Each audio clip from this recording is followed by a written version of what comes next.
we call upon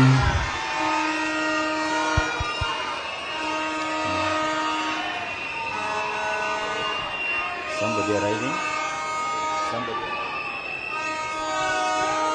Let us pray.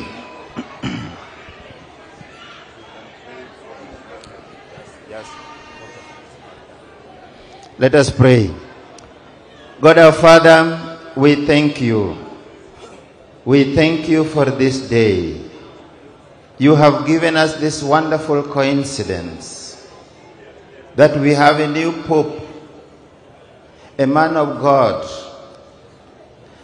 a preacher of peace, in the name of Pope Leo XIV.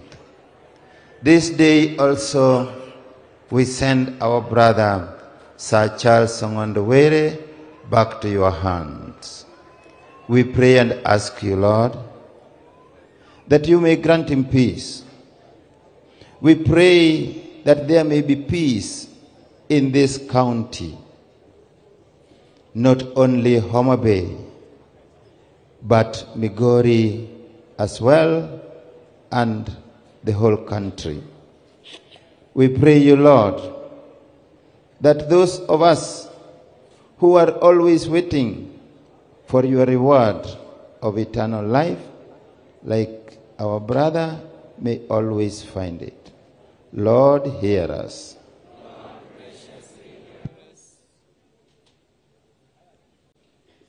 Prayer for the suffering. God, our loving Father, we come before you this moment. We pray, Lord, for all those who are suffering, those suffering due to calamities, those warring places who have no peace.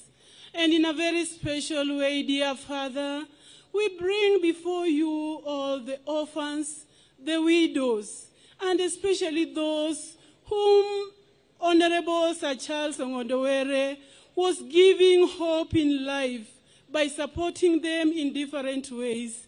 Dear Father, may you bring to them those Samaritans and well-wishers to continue with the work that Honorable Were had started in them, so that they may continue seeing you in their life through those people. Bless them, give them hope, strengthen their love for you. May the Lord hear us. Lord, graciously hear us.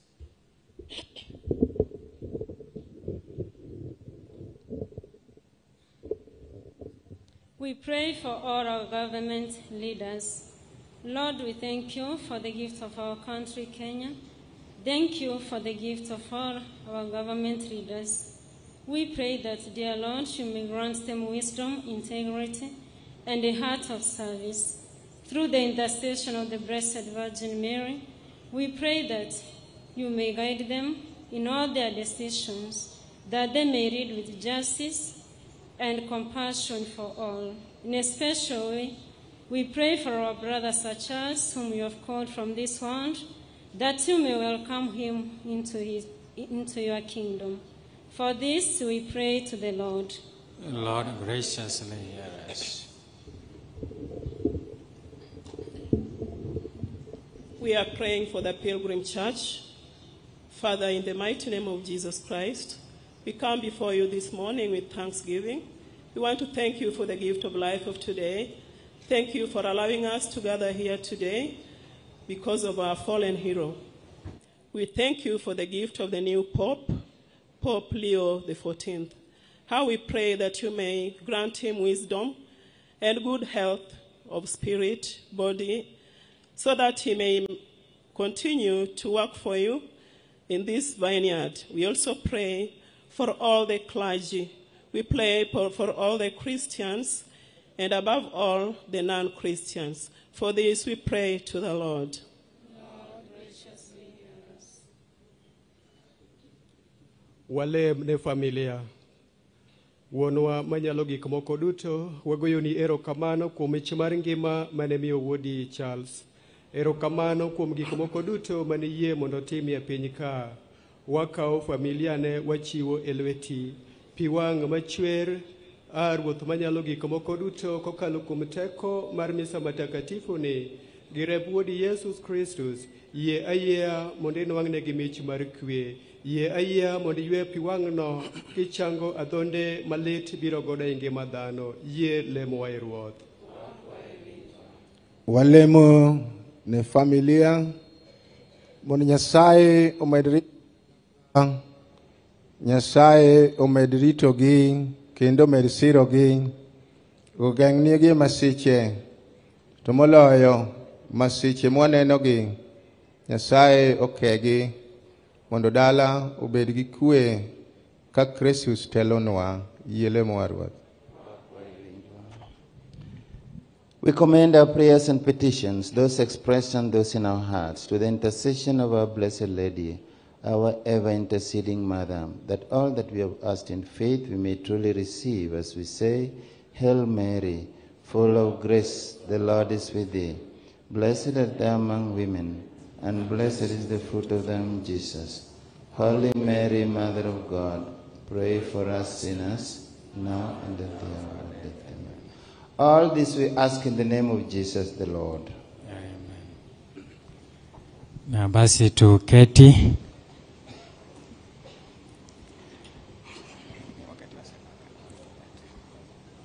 It is time for offertory. So we will ask ourselves to organize ourselves in such a way that we present our offertory.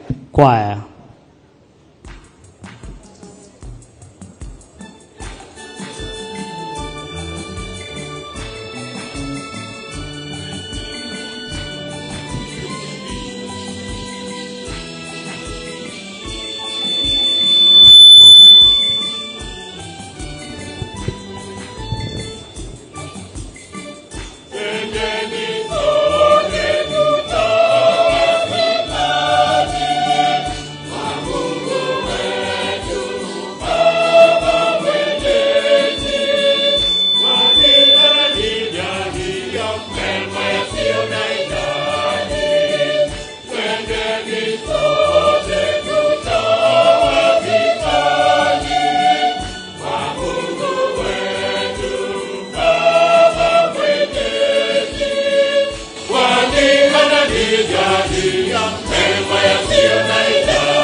we have special offering before the altar.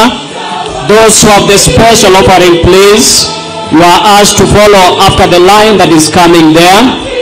Work with Makende, Madigom the Bodukelembel altar, Banka Ostelo, we ask them to follow them. Special offering, those who are having a special offering that you need blessing from the God, you just come after the line that is coming for us. All are welcome.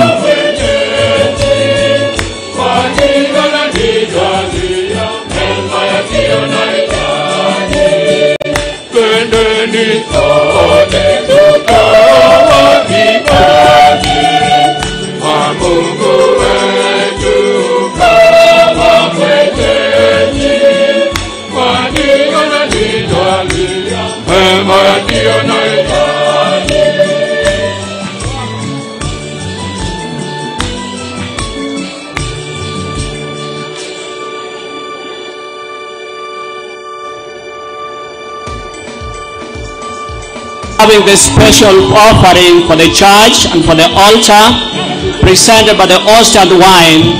So we are asking those who are having their special offer, please tafadhali panga laini tupeleke, bring our special offering.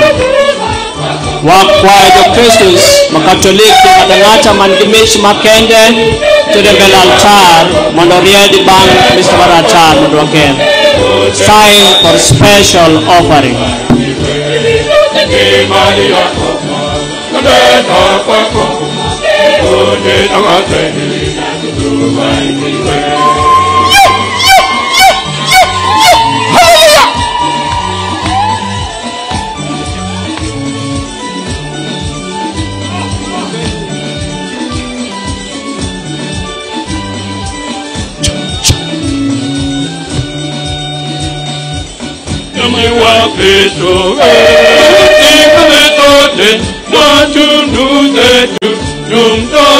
Bwana Mungu wetu kwa ukarimu.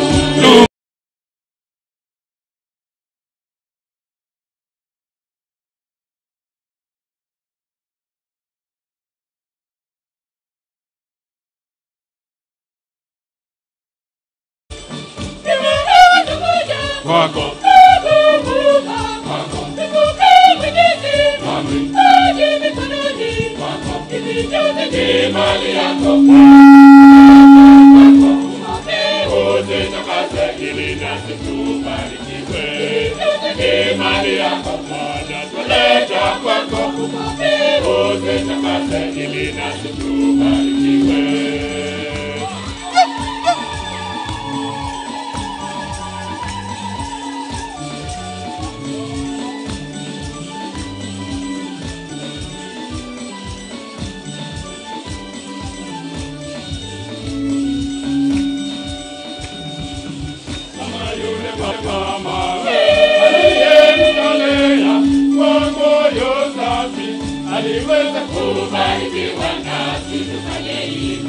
aliweza kubarikiwa nasi tufanye hivyo.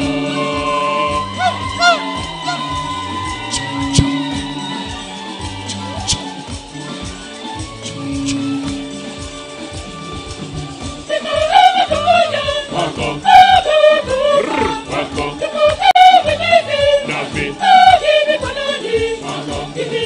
ni mali yako Bwana, twaleta kwako, uzitakase ili nasi tubarikiwe. Ni mali yako Bwana, twaleta kwako, uzitakase ili nasi tubarikiwe.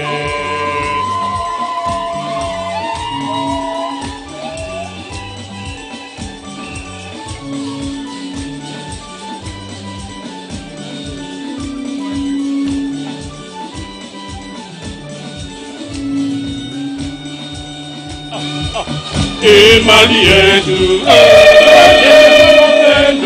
tutoe sadaka, tukasaidia kazi yake Mungu ikamilike. Tukasaidia kazi yake Mungu ikamilike.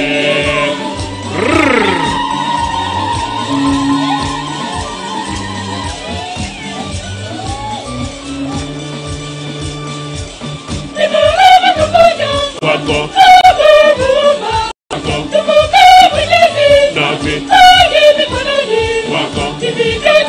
imani yako Bwana tuleta kwako, uzitakase ili nasi tubarikiwe. Imani yako Bwana tuleta kwako, uzitakase ili nasi tubarikiwe. John Gilala,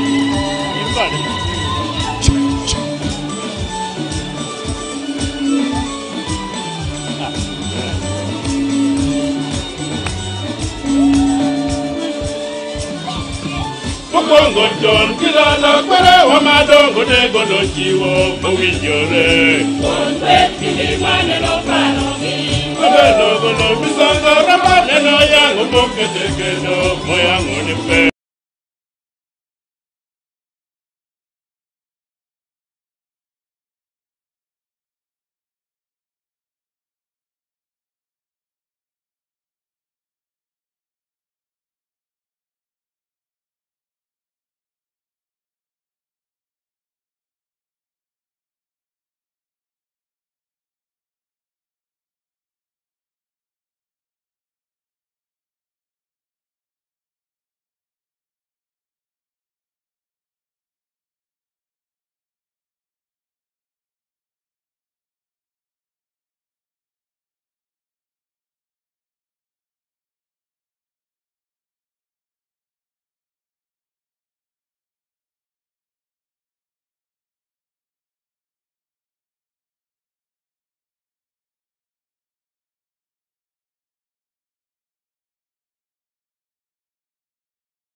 Yo gono nesiwo kwenda biroke yo no pile mangay. Kikelo bado mayundo kwenda ni mikuro manya gondemo pitingo derwo. Kikelo kwenda kitonge kwenda biroke no mono kokare modakie mayo. Yo no go ukela go. Nella wadika male, ilo kwetu kitiwa mimambe. Ineuke. Watu mano kama uka, wanyadu wote nella wadika male, ilo kwetu kitiwa mimambe raina. Watu mano kama uka, wanyadu wote nella wadika male, ilo kwetu kitiwa mimambe raina. Donyiri ukela no. Ingano, Nella wadika male, ilo kwetu kitiwa mimambe raina.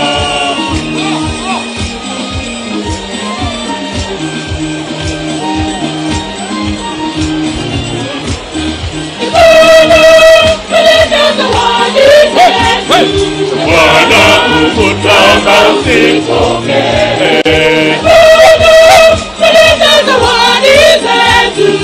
Bwana ukutamba usipoke. Kweli japo nukunyongo sana Baba, twakusihi sana Baba, usipoke. Japo nukunyongo sana Baba, twakusihi sana Baba, usipoke.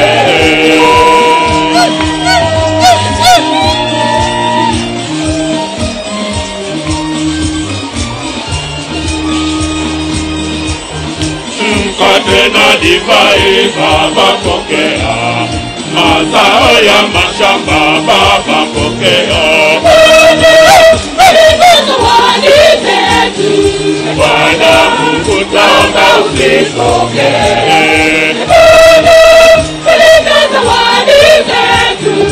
Bwana Mungu tamba usipokee. Kweli japo ni kidogo sana Baba, twakusihi sana Baba, usipokee. Japo ni kidogo sana Baba, twakusihi sana Baba, usipokee.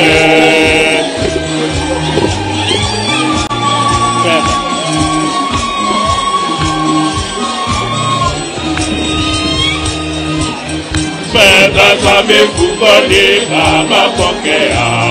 Mapato ya mifugo, Baba pokea. Bwana kukutoa usipokee.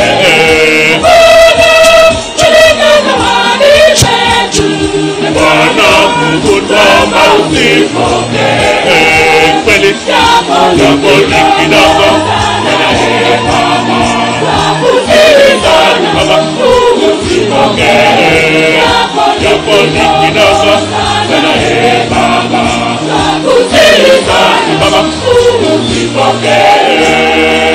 We are continuing the mass. The mass is still in. We are continuing the mass. We are asking those who are making noise and those who are walking, please, can we find a place we sit so that we continue with the mass? Wakwayo jomawuoyo nipod wadhi mbele gi misa takatifu kama inchie bed piny mondo wadhi mbele gi misa.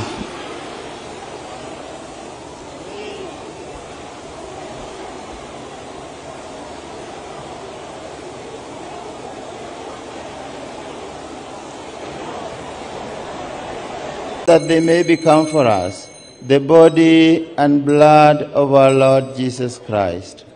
At the time he was betrayed and entered willingly into his passion, he took bread and giving you thanks broke it, gave it to his disciples, saying, "Take this, all of you, and eat of it, for this is my body, which will be given up for you."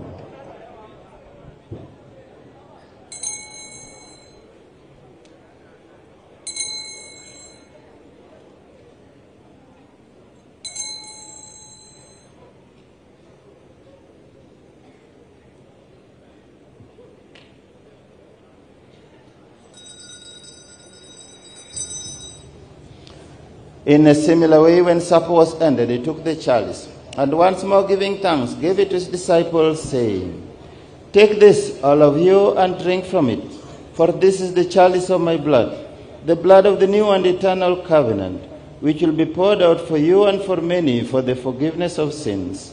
Do this in memory of me."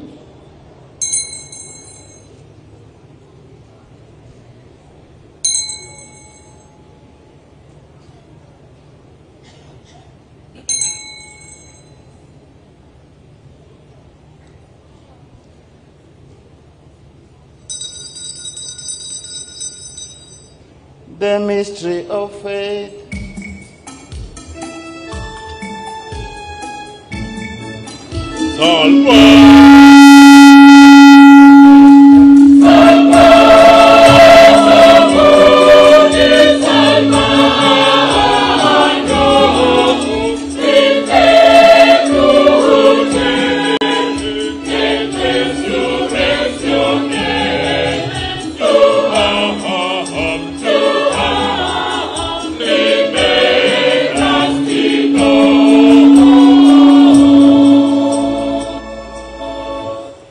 Therefore, as we celebrate the memorial of his death and resurrection, we offer you, Lord, the bread of life and the chalice of salvation, giving thanks that you have held us worthy to be in your presence and minister to you. Humbly we pray that partaking of the body and blood of Christ, we may be gathered into one by the Holy Spirit. Remember, Lord, your church spread throughout the world, and bring out the fullness of charity, together with Leo the 14th, our Pope, Michael, our Bishop, and all the clergy. Remember your servant, Sir Charles Ongondo Were, whom you have called from this world to yourself. Grant that he who was united with your Son in a death like his may also be one with him in his resurrection. Remember also our brothers and sisters who have fallen asleep in the hope of the resurrection, and all who have died in your mercy. Welcome them into the light of your face. Have mercy on us all, we pray, that with the Blessed Virgin Mary, Mother of God, with the blessed apostles, and all the saints who are pleased throughout the ages, we may merit to be co-heirs to eternal life and may praise and glorify you through your Son, Jesus Christ.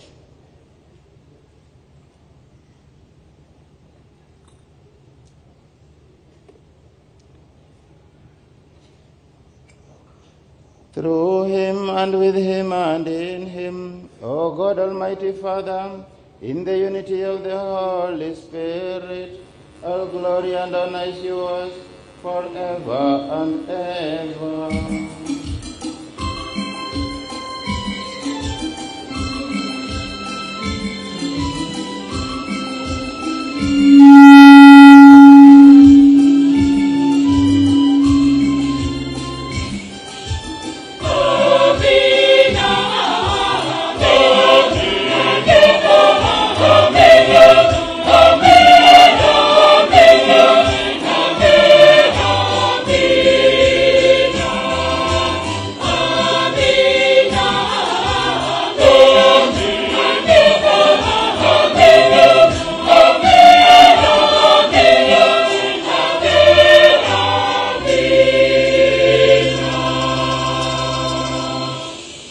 Jesus taught us to call God our Father, and so we have the courage to say, Our Father, who art in heaven, hallowed be thy name. Thy kingdom come, thy will be done on earth as it is in heaven. Give to us this day our daily bread, and forgive us our trespasses, as we forgive those who trespass against us. And lead us not in temptation, but deliver us from evil. Amen. Deliver us, Lord, we pray, from every evil. Graciously grant peace in our days, that by the help of your mercy, we may be always free from sin and safe from all distress, as we await the blessed hope and the coming of our Savior Jesus Christ. For the kingdom, the power, and the glory are yours, now and forever. Lord Jesus Christ, you said to your apostles, and you tell us today, peace I leave you, my peace I give to you. Look not on our sins, but in the faith of your church, and graciously grant her peace and unity in accordance with your will, who lives and reigns forever and ever. Amen. May the peace of the Lord be with you always. Turn to your neighbor and give him or her peace.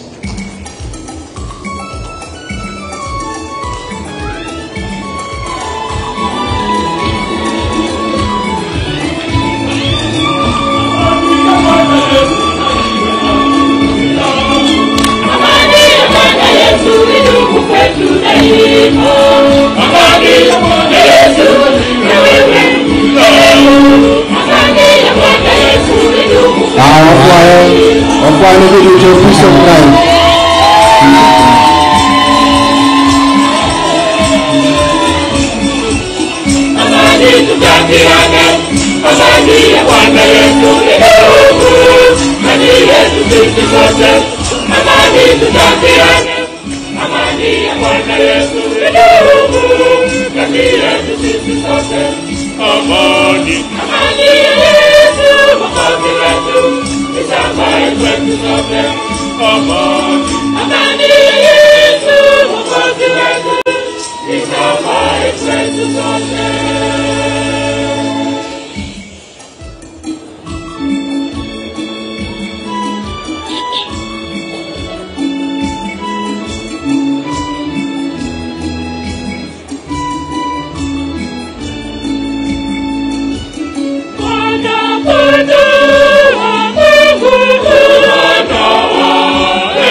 Behold Jesus.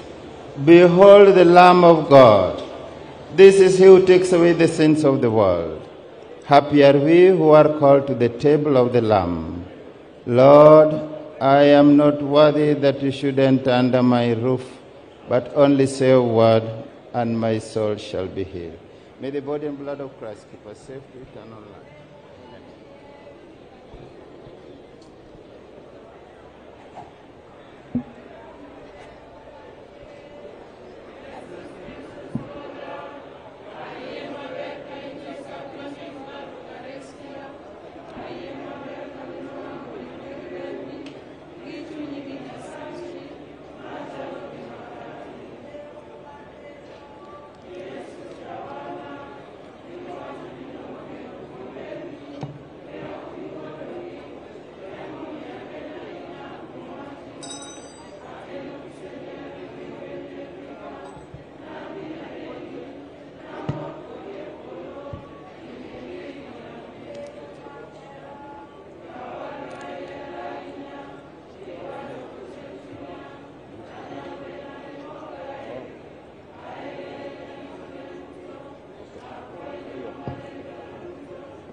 Taja ine woler anangat marach machunyo chido pile okanyan nango maber chunya to in minyalo gik moko duto akwail osunya monodog lemo mar gombo Jesus nyawarna nyasacha chunya gombo nwangi ine mimi amor akwai donj koma mondi berkona. It is now time for Holy Communion, and we invite only the Catholics who are prepared to come and receive the Holy Eucharist. Be seated as we continue with our Holy Mass. Your Catholic kende mosudo moyienegi mondo bi. Awa,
Mungu ameutoa mwili wake kama chakula na damu yake kaitoa kwetu kama kinywaji.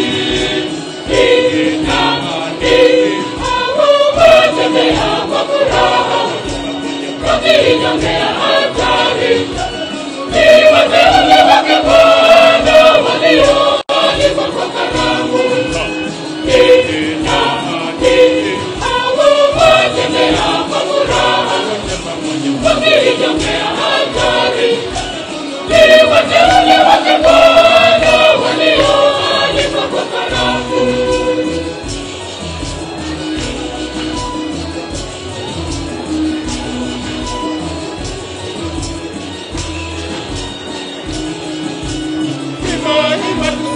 Bwana Yesu anatuita, haya si wanani wapenzi wake, twendeni mbele. Watembea kwa furaha wakinyongea hatari, ni wateule wake Bwana walioalikwa kwa karamu. Watembea kwa furaha wakinyongea hatari, ni wateule wake Bwana walioalikwa kwa karamu.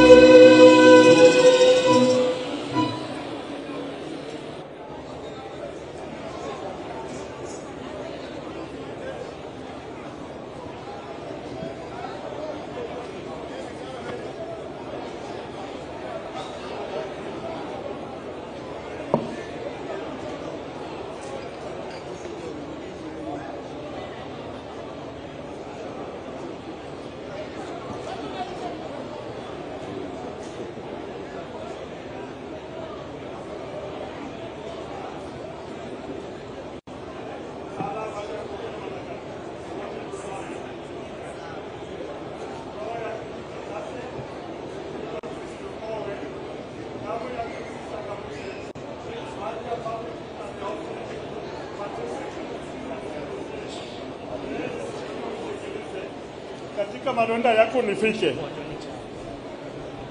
Roho ya Kristo nitakase, mwili wa Kristo niokoe, damu ya Kristo nichangamuse, maji ya mbavu ya Kristo yanioshe, mateso ya Kristo nguvu yanisindisie. Yesu mwema unisikilize, katika madonda yako nifiche. Usikubali nitengane nawe, na adui mwovu unikinge. Saa ya kufa kwangu niite, uniamuru kwako nije, na watakatifu wako nikutukuse milele na milele. Amina. Atukuzwe Baba na Mwana na Roho Mtakatifu, kama mwanzo na sasa na siku zote na milele milele. Amina. Atukuzwe Baba na Mwana na Roho Mtakatifu, kama mwanzo na sasa na siku zote na milele milele. Amina. Atukuzwe Baba na Mwana na Roho Mtakatifu, kama mwanzo na sasa na siku zote na milele milele. Amina. Maria Mtakatifu, utuombee. Watakatifu wote, utuombee.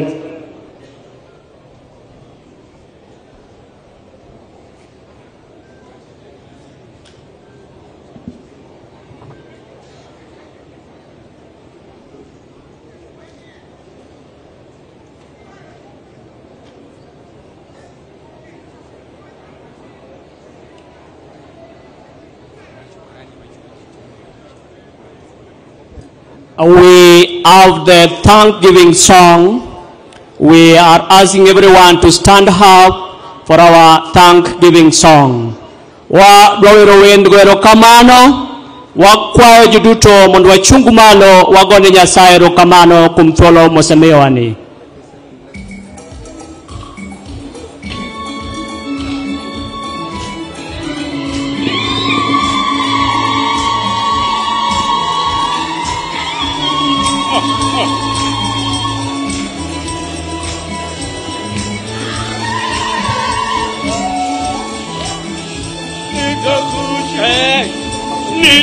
Nitakushukuru Mungu wangu milele daima, nitakushukuru Mungu wangu milele daima, daima milele daima.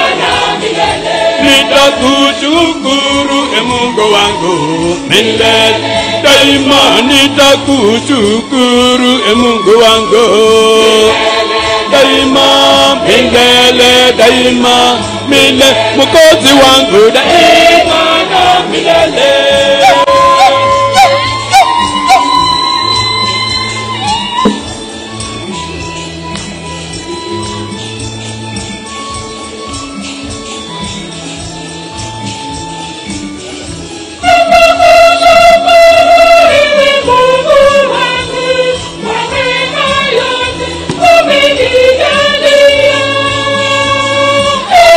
Nitakushukuru Mungu wangu milele daima, nitakushukuru Mungu wangu daima, milele daima.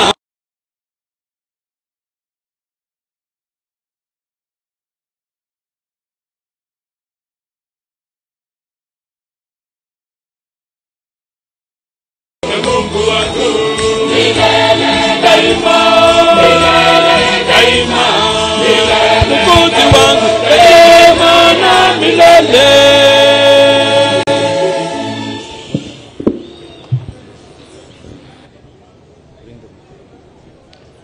Let us pray.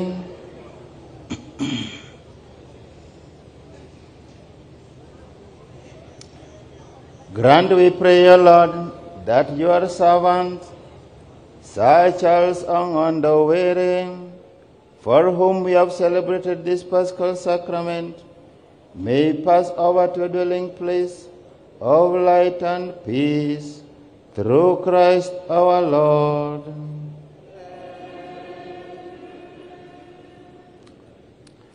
Kindly be seated 1 sec.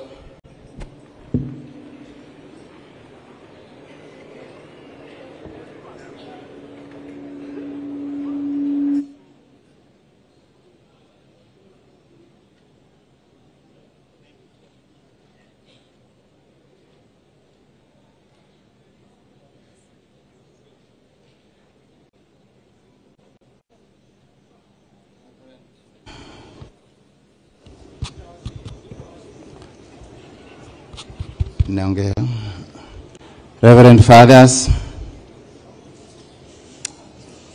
I have seen finally the Speaker of the National Assembly, the Governor, the Senators, Members of Parliament, Senator Buru, Opio Wandai, Wodsoba,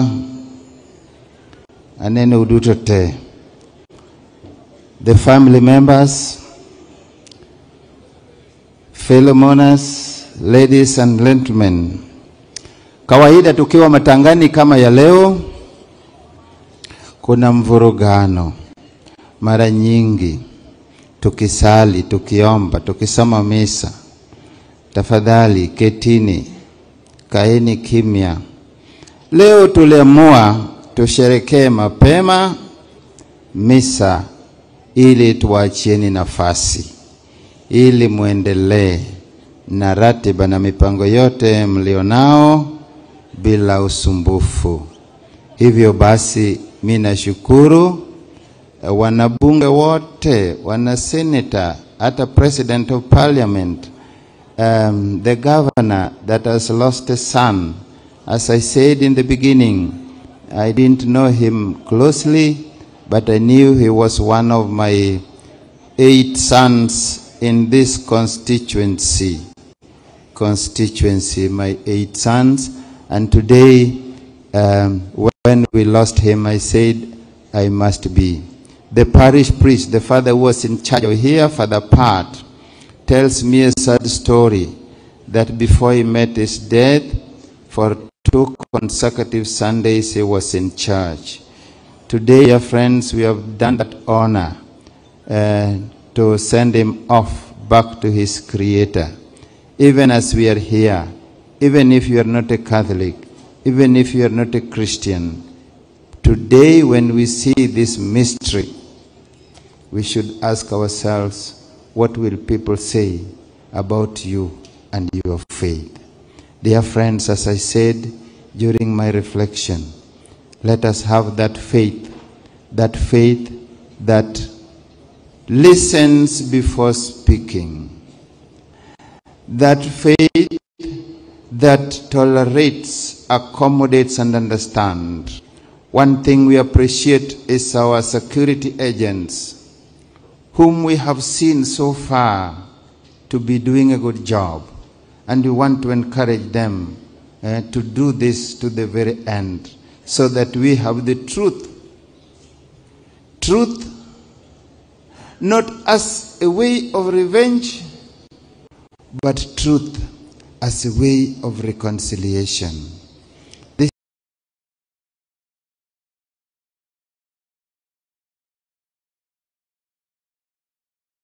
somebody beat someone's mother and was arrested, but when they went to court, he said, "I forgive him," and the man came from the cell.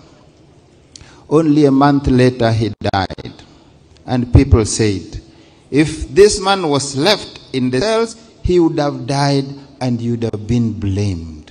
Dear friends, how God rewards forgiveness, how God rewards tolerance, how God rewards accommodative spirit.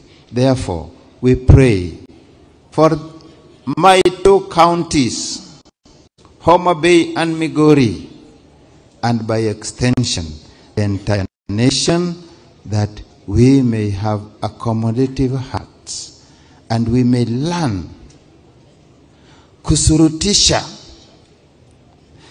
the law enforcement agencies to be able to do a good job, because it is in the lack of that that people lose faith and try to take law into their hands. Please, we pray you, may you have peace, may God be with you, and may we send our brother, our son, Sir Charles Ongondowere, in peace, and that we who are holding on to that legacy of peace may have a peaceful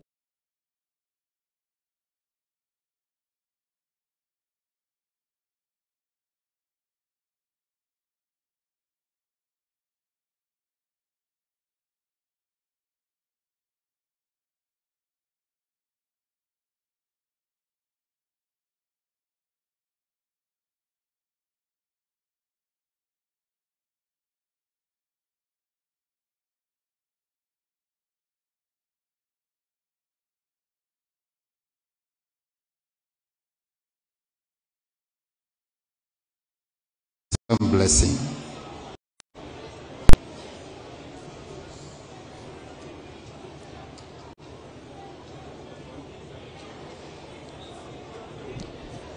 The Lord be with you.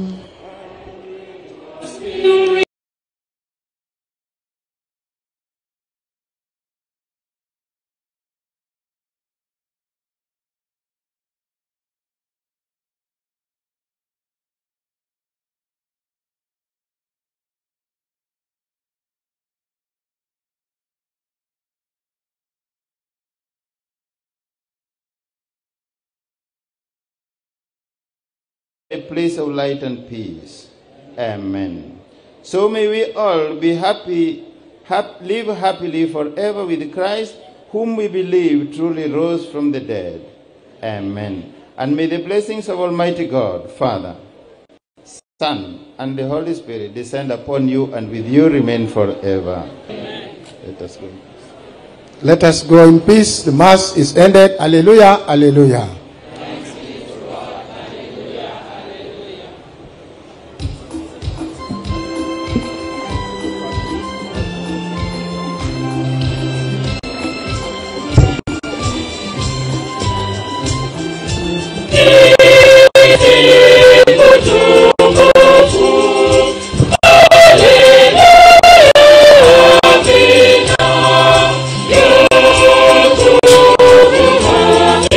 God.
Tupigie askofu makofi mazuri, makasisi, kanisa na kwaya yetu nzuri iliyotubariki. Makofi mazuri kwa watumishi wa Mungu. God is good and all the time. Jothurwa winja unka toda kufuana ka unka. Fuana kata lweti kata uguti. Erokamano.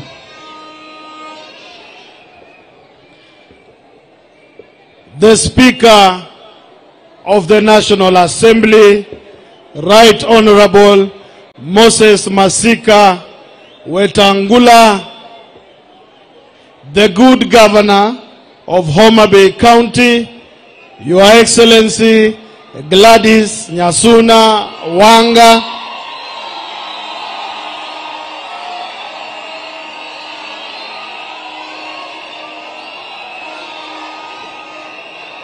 the First Gentleman of Homa Bay County, Your Excellency George Wanga,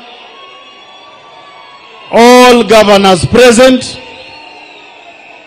the Cabinet Secretary for Treasury and Economic Planning, Honorable FCPA John Mbadi,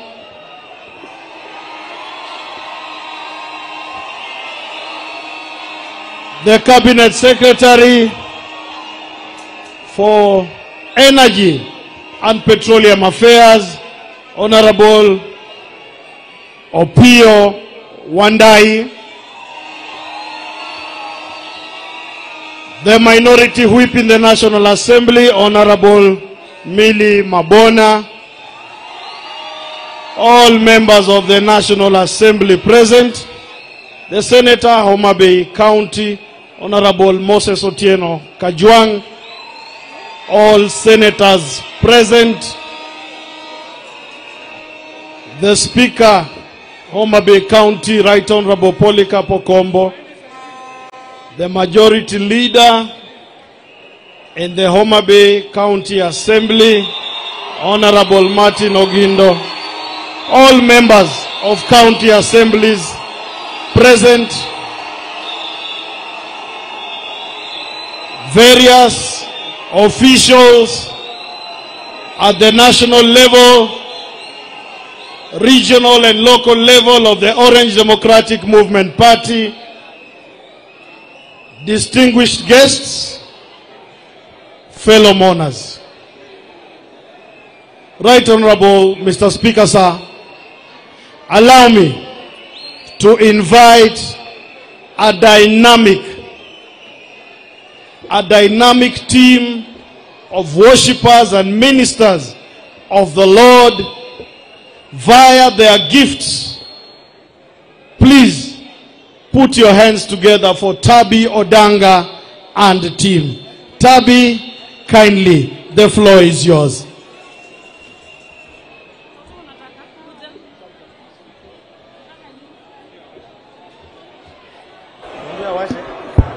Yeah, sure.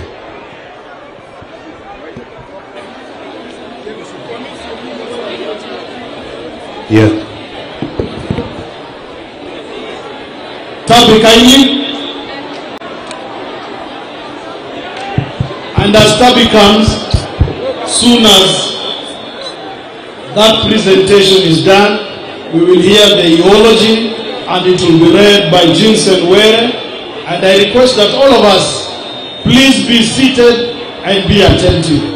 Yeah. Wale munatembea hapa katikati. Tabi.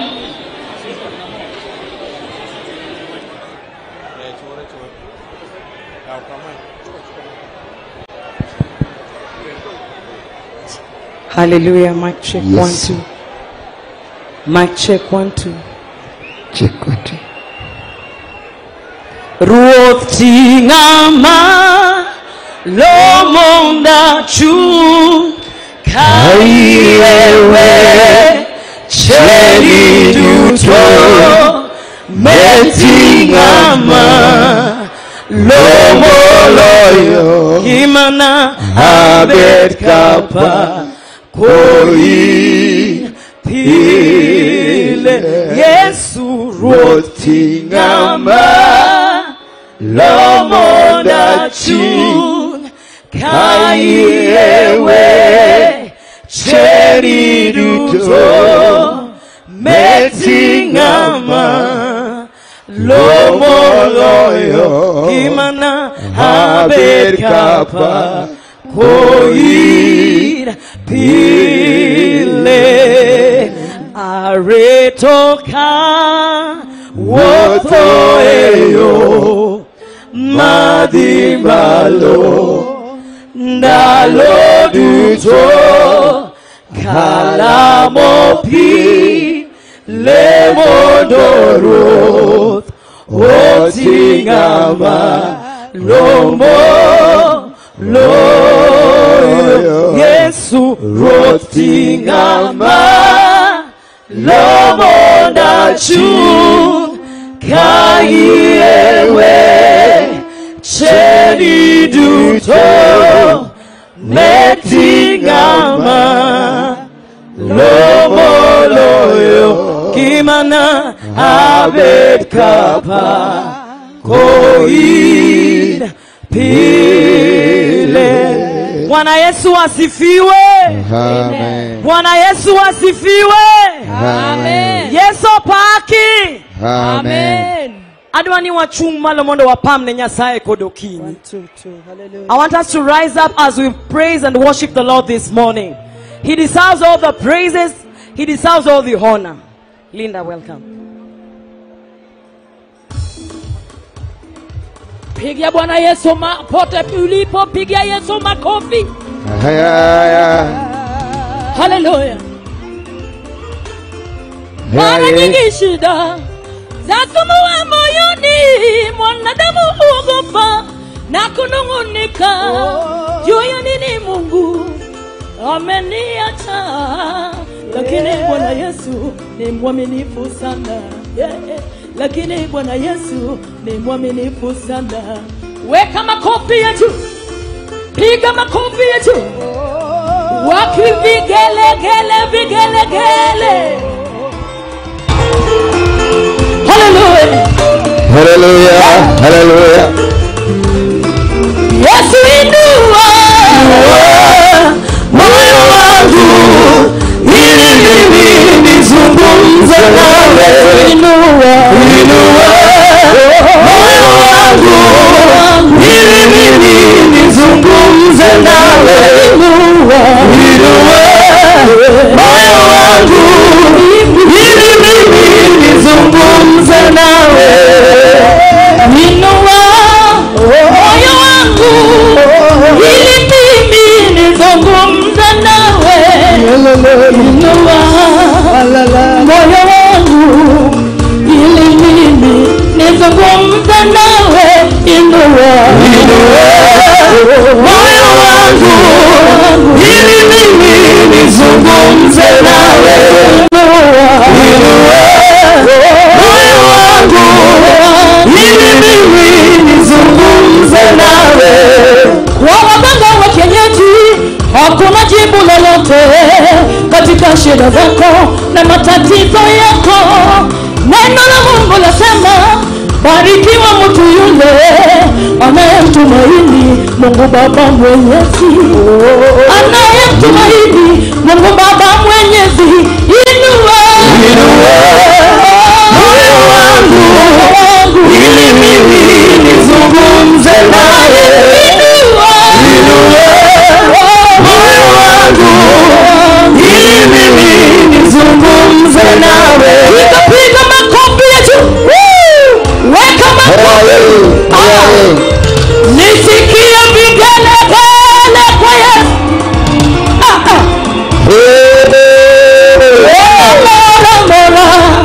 Epolo malo kama kuyonge.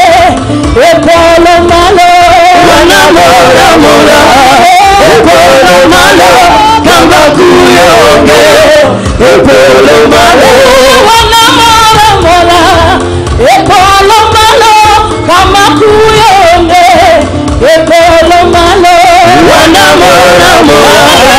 Epolo malo kama kuyonge. Epolo malo wana mora. Epolo malo kama kuyonge. Epolo malo wana mora. Epolo malo kama kuyonge. Epolo malo wana wera.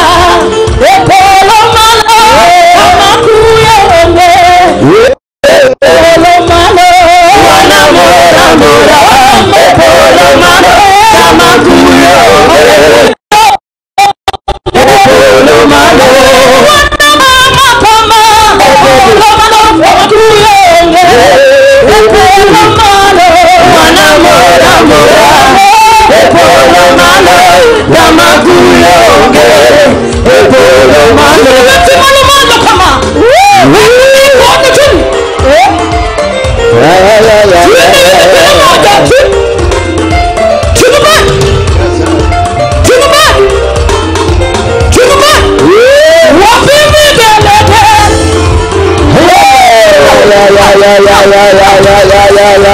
Wapi mikono juu.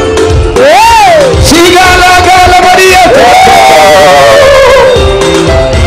Luongini Nyasaye, luongini Nyasaye, uono hai, luongini Nyasaye, luongini sibuore makayora, luongini Nyasaye, luongini Nyasaye, uono hai, luongini Nyasaye, luongini Nyasaye, luongini Nyasaye, luongini Nyasaye, luongini sibuore makayora. Ilongini Nyasaye, ilongini Nyasaye, ilongini Nyasaye. Liga kaniye giyeseche, emobala mobala kanelijo gikiloma. Sibari marone yaso. Liga kaniye giyeseche, emobala mobala kanelijo gikiloma. Sibure makayura. Ilongini Nyasaye, ilongini Nyasaye, ilongini Nyasaye. Ilongini Nyasaye. Faraola Musa, leto yedina, nana ginyano kakalo motuo. Ilongini Nyasaye. Kade Faraola Musa, leto yedina, nana ginyano kakalo motuo. Ilongini Nyasaye. Ine minyalo losono andara, kamandara onge. Sivinyalo kelono ageno kama genonge. Wea luongi gichunya duto kaka nitimo nego Israel. Losendara kawuono iluonge sibuore makayuda. Iluongini Nyasaye, iluongini Nyasaye wonwa. Iluongini Nyasaye, iluongini Nyasaye. Kane Farao laojo Musa loso yo ediena nene ginyono kakalo motuo. Iluongini Nyasaye. Kane Farao laojo Musa loso yo ediena nene ginyono kakalo motuo. Iluongini Nyasaye. Ine minyalo loso nwandara kama ndara onge. Sibinyalo kelono ageno kama genonge. Wea luongi gichunya duto kaka nitimo ne jo Israel. Losendara kawuono iluonge sibuore makayuda. Iluongini Nyasaye, iluongini Nyasaye wonwa. Iluongini Nyasaye, iluongini Nyasaye. Sadira mesaka berinego nyume macho makagni kendo gichako penjo ni machanga. Iluonge sibuore makayuda. Iluongini Nyasaye, iluongini Nyasaye wonwa. Iluongini Nyasaye, iluongini Nyasaye. Sibani malone yeso ratego ratego ratego ratego. Hayaye, hayaye, hayaye, hayaye.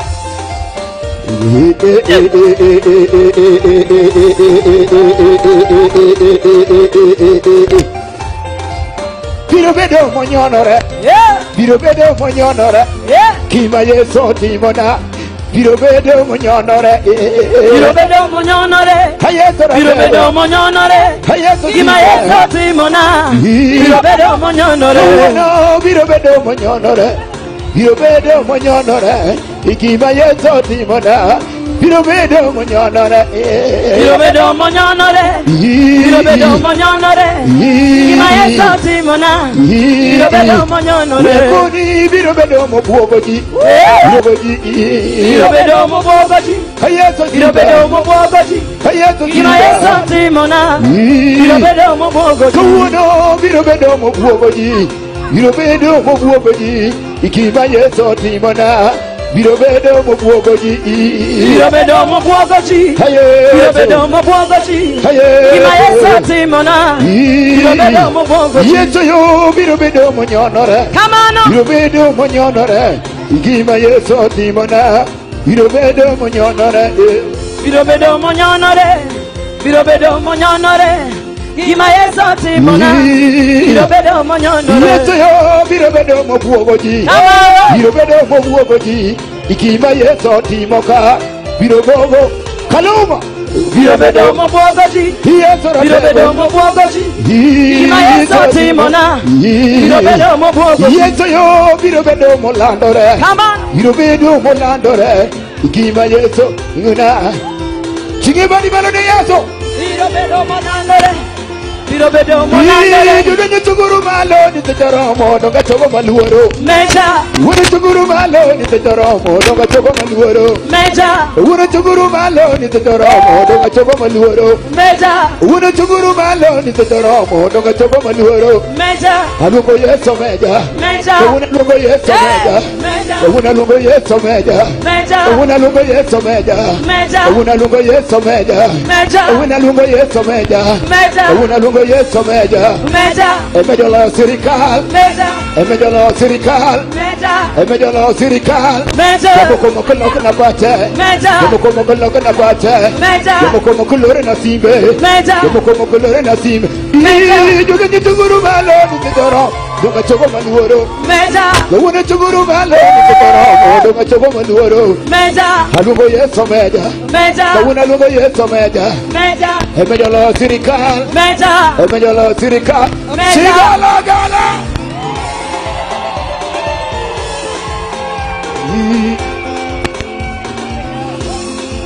Cheza, cheza, cheza, cheza, cheza. Hayaye. Hayaye. Hayaye. Hayaye. Hayaye. Yesu yaye. Hayaye. Yesu yaye.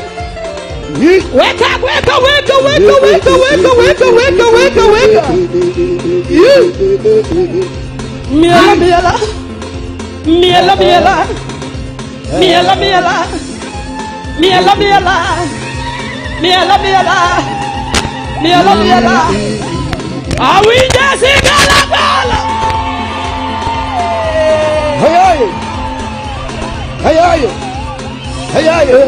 Ni wana no chengo jamondo ni wana no. Saya. Omuga. Omuga. Yeso. Omuga nyasaye. Ratego. Ah. Ratego. Ratego. Ratego. Tingna lwete malo kama. Hayaye. Ni wana no chengo jamondo ni wana no. Saya. Wana jamondo bula ni wana no. Saya. Wana no siempre na donge ni wana no. Saya. Amina kuningema ni wana no. Saya. Emmanuel girigeno ni wana no. Saya. Ratego giriduoko ni wana no. Saya. Yeso girigeno ya. Saya. Sigala gala.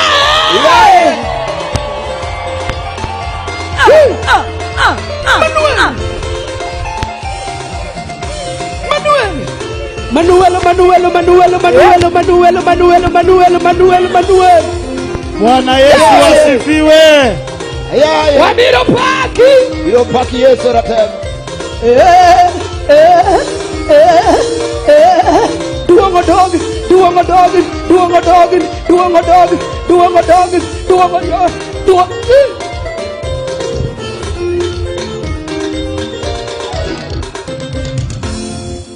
Bwana Yesu asifiwe. Daki pamne jawar. Nyasaye ber. To seche duto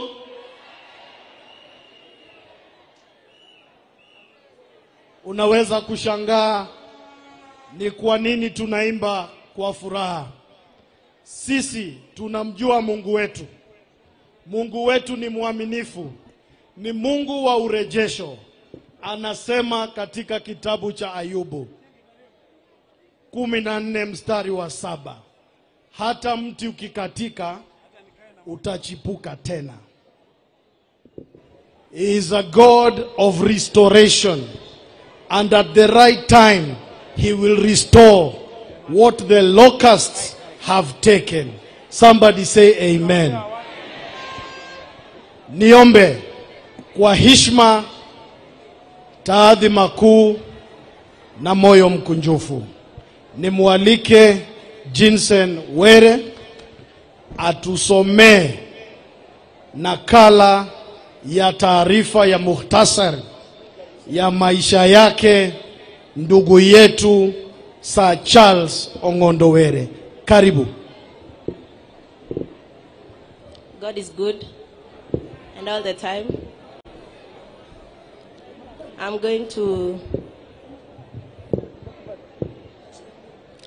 read the tribute, the eulogy of the late Sir Charles Ong'ondo Were.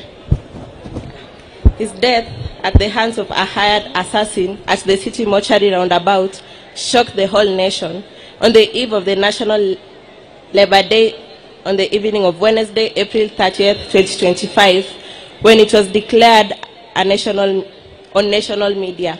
Today, we join and gather here in sadness to honor and celebrate the life of Honorable Charles Ong'ondo Were, a devoted son of Homa Bay, a steadfast servant of people, and a courageous leader whose life was tragically cut short by a political assassin. Birth and early life of Honorable Charles Ong'ondo Were. Honorable Charles was born in Karabok area of Homa Bay County. His early life was rooted in the values of community, hard work, and faith. From a young age, he exhibited a keen intellect and a deep sense of responsibility, qualities that will define his journey in public service in the later life. Education. He went to Karabok Primary School for basic education before proceeding to Oyugi Secondary School for his O-level studies. The MP would later join Meru University, where he earned a certificate in computerized accounting. He furthered his studies at Mount Kenya University, obtaining both a diploma and a bachelor's degree in business management, and also master's in business management. His academic achievements laid a strong foundation for his future endeavors in both the private and public sectors. Family life. A devoted family man, Charles was a loving husband and father. He nurtured a peaceful and stable polygamous family. He was first married to late Immaculate Were, whom they were blessed with 2 children, Proctor Oja Were and Boyd Were. His second wife, Margaret Were, whom they were blessed with 2 children, Ginsen Were and Immaculate Were. Anne Were was his third wife, with whom they were blessed with 2 children, Pascal Were and Ryan Were. He cherished his family deeply, often speaking of them as his greatest source of strength and inspiration. His commitment to his loved ones was evident in the balance he maintained between his demanding public duties and family responsibilities. Church and faith. Charles' life was anchored in faith. An active member of his local church, he participated in various ministries and community outreach programs. His spiritual beliefs guided his actions, instilling in him a sense of humility, compassion, and service to others. Leadership and political career. Before venturing into politics, Charles held executive roles in several companies, including Victoria Cleaning Services Limited, Metrocam Properties Limited, and Benga Group Holdings Limited. His leadership skills and business acumen were widely recognized. In 2017, Charles was elected as the Member of Parliament of Kasipul constituency under the Orange Democratic Movement, ODM party, a position he held until his untimely death. He was re-elected in 2022, reflecting the trust and confidence his constituents had in his leadership. During his tenure, he served as the vice chairperson of the Committee on Cohesion and was a member of the Committee on Blue Economy and Irrigation. His contributions to these committees were marked by diligence and commitment to national development. Tragic demise. On the evening of 30th April 2025, Charles' life was tragically ended in a targeted assassination along Ngong Road in Nairobi. While stopped at a traffic light, a gunman on a motorcycle approached his vehicle and opened fire. Despite being rushed to Nairobi Hospital, he succumbed to his injuries. His death sent shockwaves across the nation, highlighting the pressing need to enhance security for public servants. Legacy.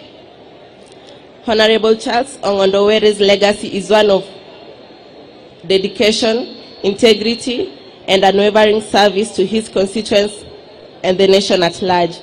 His contributions to Kenya's political landscape,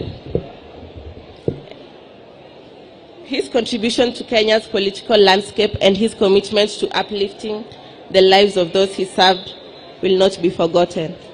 Thank you.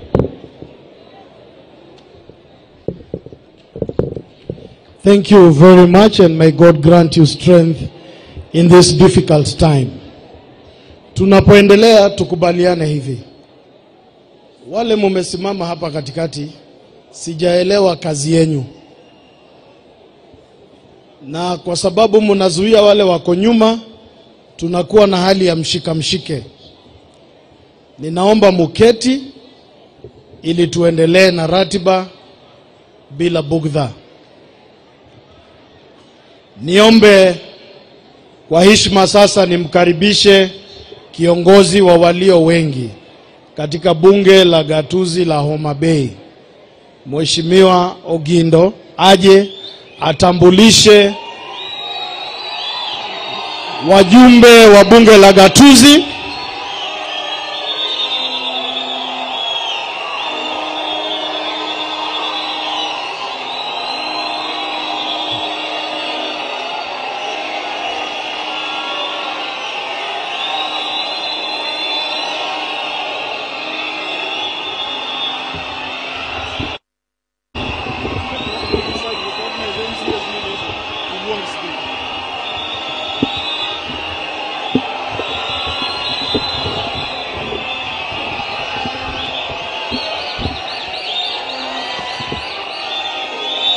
Haya.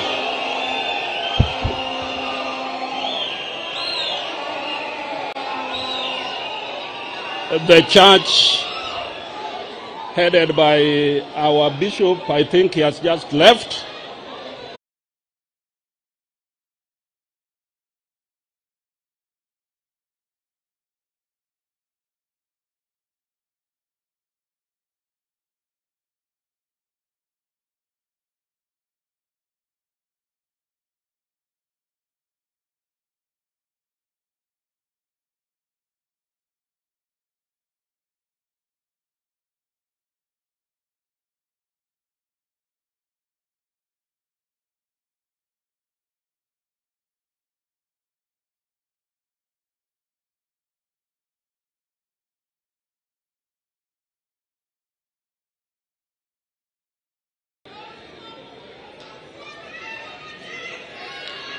But allow me recognize the family of my friend, Honorable Charles Ong'ondo Were. Juthurwa untie. Adwane mondo ukwe. Mine will be very simple. I want to invite Mr. Ndege, who is the chairman of ODM Kasipul branch. Mr. Ndege, kindly come. As you come, I want to request all the other 7 chairpersons. Suba South chairperson, Suba North, Ndewa, Homa Bay Town, Rangwe, Karachuonyo, Kabondo, Kasipul, Ndege is here as the chair for Kasipul. Ndege ibiru wuoyo inudo chama, ibiru introduce Jakom mar branch, kasto kopo nini tiere jomoa e branch no gibiro chung, kasto gi wave ne Monas. Thank you.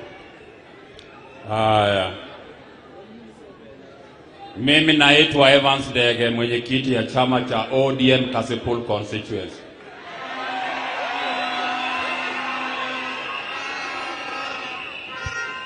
Adwa kao thuolo ni makende monda tim mos ne jo Kasipul, jo Homa Bay County, jo Kenya mangima mawito Mheshimiwa Were. Nyasaye marito mondo liete gi nyithindi kiye mondo rit joka Mheshimiwa Were. Wan gi kuyo mok nyal pim.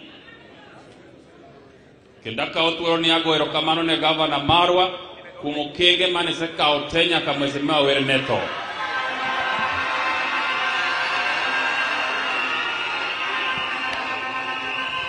Gi wajumbe te gi senators te mano chung kod jo Kasipul. Adwa kwayo kama. Gimomiyo nje Mheshimiwa Were timo maber Kasipul ka kendo neno ko biro rank malo. Ne en kaka notiyo go offices adek mar chama, constituency office kod national government CDF. Akwayo kama. Manager Sing ka chiel gi chairman mar CDF gi funds manager Bianuka. Okanyalo we moka wacho ni gintie be momiyo Mheshimiwa nchi tiyo malongo kabisa Kasipul ka. Kalukae. Kapoka die step machielo. Sama gibiro na wacho ni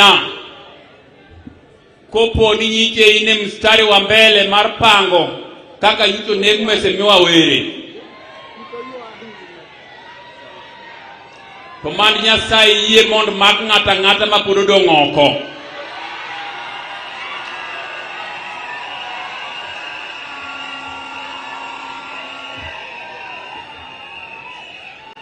Kendo malando chup. Onge any vacuum Kasipul ka. Kani geto kom Mheshimiwa Were bedi nyaka 2027.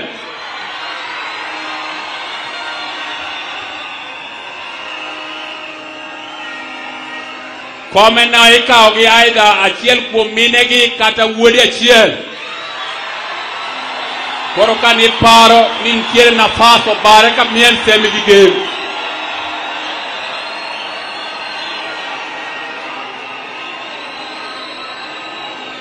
Mheshimiwa nje nigi lek makare ni jo Kasipul. Omiyo lek mane en go nyaka chop kare.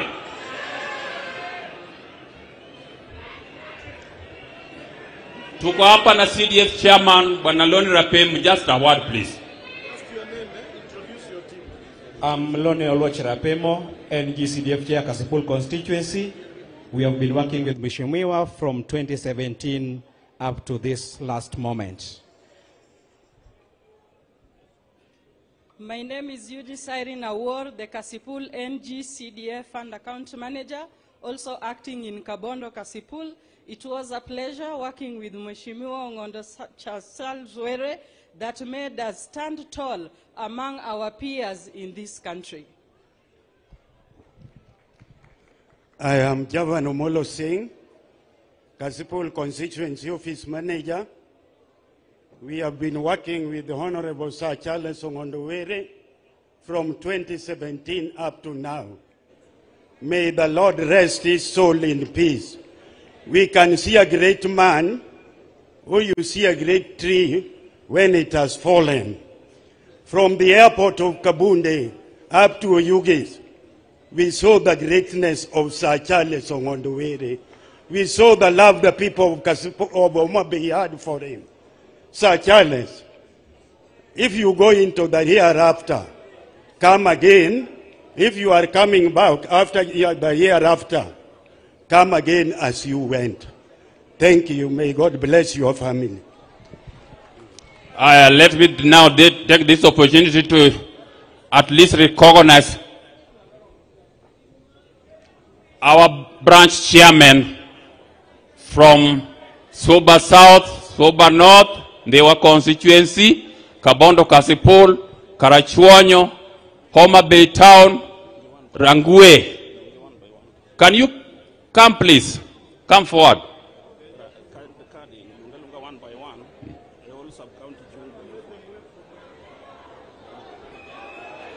Mfanya haraka tafadhali because of time. Caroline Owidhi, mwenyekiti wa chama cha ODM Rangwe.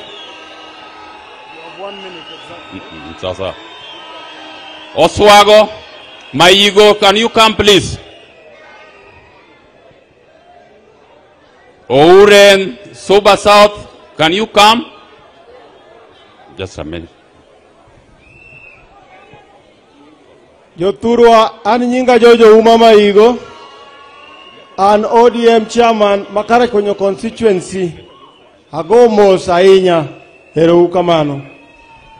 Chairman constituency. Samahani kidogo. Chairman wote simama hapa.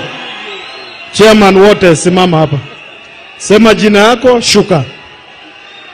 My name is Caroline Owidhi, Chairman ODM Rangwe. Thank you.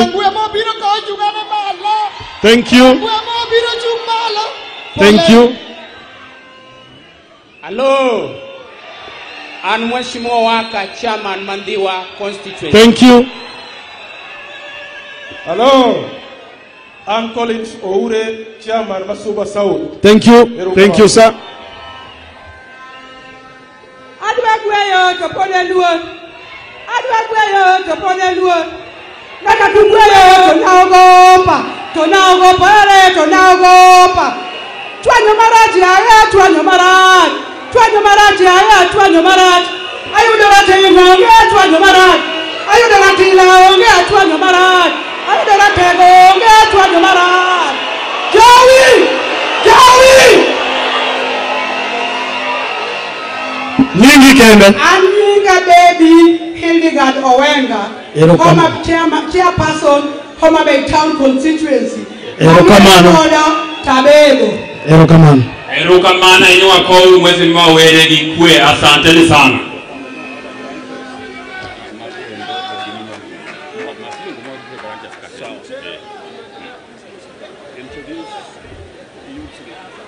Tuko hapa na youth leader Homa Bay Homa Bay County Abdi, asante sana.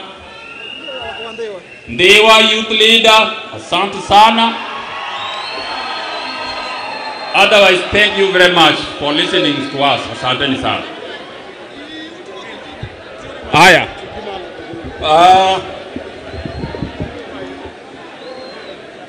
Before I introduce the honorable members of county assemblies, because I know there are many, I want to invite a very good friend of Sir Charles Ongondowere, the honorable chairman of their constituency, Mheshimiwa Waka.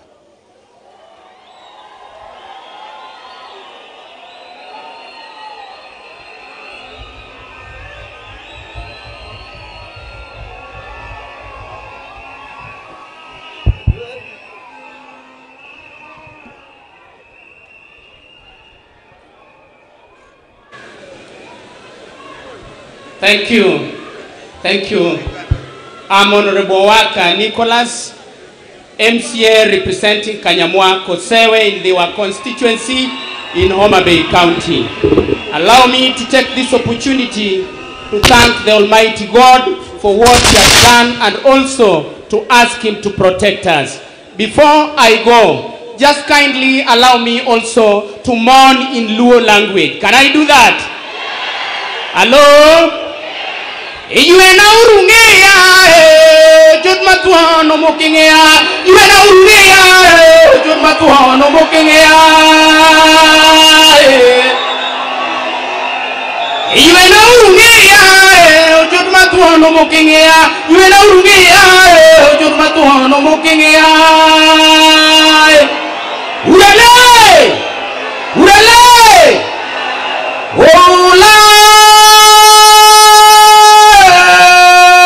Hola, hola, hola, hola, hola, guiguamola, hola, hola, hola, hola, guiguamola. Oguang! Oguang! Ogude le malolo. Omaka le malolo. Imugunda le malolo. Omaka le malolo. Urale! Urale! Iluo! Ajuglu! Ludige mare! Esimi nyaima mini juru tege no rao kachuanyo. Ulime namnio kanyamudu urungari no kolombela. Migori asuna kamanora de dimule. Alleluia, luonori pijigima. Urale! Joey!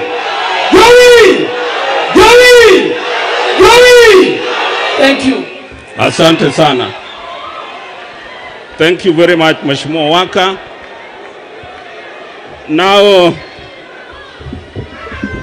I want to request our MCAs, the honorable members of Migori County Assembly. I'm seeing Honorable Ken, the majority leader of Migori. Kindly just stand with your members. Thank you, the Migori County Assembly. Asanteni sana. From Kisumu County Assembly, I saw the Deputy Speaker, the Whip, Nera. Okay, on your behalf, Adui will say something. Adui amekuja. Yeah.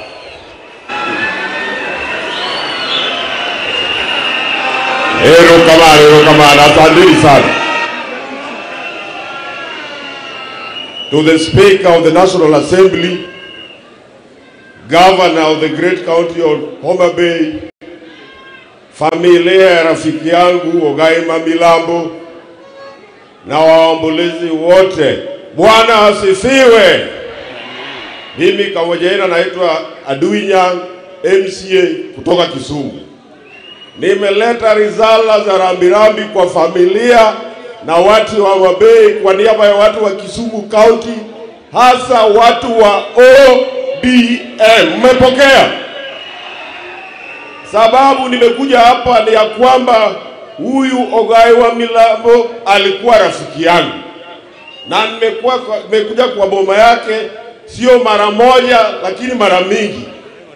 Hata wakati mwingine alinitoa hapa akanipeleka kwa rafiki yangu John Bade yangu mwenyewe. Tukianzisha mambo yake ya kuwa mbunge. Lakini kwa bahati nzuri akachaguliwa kuwa waziri. Sasa tumekuwa naye kwa safari ya hii chama yetu ya ODM.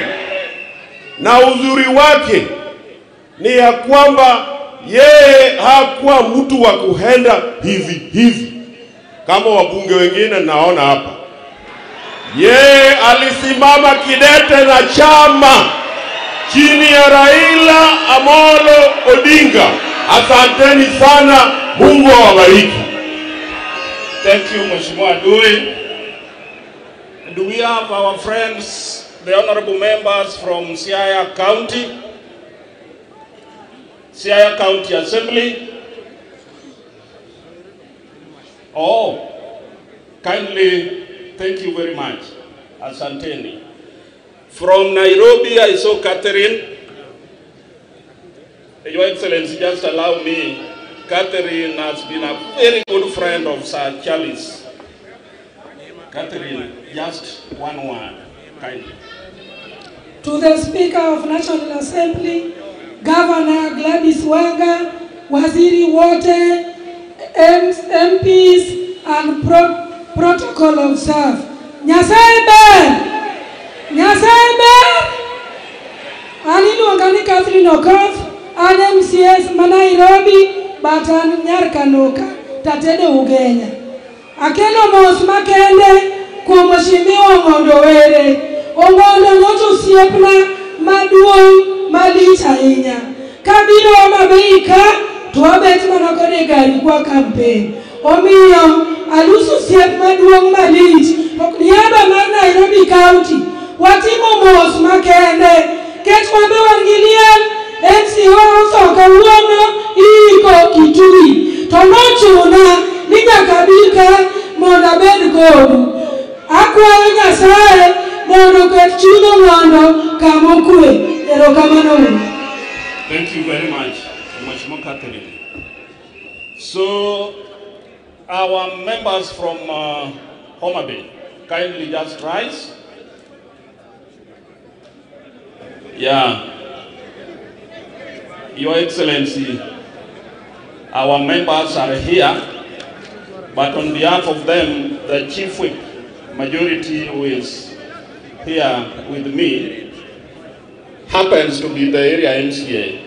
So I want to request him to introduce these members. Then he will just say a word, then give it. Thank you so much, Your Excellency, the Governor and the congregation at large, all the dignitaries. I'm Honorable Bob Adobono, the hosting MCA. I want to appreciate everybody. Allow me first just to introduce the members. As they are standing, I have Honorable Pauline Oyo, you can just wave. Thank you so much. Honorable Titus Asiago. Thank you so much. Honorable Florence Oruma. Thank you so much. Honorable Ali Solo. Thank you so much. Honorable Caroline Odongo. Thank you so much. Honorable Pamela Odea. Thank you so much. Honorable Monofrolito Odiem. Thank you so much. Honorable Paul Barry. Thank you so much. Sharon Joseph. Thank you so much. Then we have Honorable Patrick Ware. Thank you so much. Then we have Honorable Victor Ubuya. Thank you so much. Then we have Honorable Michael Nyange. Thank you so much. We have Honorable David Olo. Thank you so much. Then we have Honorable Mogo Arega. Zachary Omondo. Thank you so much. We have Honorable Daniel Odongo. Thank you so much. We have Honorable Boaz Kiri. Thank you so much. Then we have Honorable Lintana Popo. Thank you so much. Then we have Eric Japid. Thank you so much. Then we have Honorable Hamilton David. Thank you so much. Then we have Honorable Doreen Oyugi. Thank you so much. Then we have Honorable Billy Jirani Hapa. Thank you so much. And then we have the longest man in our assembly, Honorable Waka here. Thank you so much. On the other side, I can spot Honorable Django Lazarus. Thank you so much. We have Honorable Ruben Molo. Thank you so much. We have Honorable Tony Otieno Teo. Thank you so much. And then we have our DS Deputy Samuel Okomo. Thank you so much. And then we have a Joan Ogada. Thank you so much. And then Honorable Jessica Otieno. Thank you so much. Thank you, Honorable Jessica. As I've stated that I'm the hosting MCA, I want to appreciate everybody. And I want to say that I'm very happy with your organizations, your donations and prayers. And lastly, allow me to say this. Ong'ondo Were ne wacho ni piny osewuoyo. Kendo nowuoyo kendo wacho. An be kaka koro yakwar chien modong'. Awacho ni jopati mondo mi oywe joka Honorable Sir Charles Ong'ondo Were wang'gi gimigi toni mondo gidhigo mbele. Eru kamano. Thank you very much. Thank you very much, Mheshimiwa Bondo. Yoturwa.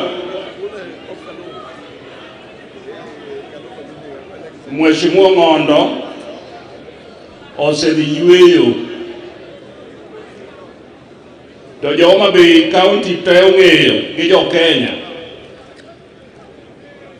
That Ngondo was not a nonsense man. Ngondo will always say it as it is. Governor, ang'e lit miwinjo e wach tho Ngondo. To gima mora ne kaka Bishop owacho ni ng'ato ka ng'ato nochanne. Ndiko nong'ado Ngondo mare kawuono. All of us, kaka wan kane, somebody will die very soon. Maybe myself or yourself. To gimora achiel madwa wacho ne joturwa.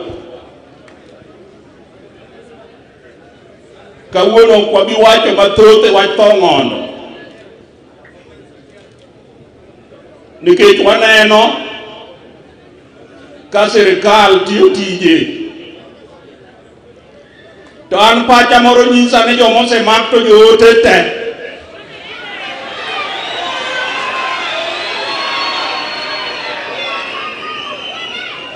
Kopo ni pi wuok atemo tidwaro pi Oyugis kata Kendu Bay nyaka chom pipe.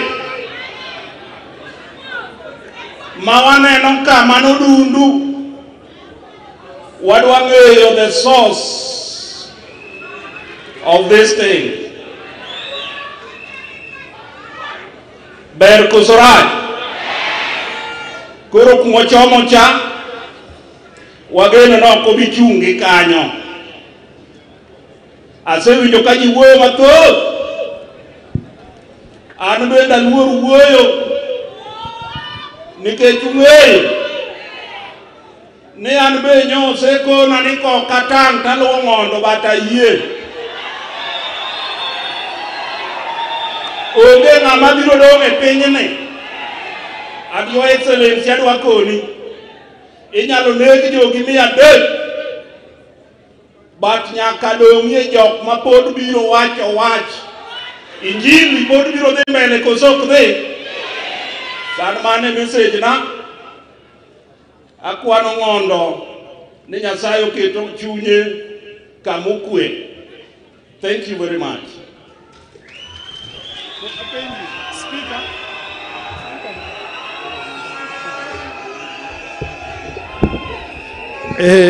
Thank you. I was about to remind you. Okay. Paul.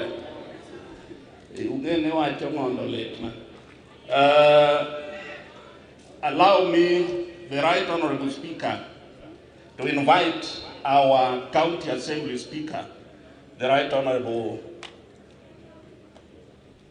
Polycarp Okombo.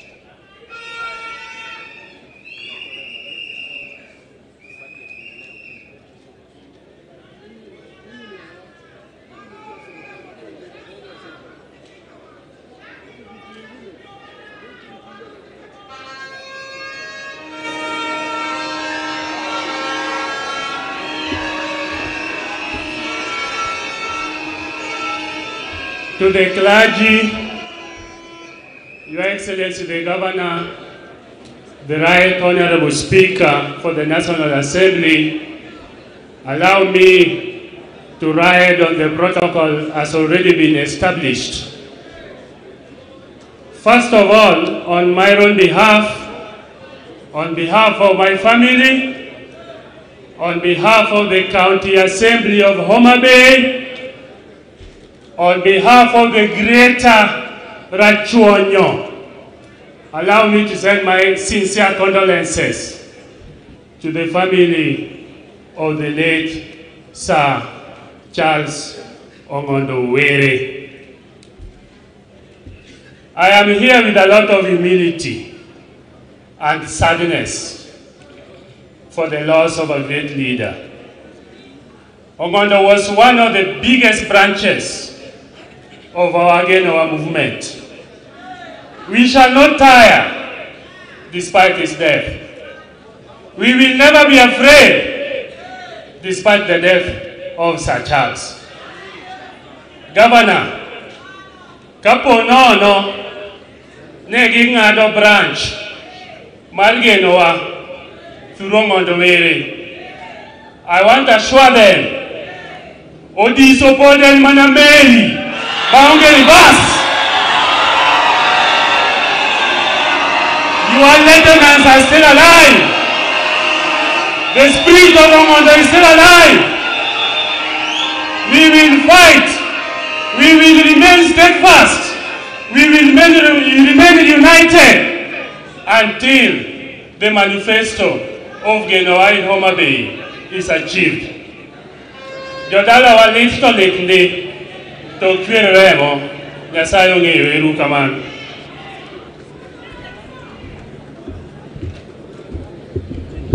Thank you, Mr. Speaker, sir.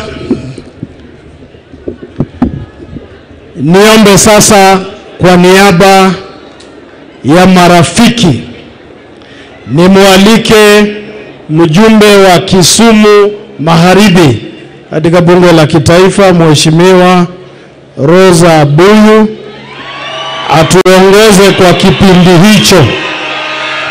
Karibu sana Mheshimiwa.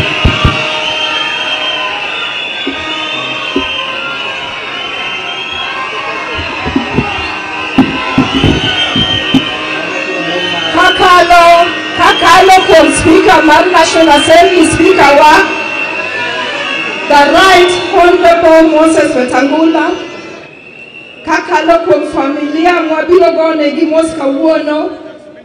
Kakalo kwa mwajumbe duto kotelne gi Senator wa Senator Oburu.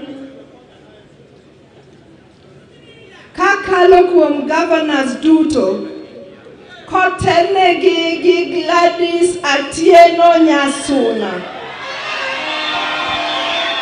Amoso kwe dala chalika no kwe.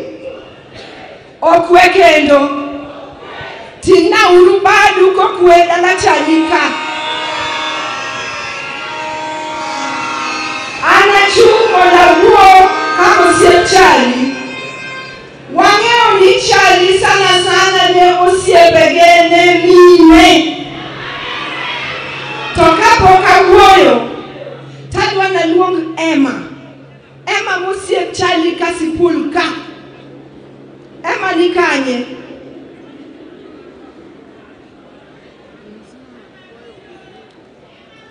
Emma biro. Emma nyona mos. Bia mama. Bia don't gika. Emma ni jo kasipulu nge koso kunge. No siep chali koso siep chali.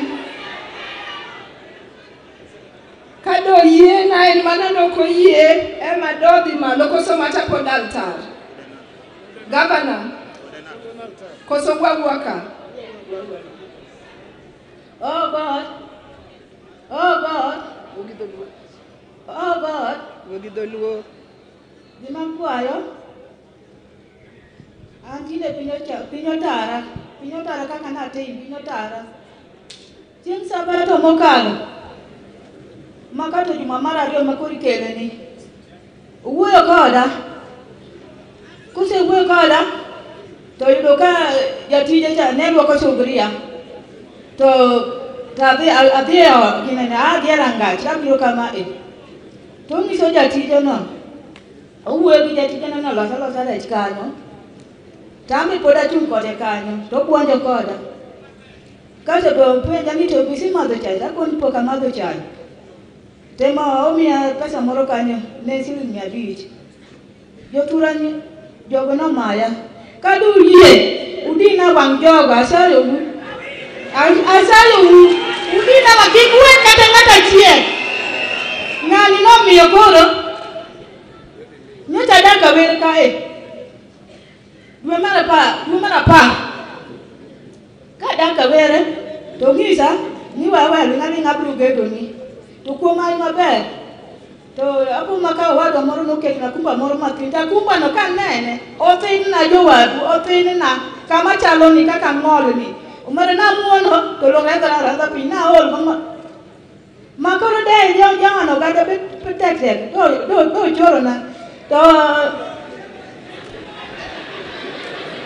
kuri di makwai nyawa ngaya ngia kama tiere ni sama ka kata kita ko woni dina noda enot mo mati medina go mo da sungi go amo yo ka tie namne o ka ni do dalana na ka no mo ni ko sie prani e no ka ni do dalana o mi na piane o ka su ko ni waten nani ka te ka gamoro ta tuera pinyo no do makata mi ka ki to kai tama to ka miel tama to tura ko nyauru kata kuyudo moro matin buko na cham ne ketlega kama nena ni yo no gada mane rigo koda matek mura moro tie ka o wali moro ka en maka adiga yie ka diga yie ta ko ga penyi to chief ne tan tie ni o tie ko wali ne ma matunda ga madi gija dreba moro ka ja dreba ni ka ne ka ne ma ngondo wana kuma tie nyawangaya timate ndina wakyo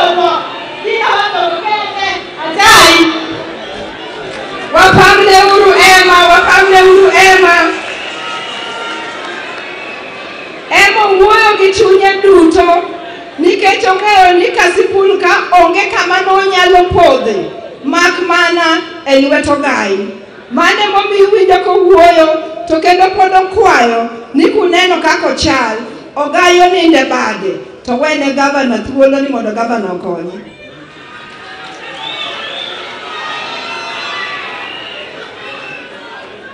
Adwani mondo awach kama. Today, if Sir Charles Ong'ondowere would open his eyes, without fear of contradiction, the one thing Charles would say is, I told you they wanted to kill me. You never believed me. Charlie knew who that they was, but he never told us who that they was. And we just hope that in time we will know that they. Charlie's greatest virtue was the virtue of loyalty. Charlie was loyal to his party leader Raila Amolo Odinga. Charlie was loyal to his party ODM. Charlie was loyal to his friends. Charlie was loyal and dedicated to his constituents. And in every polling, whether it's Infotrak, whether it's Poltrak, Charlie always scored the highest in the Nyanza region because Charlie was close to his constituents. Yawa Charlie ni mjumbe moya utorangaje. Sasa kiweyo gi Charlie ni mama nantie gi jok moko ka we awuo kod gi achamo kod gi kuon moro matin. Charlie went to every funeral in his constituency. Obed funeral nyathi matin, obed funeral ng'ama duong', obed funeral mochan, obed funeral kama pesa nitie, Charlie will be there. Mae osiepwa mwakowo kawuono.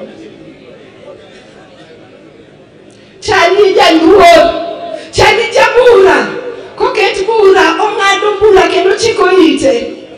Charlie bok luong ji gi nyinge gi ng'ato ka ng'ato en gi nying. Ano luonga ne minwa kuma nanyuole Charlie bakia. Mheshimiwa hivyo bara usiku kwa mana ni yuora. Gavana Gladys Wanga tokia nyinge. Koda gavana tinne usiku mana ni jatel. Charlie ne nigi luor. Ratego no wuok kadhi menyo ne oganda mar Kasipul. Ratego dhi manyo dongruok ne oganda mar Kasipul. Wasigu oliwo Ratego. Monego Ratego. Ratego duogo Kasipul koninde bade. To wawacho ni kata koninde bade. Charlie ng'ama lich. Chali jado tikiano jado. Chali okawo ode momako moketo machalo mana ot ni en gi dhako achiel. Chali nigi nyithindo mopogre udi ma en go gi ute min adek nikech jaode mokwongo nosenindo. To chali omako gi kendo riwogi. Chali ni is an organized man. Tulo moko muwinjo ka wuok ni ng'ato ni otho ni dichuo tho. Kachali ka tulo no ok nyal wuoke. Nyithindo gi oriwore kabisa. Mon gi oherore kabisa nikech chali no ketogi. Omiyo wako osiepna. To sama wako osiepwa ni nitiere gimoro achiel maloyo timadwa ni mondo goka. Kachali ywak ne loeti. G-Code, kindly. We need that clip. Thank you. G-Code, kindly. Asante. Adwa ni mondo wawinje chali ka wuoyo.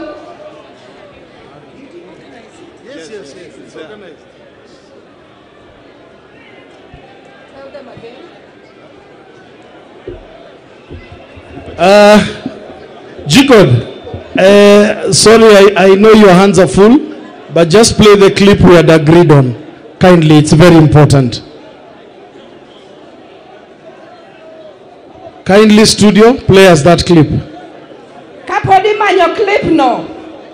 Awabiro kako Chali kaka jo Kisumu West constituency. Chali was a friend to this constituency. Jo Kisumu West chungane uru. Wabiro kaka lo kaka jo Kisumu West. Wabiro gi members ma county assembly. Wabiro nyaka gi chief. Wabiro gi jo Kisumu West jo party. Takwayo jo Kisumu West nikikubedi. Adwaro na Ajiki ni kanya Ajiki kodhiamo. Ajiki adwaro ni mondi chungi kowe Chali, say Chali. Abiro. I will work.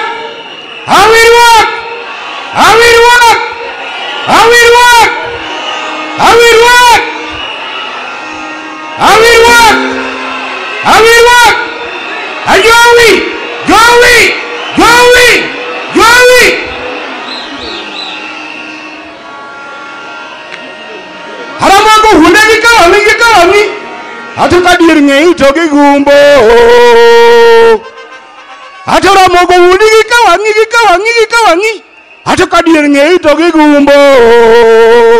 Udo bongo mineno ni kodwa go min mare to pore arungu monde.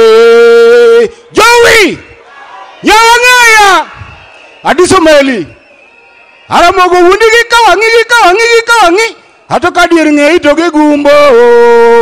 Udo bongo mineno ni kodwa go min mare to pore arungu mondo. Ajiki kodhiamo. Zakni kanye. Lekeni chungi kawango mariwa.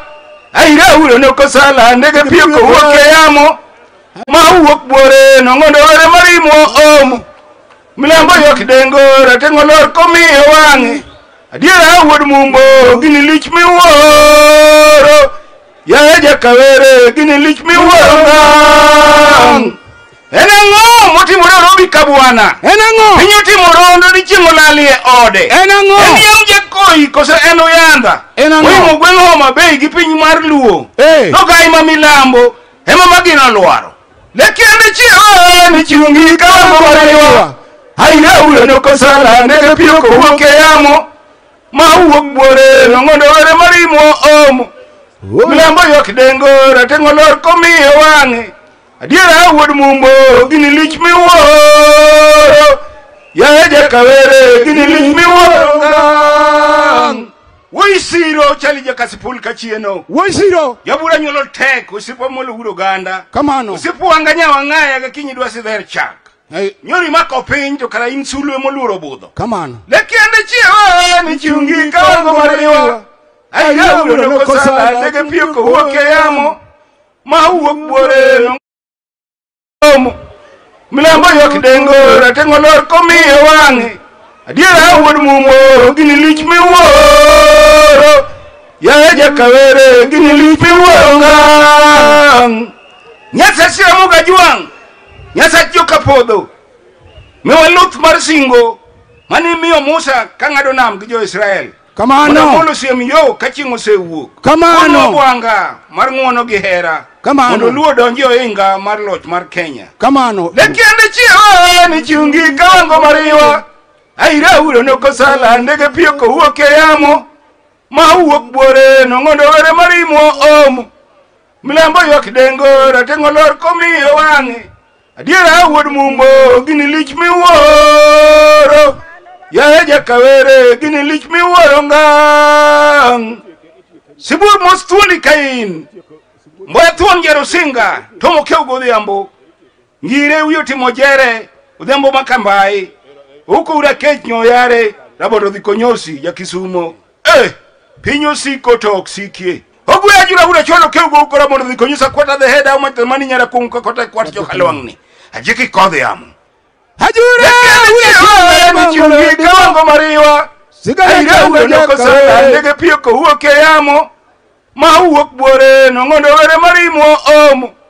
Milambo yok dengo ratengo lor komi.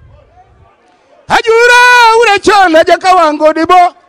Sigana chanda Jakawere luo yoro pacho. Pinje luo yoro pacho paramo gajuang. Eni dalal na Jakawere yogoramo. Amolo yoro gitun luo Kisumo dala. Ongondo digi kwe. ODM beduru gi kwe ubro yudo jatelo machielo ka. Jowi.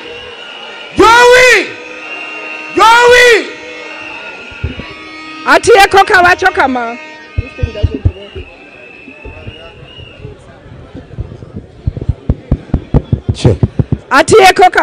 Atieko kawacho kama. Giri mihero emidendo. Wadendo milele na milele. Wadendo dunia imenena. Wadendo piny osewuoyo. Wadendo gai ma milambo. Wadende kendo ni chali. Wakwayo ni Nyasaye mondo ket chuny chali kamokwe. Ero uru kamano.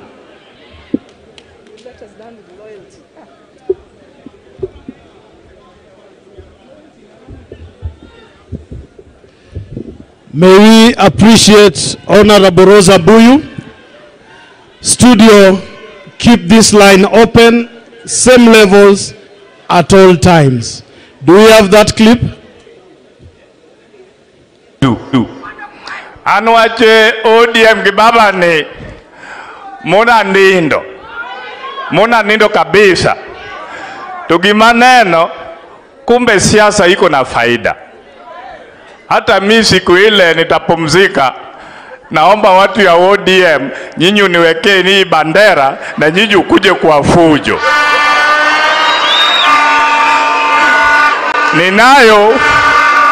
Ninayo furaha tele kuona fadha yangu. Fadha kidogo. Yeye ndiye alikuwa chief agent yangu kwa kanisa yetu ya Katoliki kule Ugis kabla hajakuja hapa. Kwa hivyo nimeshukuru na ubarikiwe. Sisi watu wa Katoliki tuna mambo. Tunajua tu kupeana pole na tunajua ukitoa maombi, ubudu Bwana, utengeshi ukalu ya Bwana, maisha iko kwako muno. Tokata kamano joka nyana. Nekechwa yuago soja. Police kotho to risasi nyaka gongal malo. Omiyo kowach na chelari adek to kiwanja koma ni ODM. Chelari adek. Kendo. Nuana.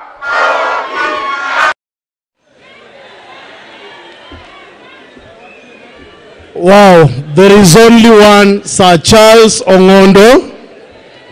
Thank you, G-Code and your team and Azimio TV for the good job that you're doing. Right Honorable Speaker, sir, allow me to acknowledge the presence of the Deputy Party Leader of the ODM Party and Vihiga Senator Honorable Godfrey Osotsi.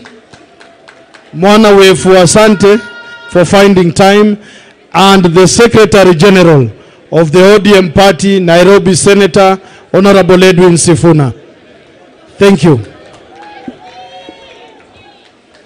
As I invite our next speaker, allow me as well to convey messages from the Right Honorable Speaker of Nairobi City County Assembly, Honorable Ken Ngondi, the Majority Leader Peter Mwatok, the Majority Whip Moses Ogeto, and Chair Budget Wilfred Odalo, who would have loved to be here but are not here because of another burial of a member of our County Assembly. Allow me to acknowledge the arrival and presence of Cabinet Secretary for Cooperatives and MSMEs Development, Honorable Wycliffe Ambetsa Oparanya. Welcome, sir. Without much ado, Right Honorable Speaker, allow me to invite the Member of Parliament, neighboring constituency, Honorable Dr. Eve Obara, to guide us in the next session. Welcome, Mheshimiwa Obara.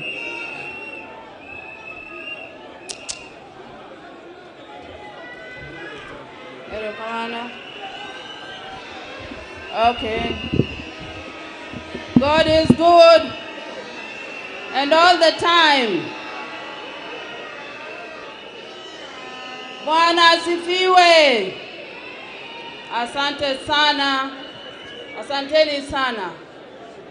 First and foremost, let me thank God for the gift of life, for allowing us all to be here today for the send-off of our brother, Charles Ongondowere. Two, let me thank each one of you for having shown up today for our brother. Three, my role here is to invite all the MPs present in this gathering for introduction, because this was your colleague in Parliament.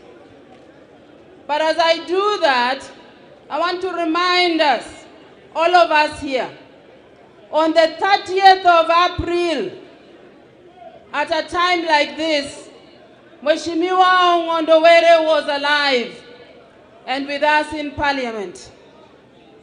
The same 30th of April, we closed Parliament with him still alive. And today, Ongondowere, my shemeji, is here. This is a stark reminder for all of us that we are all temporary. And as we reflect on life, congregants, let us remember who we are. And this message is to all of us, the political class, that as we spend time sometimes plotting and planning for the downfall of our colleagues or of our friends, we seem to forget that we may not be there tomorrow. Therefore, it's a time of reflection on the things that we do as politicians. If there is any time that we should remember to be humble and remember that we are our brother's keepers. Ongondowere died in the hands of assassin. My shemeji used to call himself Yor Nyarai, because that's where I come from. He never called me with my name. Wod Nyangawa Nyarai. So today I'm also a very, very sad person. If there was one person who stood with the ladies in this county, it was always Charles Ongondowere, be it the governor, be it myself, be it Millie Odhiambo, be it Dr. Gogo, or even Joyce Bensouda. Ongondowere was the one who was always there, standing for us, and would even abuse people on our behalf. I didn't want to say that loudly. He would abuse people on our behalf. Today, it's the time to say goodbye to him, to the family. You lost the best friend of the wives, of the children, because that is what he kept on telling us, even on the day that he died. Let me tell you that most of the discussion on that day, and I spent a lot of time with him, I can tell you today that most of the discussion was around the family, about his children, about the mothers, and what he was planning. It was about you, that you are on top of mind. So, colleagues, can you please come? Because on the day Ongondo died, we were in parliament, many of us.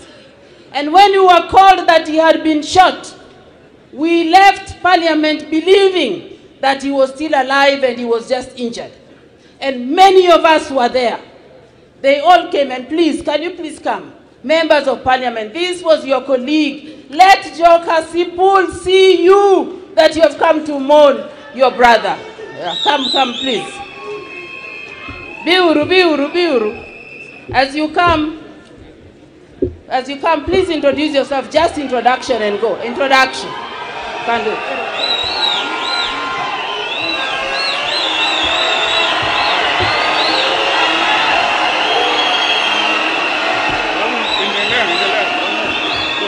Ero kamano kabisa. Yo Kasipul ria. Kasipul ra. Kasipul tibim. Kasipul tialala. Wamama hai. Homa Bay. Ero kamano jo Kasipul aniluonga ni Babu Owino, MP Embakasi East constituency. Eto maro Ngondo Were ni wadawacho ni wan kaka onagi. Adwani tho mar Ongondo Were ni oriwa uru kaka gimoradi achiel. Kik wariwre uru nikech oganda matin moriwre ber moingo oganda mathoth mokere. Tho mar Ongondo ni onego bed a lesson to the great people of Homa Bay. To tho omawa ng'ama jachir, ng'ama notegno, ng'ama ne wacho pache, ng'ama noero ODM gi chunye adi achiel. Twakwawo jo Kasipul ni umiwa ng'ama ratego kaka Ongondo Were ne ratego, ng'ama bokonyo walwenye parliament. To 2027 wang'ni wantiere gi hope ni gini wang'ni wadhi kawo. Donge kamano?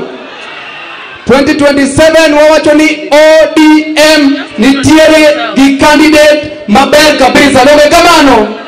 Dong kare Babu Owino romo yawa. Oromo koso koromo? Ero uru kamano. I can see that we are so many. Please, let us introduce ourselves and sit down. The temptation is to say something and say it for a long time. Please, kindly, 1 minute.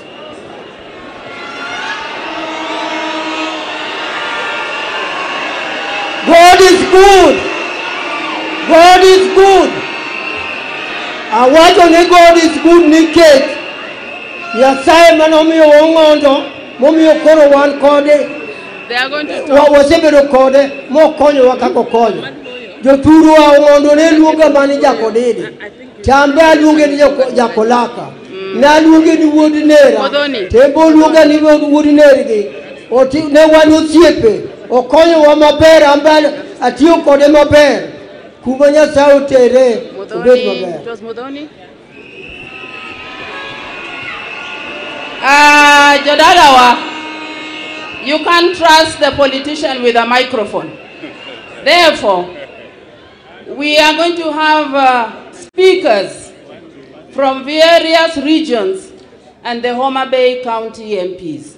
The rest, allow me to introduce you and you just put your hand up. Is that okay?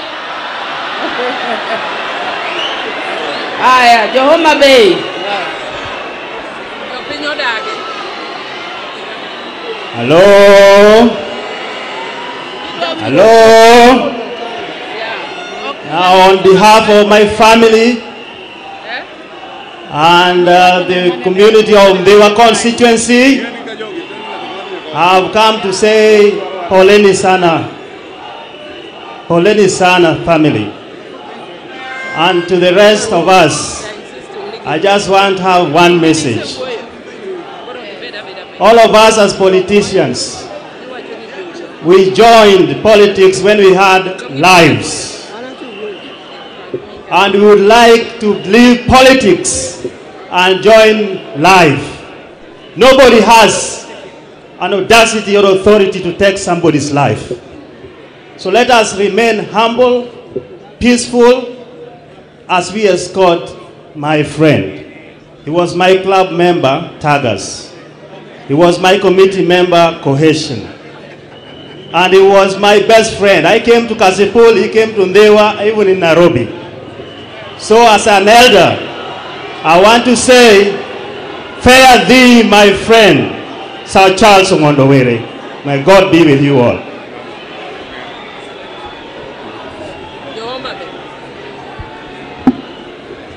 To our guests, Speaker National Assembly, all guest presents, Wayuago Ward Malit, we are mourning and may his soul rest in peace in Jesus' name.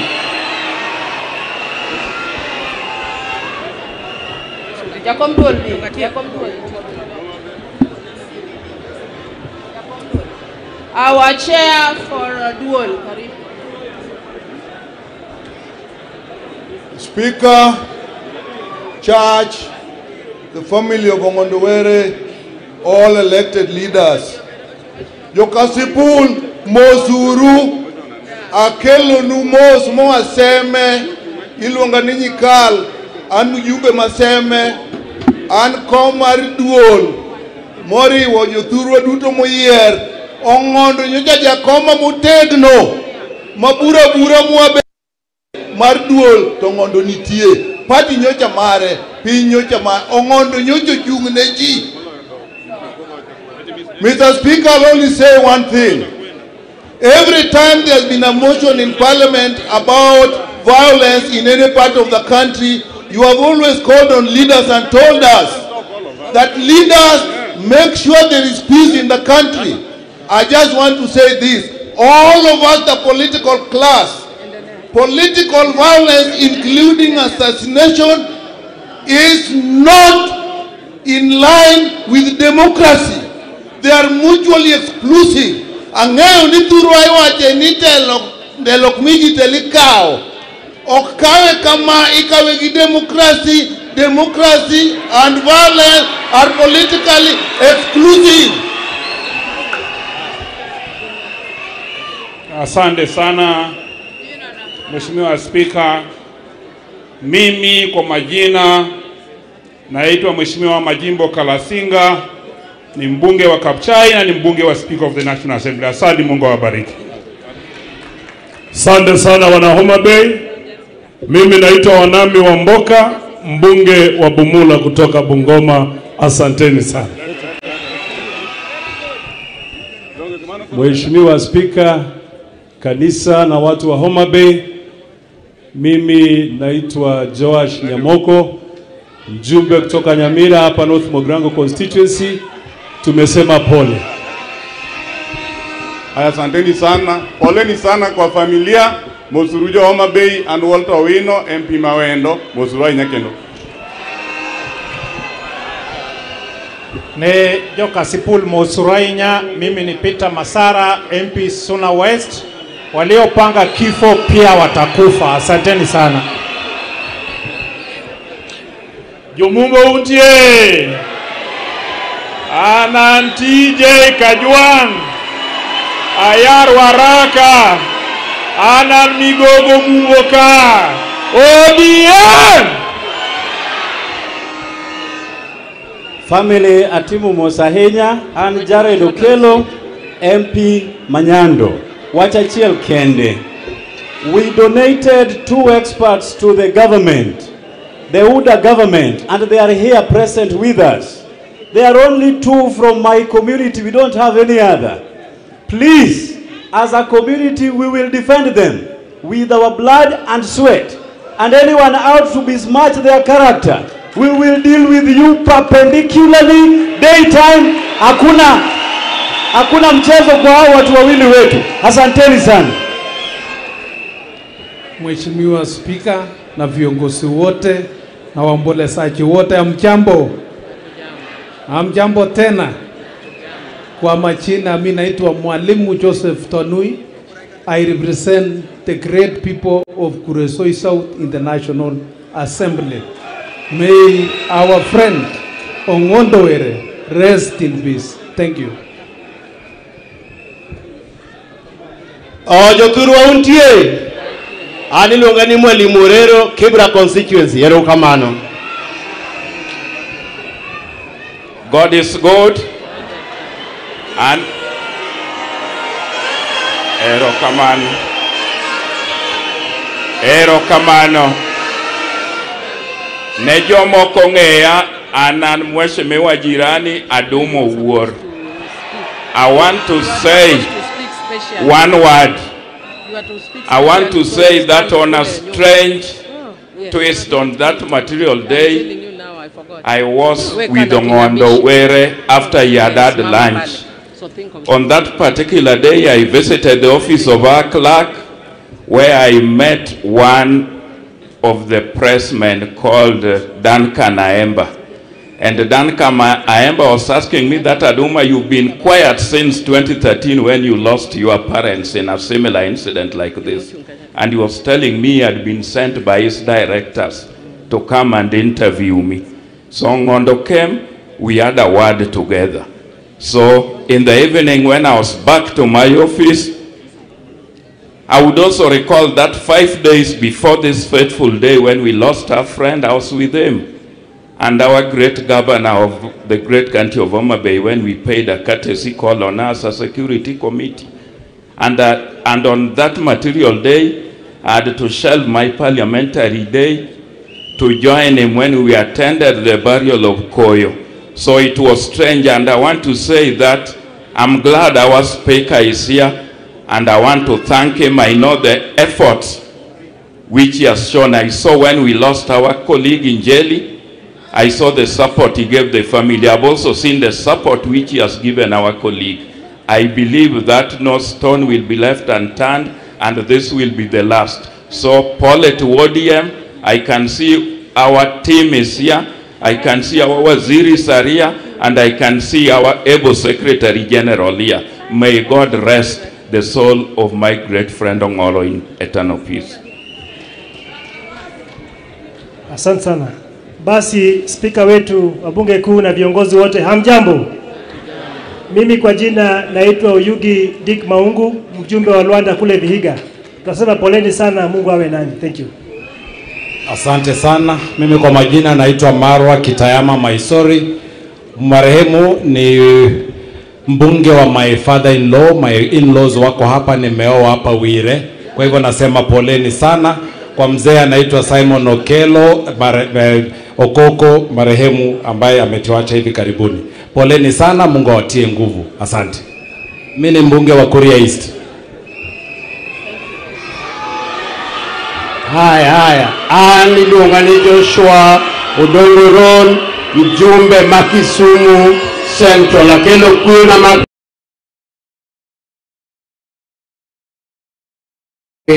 Banyasaye ket chuny Ong'ondo Were mosiepna kama beremen. Asante. Mimi ni Wanyonyi Martin, MP kutoka Webuye East, Bungoma County, na mbunge wa kwanza kuchaguliwa mzungu katika nchi ya Kenya. Sisi ni kusema tu haitoshi wala ambao meua Were kupelekwa kotini.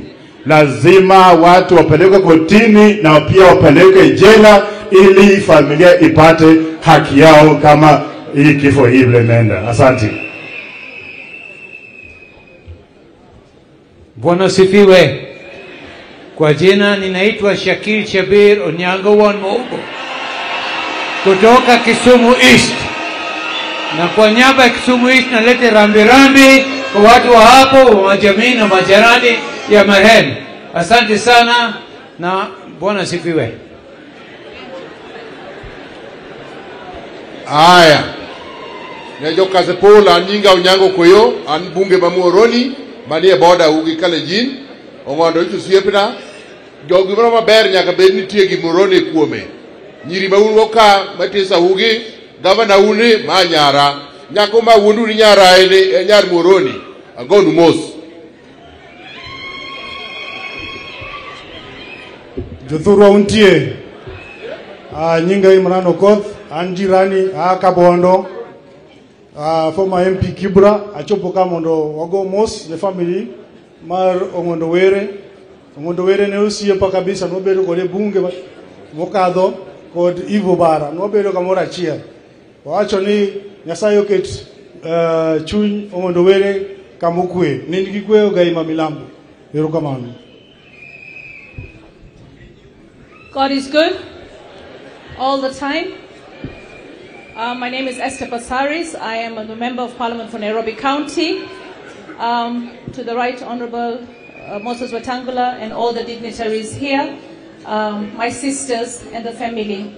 I want to say condolences to you. You have been strong, and that strength that we see from you can only come from God. I want to tell all those who have something negative to say that we know in English there's a saying that says empty debbers make the most noise.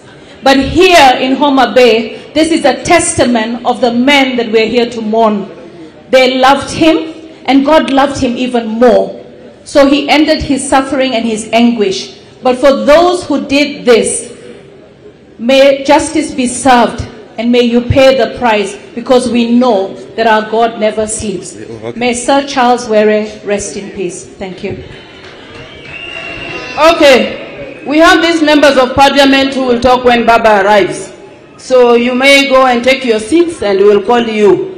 Honorable Kaunya, Honorable Paul Zengu from the Blue Economy Committee, Honorable Mishi Mboko, our Commissioner, Charles Kamuran Baringo, Mudoni Lamu, Honorable Jerusha Momanyi from Nyanza, Kisii, and then Kosgei, brother-in-law, and finally Atandi, Honorable Budget Chair.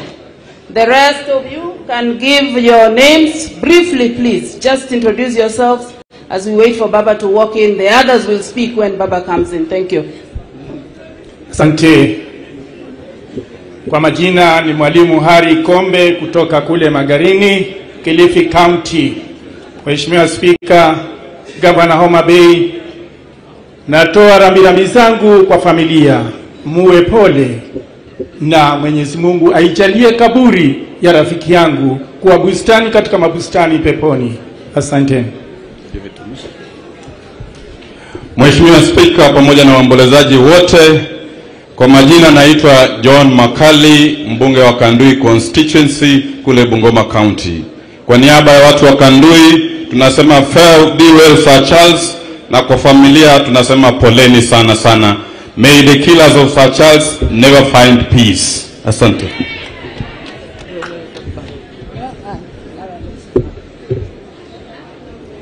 To the family, kwa majina ginyinge na iluonga ni Ruth Adhiambo Odinga nyaka mami an kae moda yuago Ng'ondo kaka yuora nyan yuora Ng'ondo kae kata mana ei parliament nyawa hero kendo nywa genore adwana wacho Ng'ondo ni nyanga mane wan ga parliament anange kadonjo kana mono e parliament nyo puonja yore makata kaka ji nyalo loso godo e parliament. Ng'ondo nyo her gi ji te, obed Meru, obed jo Kisiche, obed kabinde te, nyo loso go kendo ng'ama nyo jambola ahinya. Aneno ko lose way marandiga ahinya, way maduong' ahinya. Anyo luonga ni jirani, to gima nyang'e Ng'ondo nyo hero malo gimoro amora. En party miluongo ni ODM. Ng'ondo nyo ja ODM motegno, kendo nyo kona gani nyaka mami. Kapok idonjo igini, Baba wacho nang'o? Baba benitie gini hapa ni wayuane chien mondi wacho gima Baba wacho emwaluwo. Adiero Ng'ondo osiepa idhito wan pod wadong' kwaluwo mana kodi laini mane wawacho mal ODM. Omiana yuagi kenago ni moso siepa ni maber to joma no kawigo. Kiku wodwa gi joma no maka oketo kachaka. Won wach matut mano miyo mano golo wach mondo negi nyaka wayudi wang'yo kowe kaka mano waneno kama msano nodhi. Mayudi nyaka wayudi Nyasaye mondo.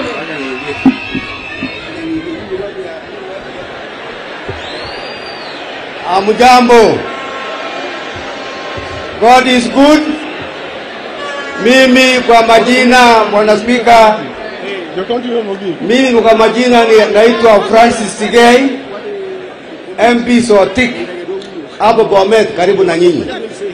Nataka kusema ya kwamba pole kwa marehemu bibi moja ya Mheshimiwa Were, anatoka klani yangu Jane Were, na nimekuja kama clan ya kwetu kusema pole. Poleni sana. Thank you very much.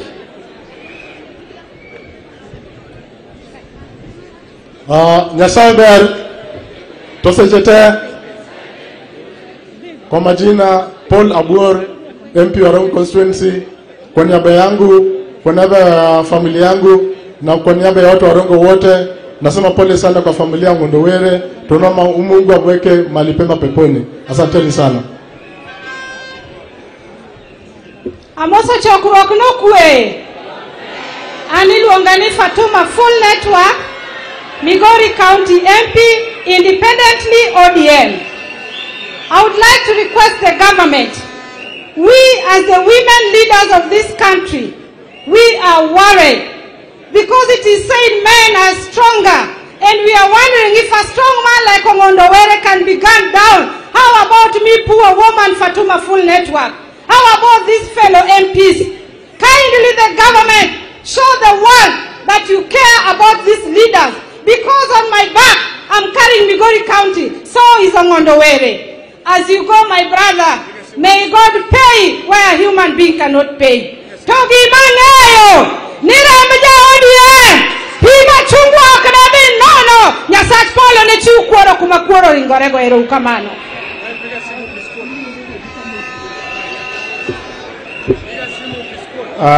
Ne jodala wa Makase Paul, jodala wa Maoma Bay, ani luonga ni Eddie Okech, jomoko be luonga ni Muok Ratego, ane seneta ma Migori County. Owinjo bed ni aloso sama senators lose, to nikech dich mok nyal geng', aringo mondo abia kukodu, to wadok Nairobi weche moko, mano bedo assigned.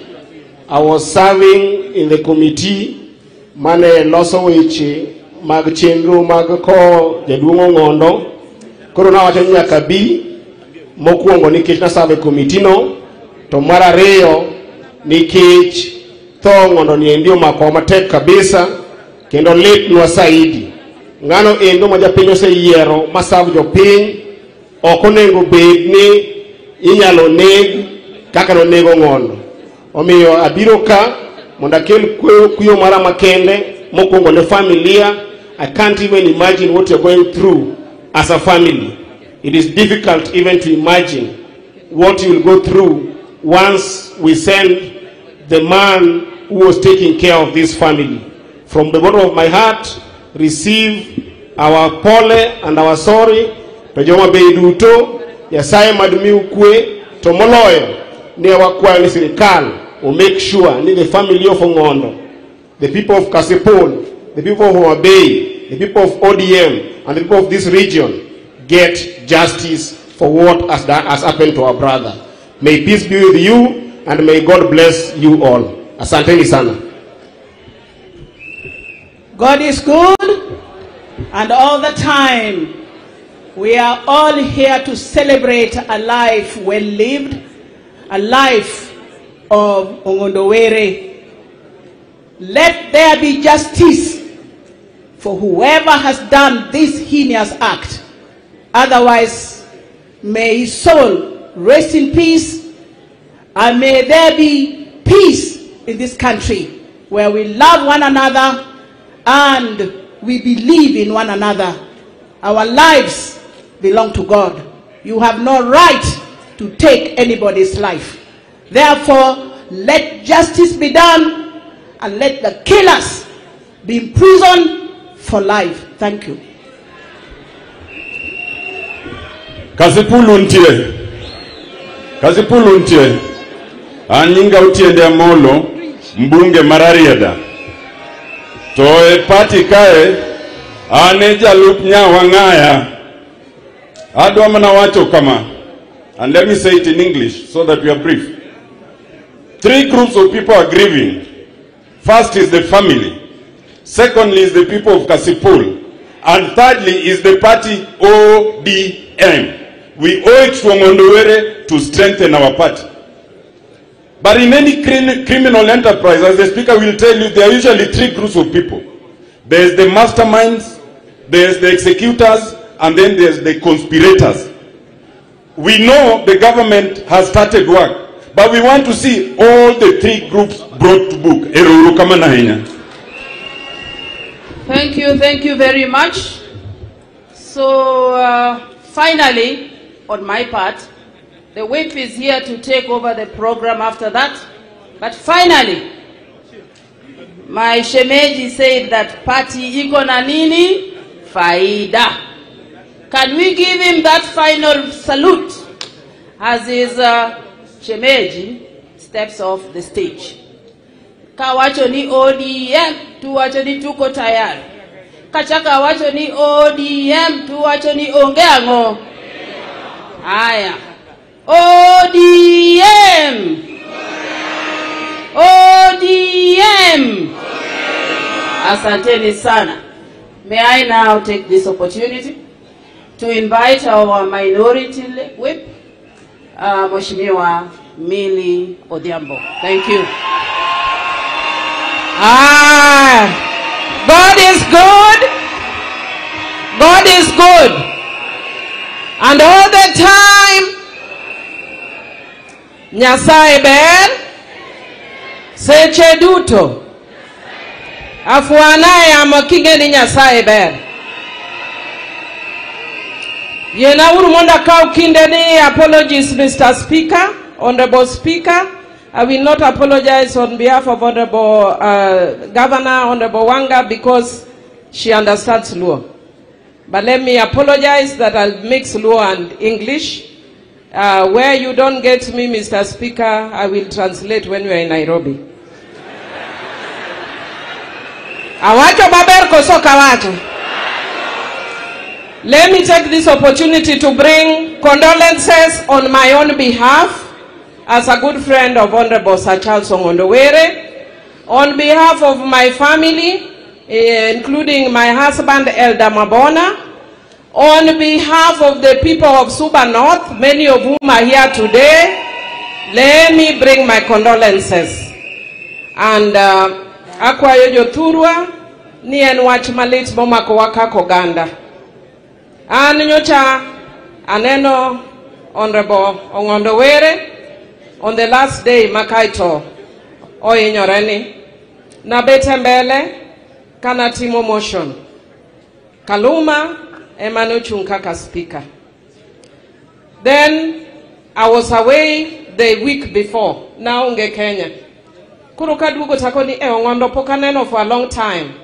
Nikech is usually concerned about individual members.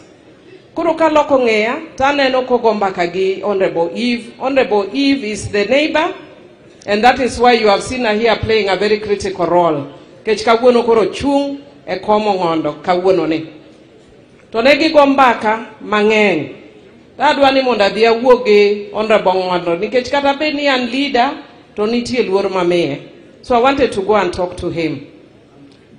But I saw them talking, consulting for long. Kora loko rata wacho ni I'll go and talk to him again bange. When I turned again, pod negi wuoyo. And then because they were talking for long, I said ni I'll bother later. Kora chako move motion. Kase move motion to aluongo deputy defense committee or second. To ka bedo piny ni taneno message ko ore e group wa moro mar ODM mar executive committee. To ng'ato ndiko niya ang'o maneno about Ongondowere ni. Koro anapani ng'ato ndiko kata no yudo accident, kata ni jomoko goe, kata no faint, kata penyo ni what do you mean? To Oduoro Ngwen, our chief executive, wacho ni yes, it is confirmed. Ong'ondo Were has died. Jothurwa onge gima lit ka ng'ama ineno almost less than 30 minutes. Tinyisi no tho, to ok no tho no yudo accident. Ok no tho no yudo heart attack. O tho ni ng'ate monege. To gima lit na jothurwa ma to koro wawach gi dhowa. Ni nageno ni ka ng'ato wuok ni onege, tayude kata ni James Peterson, kata ni Samuel Maxson, to nyingo ganda wa emiketo jothurwa. En chien mar ang'o madikaw oganda ni ichwero remone. Kata obed ni en wach siasa. En siasa mar koro ukete tho yawa. En gima lit to wadoguru chien. Kech gima nwaneno no oked gima ber kako oganda. I want to say who Ong'ondo Were is. I've been fighting with most of my friends on Facebook because they want me to give a narrative of Ong'ondo Were as they know in Facebook. Anungeya Samilo Geza, I am very firm. I don't care whether you like me or not. If you want to walk out of my Facebook, walk. I don't care. Because if there is something I know, I will speak the truth about a person, how I know them. Indik Marika Kingeng. Write how you know him, I will write how I know him. What I know of Ong'ondo Were, who I served with in parliament, and many members have said, Ong'ondo Were was a very straightforward person. Another one example. In the last elections, when people were taking positions of our gubernatorial position, many of us as members of parliament were still deciding, mini go hapa. Some were under the ground supporting under candidates. I can tell you the one person who stood from the beginning, family. Even me, I was not there. The first person managing family, the Honorable Gladys Wanga, was Ong'ondo Were. Woimone Dokani. Awacha dieriko sokawacha. And I respect Ong'ondo Were because he knew me I was like this because of siasa wa malokolka. And he came to me and I respect him kabisa for that. Tokona na milo. Ana di support Gladys koro katarachini. Tangne ngona di support. I respect that in a person. Kato chako nyisa na milo. Kechati yokodi. I will not fight you. And if you have something in your constituency, I will come and support you. And he did that. Koriti duana goe, ini se birikonya constituency na we walo. Giwe walo na. The other thing why I support Ong'ondo Were, he was very loyal. Ose nyisu kata clips na kunenoka. He was not just loyal to the party. He was loyal to his friends. That is a hallmark that a lot of young people don't have. There were people who were attacking us on Facebook. As soon as they saw the reception in Kasipul, they have now turned. Now they are praising Ong'ondo. Learn to be loyal. Chunguru kamora chiel ki chung to kanye michungu. The third thing, Ong'ondo Were was concerned about his fellow leaders. Seche moko parliament gik moko wuok manyalo konyo other constituencies. Other members koneno. Kaoma mareno to lingoti. Ong'ondo Were would call you, and he called me severally. In the last parliament, ndeche moko no wuok manyalo donje constituency. To noneno kan pok na yudo information. Biro to luonga na milo nikech an ing'e ni nagwera gi sirikal makata kopo ni gigo wuok to kata jo sirikal ok bi nyisa. Oluonga na milo. An ing'e ni jogi agweyo to bang'e kaka seche moko wuondo gi gimiya information. Okoni ndara moro wuok taneno ka Suba North onge. Donji mondo ikaw ma. Ndara no biro man wakelo Suba North. Iti dwana go Ong'ondo Were. Okabigoe. Then the last thing madwa wacho. Anyalo wacho many things about Ong'ondo Were. He had a sense of humanity. despite what people have said about him. Ong'ondo Were kanoneno ka in gi lit kata gimoro ochwanyi, he would come and take it like his own. He would take it so personally, and he would come and console you. Koneno kikuyo, to biro mopenyi nitamilo to daneno mana kikuyo. You may have your own narrative about Ong'ondo Were, me I have mine. And I'm speaking from authority over a person I knew. Omeyo, it is a sad thing that has happened. And I want to encourage us, especially the media. Many of us will not talk to the media because we will fear we will not be covered. Media, if you don't cover me, well and good. We defend you, and as ODM we've defended you through and through. And we defend media freedom. But what happened when Ong'ondo Were died? Really, and I still defend you, and I defend your freedoms. But there is no freedom without accountability. You will see the children of Ong'ondo Were here. The last one, Ryan, there is a very tiny boy. I see Emma there, a very young girl. People have hounded them on social media. Honorable Gladys Wanga will tell you here the situation we were in on the day he died. We went to the hospital, we went to the police, we were reaching the house at 1:30 when the wives had arrived. Originally, only one son was going to that house alone, one person. But because you want likes, you are already on the media attacking Ong'ondo Were with no information. The dangers of a single story. Media, even if he was the crook that he was said he was, where is his voice? Where is his right of reply? You can't paint somebody like a demon when he has no voice. I'm not saying he was excellent. That I can't vouch. I can't vouch. I can only say what I know of him. But you have a right to report correctly and give somebody a chance to be heard. Kasipul, jo Kasipul manaka, fuana urueyam. Aero ukanyugu, takiana aero ukarabuan, takiana aero ukomena kosorech, akiana aero ukango. Umbu wera, kawuno era uno wame mana child. Gimomi aero ukwodo na wijo komanyo ngongone Charles. You have received Charles like a hero. You received Charles like a hero. And I'm seeing people are saying, oh, did you see the buses? There were buses. Those are buses that were brought by people like me. For people of Suba North. For people of Ivo Bara, Rosa Buyu. Because we are mourning our colleague. Even people from Kalenjin Lad have come in buses. But the people you are seeing on the ground are people from Kasipul. Atimonwero kamano maduong kuom rwako wuodu gi hera kendo restoring back dignity ne mane en go. Yenauru mondo aluonge, ntiere joma nwawacho nwa boluongo ka babo biro, but adwani wakaw interlude mo matin. Kora dwa luongo Tabi mondo chako ketnwa wer nikech the Bible says the Lord dwells in the praises of his people. Emiyo kata kunena ka miela ero angla lakini aja Kristo.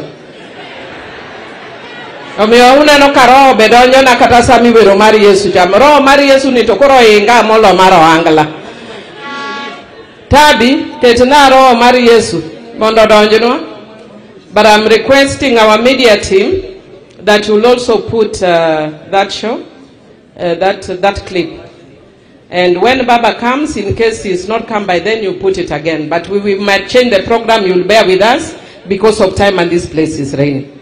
So we might change, but I'm calling Tabi Mondotelwa. Thank you, Mheshimiwa. As Tabi comes on studio, stand by with that clip. I will give you signal when to play. Tabi. Sure.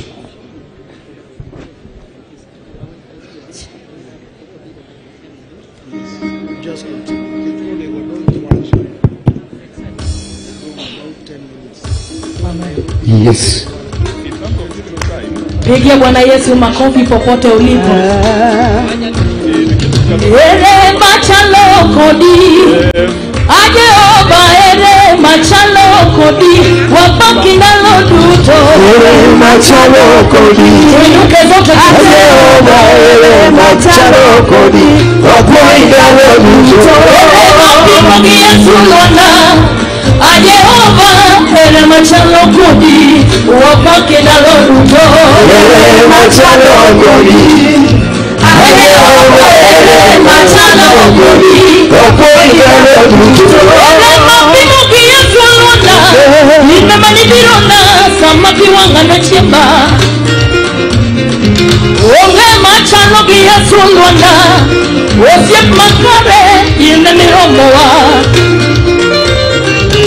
Omeo kipako zundi, wapak na Yesu ene moromo kipak, watingi maromalo. Ere machalo kodi, amen wetina yake. Ere machalo kodi, wapuinga lo duto. Ere machalo Yesu lwanda, aje oba ere machalo kodi, wapake na lo duto. Niombe sote tusimame anapoingia kinara wetu mpendwa Injinia Daktari Raila Amolo Odinga.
Asante, asante,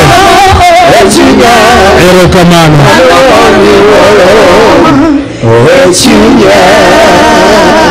Tumpigie Bwana Yesu makofi mazuri na waimbaji wetu. Your Excellency Engineer Dr. Raila Amolo Odinga sir, all protocols observed. We are at an advanced stage of the program, and the minority whip in the National Assembly, Honorable Millie Mabona, was on stage.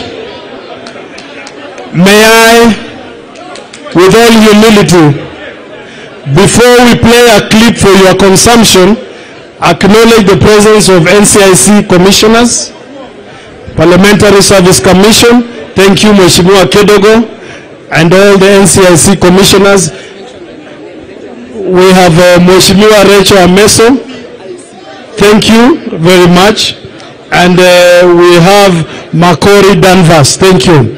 That is the NCIC. We also have PSC, Parliamentary Service Commission, Mheshimiwa Johnston Mudhama, and all the other commissioners. Thank you. We have a delegation from the FKF, led by Kale Collins. Thank you very much. Your Excellency, without much ado, may I draw your attention to the screens and ask our technicians to kindly replay the clip we had played earlier for His Excellency Dr. Odinga's consumption. Meanwhile, niombe nyinyi hapo musalie watulivu, tuendelee na mkutano. Studio. Anwache ODM gibaba ne Mona nindo kabisa. Tugimaneno kumbe siasa iko na faida.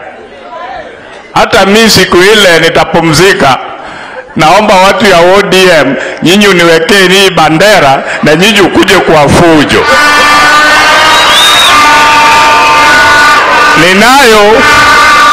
Ninayo furaha tele kuona fadha yangu, Father Wave kidogo. Yeye ndiye alikuwa chief agent yangu kwa kanisa yetu ya Katoliki kule Ugis kabla hajakuja hapa. Kwa hivyo nimeshukuru na ubarikiwe. Sisi watu wa Katoliki tuna mambo, tunajua tukupeana pole, na tunajua ukitoa maombi, ubudu Bwana, utengesi ukalu ya Bwana, maisha iko kwako muno. Tokana kama joka jana nekechwa yuago soja police koto torisasi nyakagonga malo omiyo kowachna chelaria dek to kiwanja koma ni odi chelaria dek kendo nuana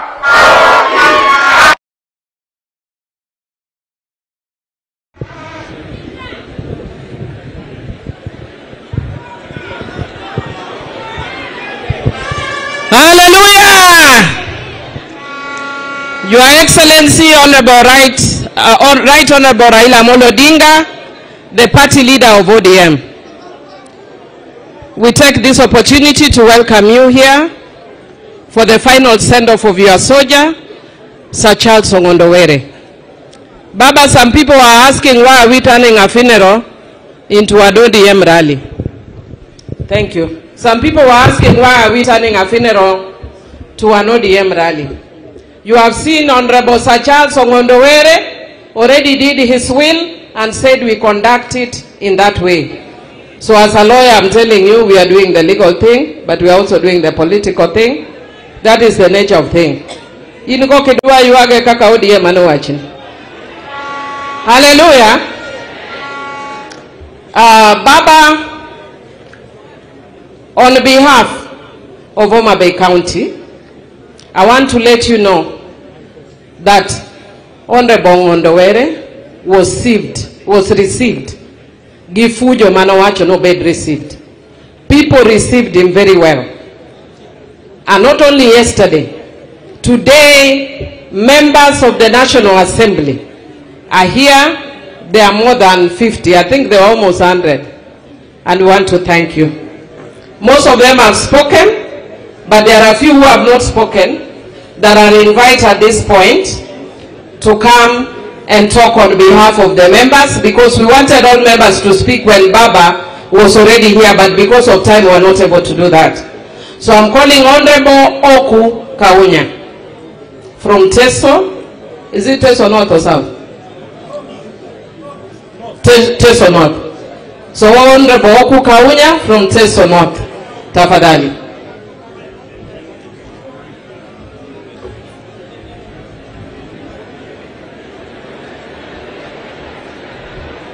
Joturwa kawuono wane liel kata ng'ato bedo ni majority leader to kung'iyo ahinya kamano, ung'iyo tu uling.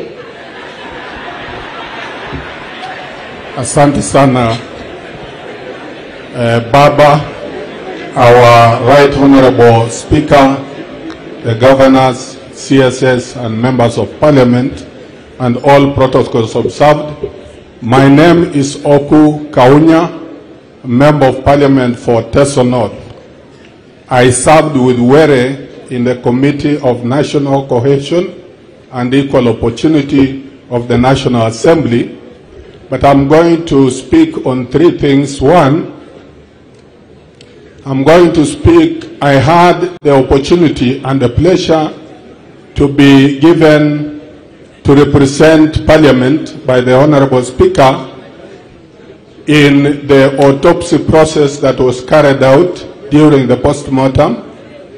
And I want to say that the assassin, what came out of the autopsy, which was carried out, the assassin pumped 5 bullets to our late brother, Honorable Ongondo Were. And the 5 bullets, 4 bullet heads were recovered. And in these 5 bullets, they were all on target. The first bullet hit the aorta, which is the main artery that carries the blood. The second bullet hit the liver. The third bullet hit the heart. The fourth bullet hit both the left and the right lungs. And the fifth bullet apparently ended up at the spine. And out of that, from the outside, there are 2 bullets that were hit. Either the honorable member was on phone or he was trying to protect himself. On the hand, on the upper part here, 1 bullet went through and a bullet head was recovered. On the lower part, which where the watch at the wrist, it hit the watch. Parts of the watch were recovered inside his body and it went through. We don't know. Of these bullets, 1 of them went through the back and exited this side. So the conclusion of the chief government pathologist was that it was not possible for Ongondo Were to survive, and it's most likely he died instantly or before he reached the hospital. A very unfortunate situation. I wanted to report that, Right Honorable Prime Minister, because I had the opportunity to witness what happened. Secondly, I want to say on behalf of the Committee of National Cohesion and Equal Opportunity, chaired by Honorable Adan Yusuf Haji, who is not with us because of unavoidable circumstances.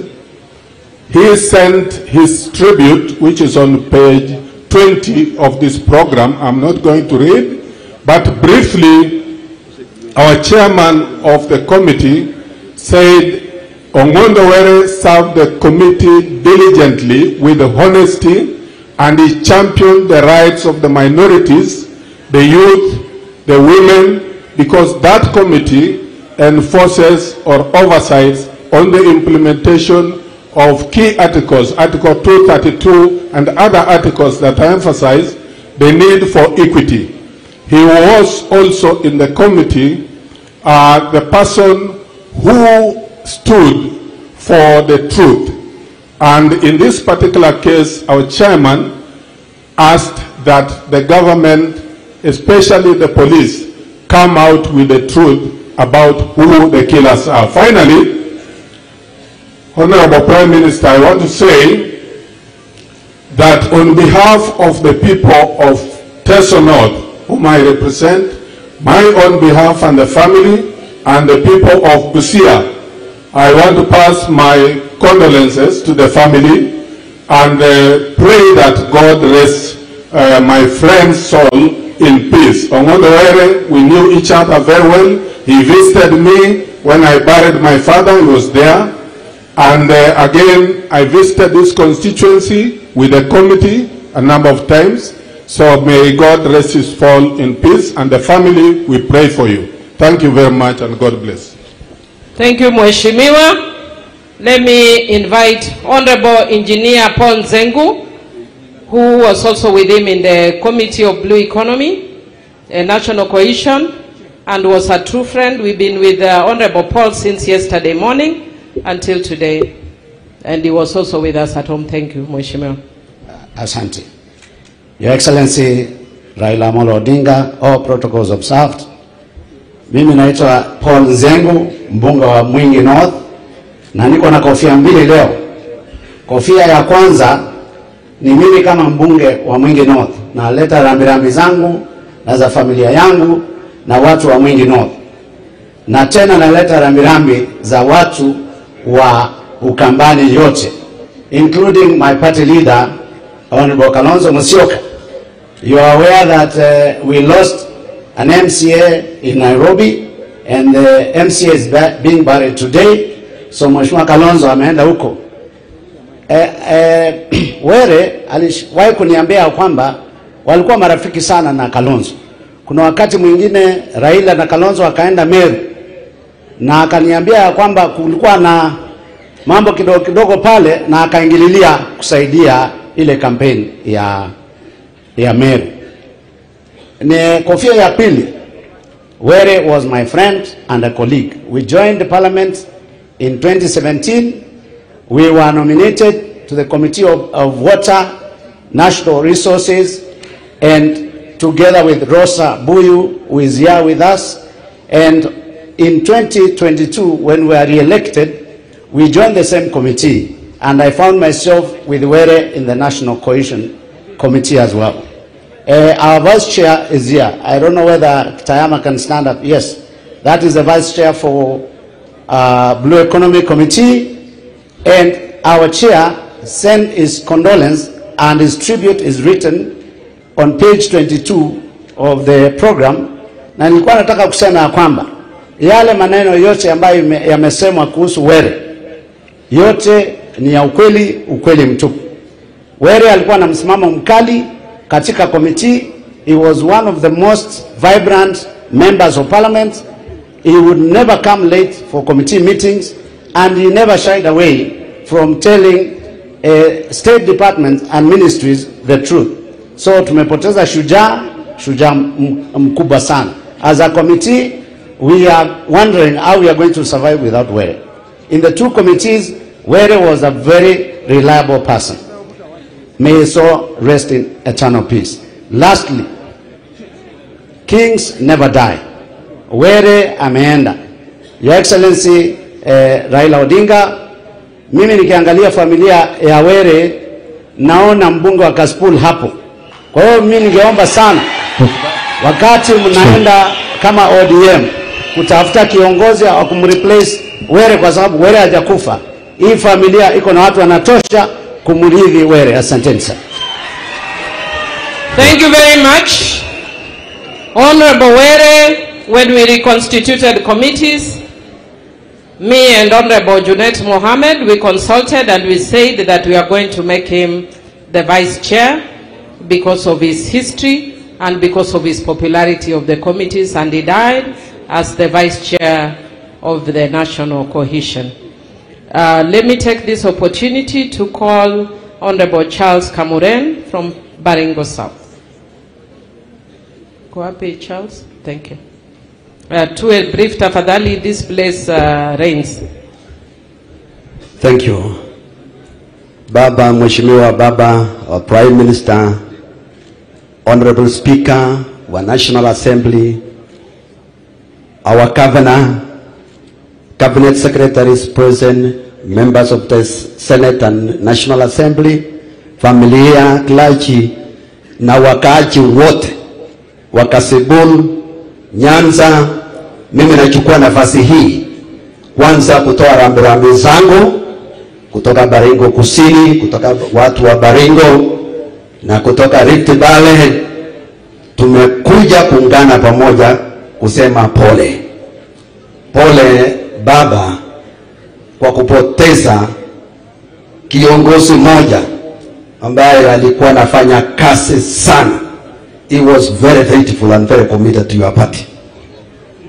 We were members of the National Coalition with him, and surely he was so close to me because he's called Charles. I'm also called Charles Cameron, so we share the first name, Charles. So we used to share a lot, specifically after 2022 elections. We used to share a lot, and I discovered that he's really true member of ODM, because he was standing all the time talking about ODM. I also learned that he is very faithful. When we assign him duties in our committee, he always delivers. So this is a person that was very committed. Unfortunately, we have lost him. Na nataka niombe kwanza kwamba wale walihusika na kifo ya huyu wasiwachwe, wacha wajulikane, na wacha wajulikane.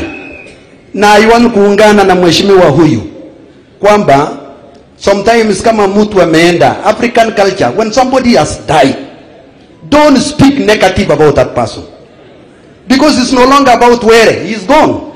It is about the family. Why do you write nonsense and you are still alive? Why do you fight with somebody who is dead? Hiyo ni makosa kubwa sana kiafrika, musirudie hiyo. Kiongozi ameenda, wachana na yeye, let us take care of the family. Be also human being. That right of that child, that right of that widow, you are not right at all, and that's not democracy. So hii nonsense tumezoea kuandika chafu chafu. Nimeona leo watu wa Kasebul, kumbe wanapenda mtu yao. Munapenda? Hebu inua mikono nione vizuri, nione. Weka hiyo television leo. This is a very honest person. Wanamuacha hii maneno ya kuandika chafu chafu. And I want to call upon the young people. Please, let us respect this country. The moment we destroy each other, let us respect our dignity. For you to be respected, for you to grow in future, respect the other human being. And that is the way to go. Baba, nataka nishukuru sana kwa kuungana pamoja na sisi kwa serikali hii na kuchunga hii serikali. Tumepata kupumzika when you came in. Na tumepokea wewe kwa mikono yote. So baba, sasa anza kutembea. Kuja nikukaribishe area huko. Si wewe najua. Umekuja El Chamus, umekuja pata watu wangu minority ya Eldoret, umekuwa kwa Marigat, umekuwa kwa Baringo. Kuja salamia watu sasa. Wewe huko serikali, wewe ni serikali. Sasa hii serikali ifanye kazi. Na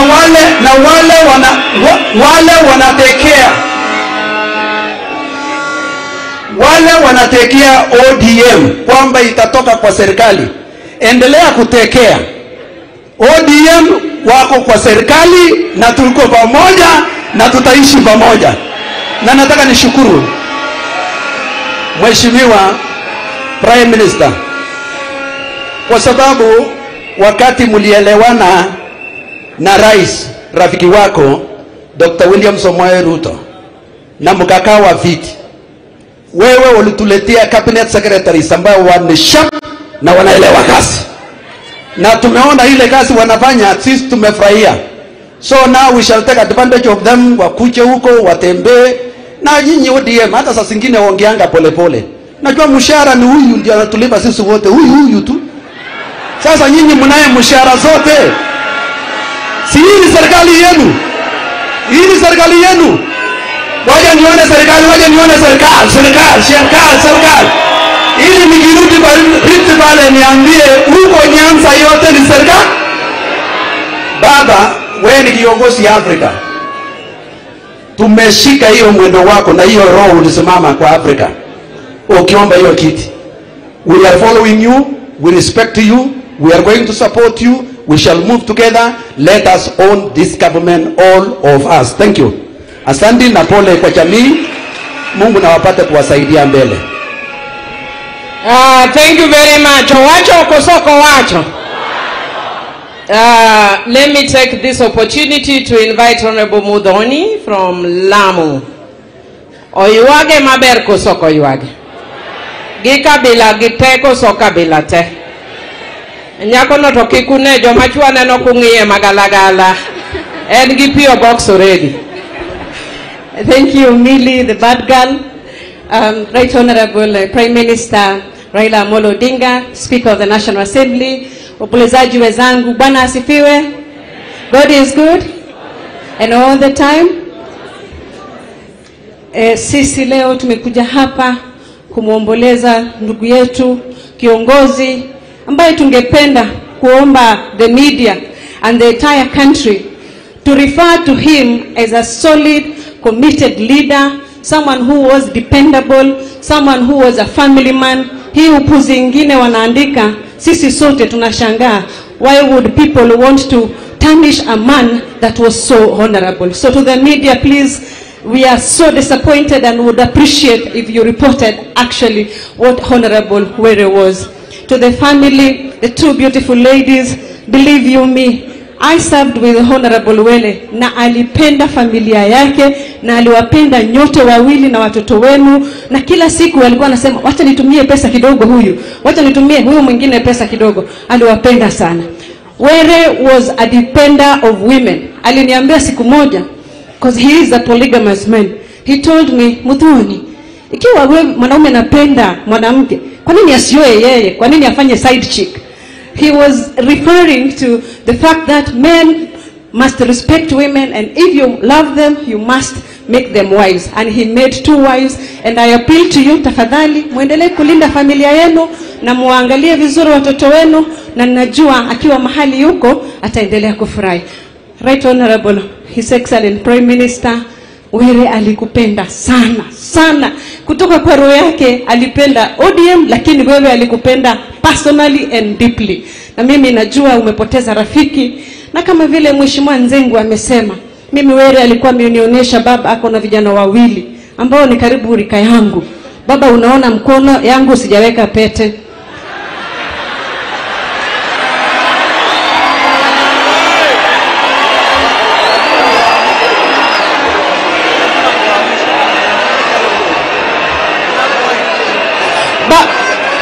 Baba, ukituma kijana ya Were bunge, utume kijana ya Honorable Ong'ondo Were bunge, mimi mwenyewe Muthoni nitaonyesha yeye.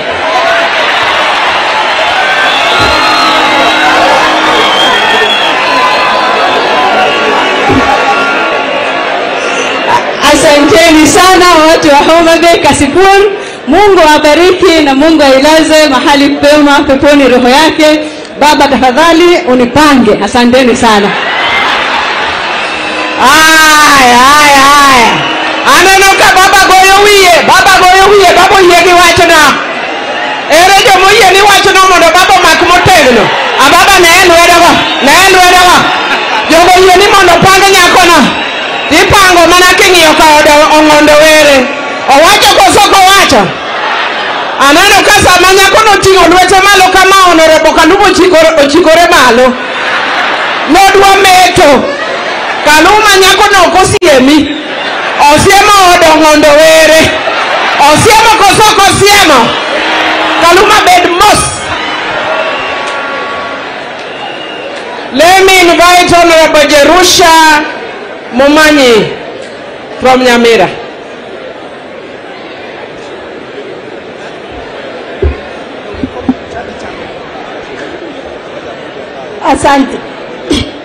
Asante sana Muthoni, thank you so much for what you have said. Your Excellency, the Right Honorable Raila Amolo Odinga, the Speaker of the National Assembly, Governor Gladys Wanga, my sister, all members of Parliament who have come here today because of our hero, Sir Charles. I have come from Nyamira and the Kisii County, so I am a Kisii who has come with all the condolences and well wishes to the family of Sir Charles Ong'ondo Were. Charles was a great friend of mine. I served with him in the Committee of National Cohesion in the last Parliament. And always, whenever we went to the committee, Charles was telling us, members, we must raise the bar. Whenever we are doing our job, we must raise the bar so that anybody coming from behind us will not reach where we have put our legacies. He was a man who loved his work so much. That day, when he was assassinated, we were taking tea with him in the same table. And then when he walked out, he was on a phone. We knew that Charles now is going to his home, and then the following day maybe we would meet. Unfortunately, the criminals, and as women of Kenya, we are crying and we are saying, we only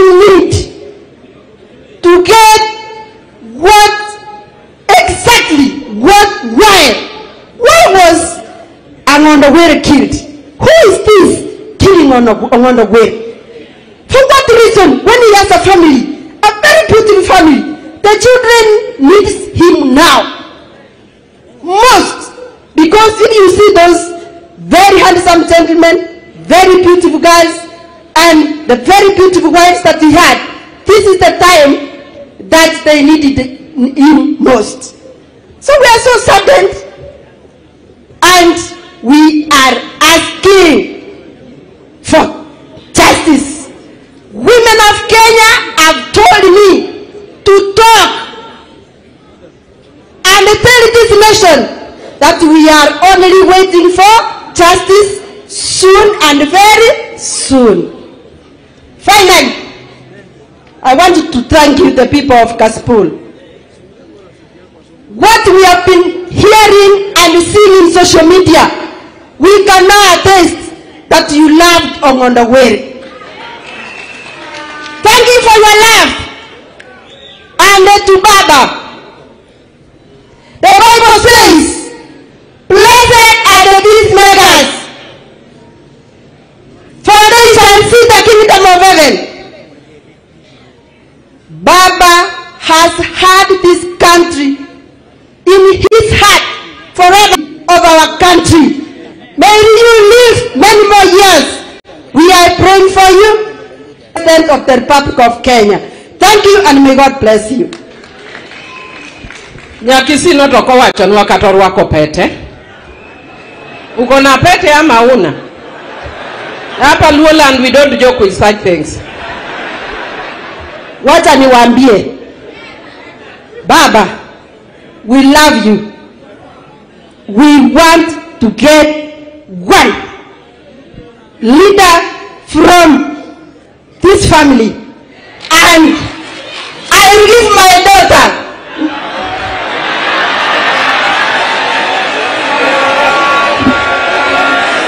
Sasa nini beta iko, lakini niko na wasichana wazuri, niko na wavulana, na nitapeana mmoja kujavu. Asante sana. Umesikia hiyo imesikiana? Hiyo msichana inapeana na condition. Si ndio? While we are continuing, Honorable Raphael Wanjala of Budalangi came, watu wameongea, so just stand and wave tafadhali. Warwako Raphael Wanjala koso kwarwake. Ngeni korgi kot chwe koro podono dino ne. Honorable Raphael Wanjala, what I have said in Kijaluo is that the people of Kasipul love you.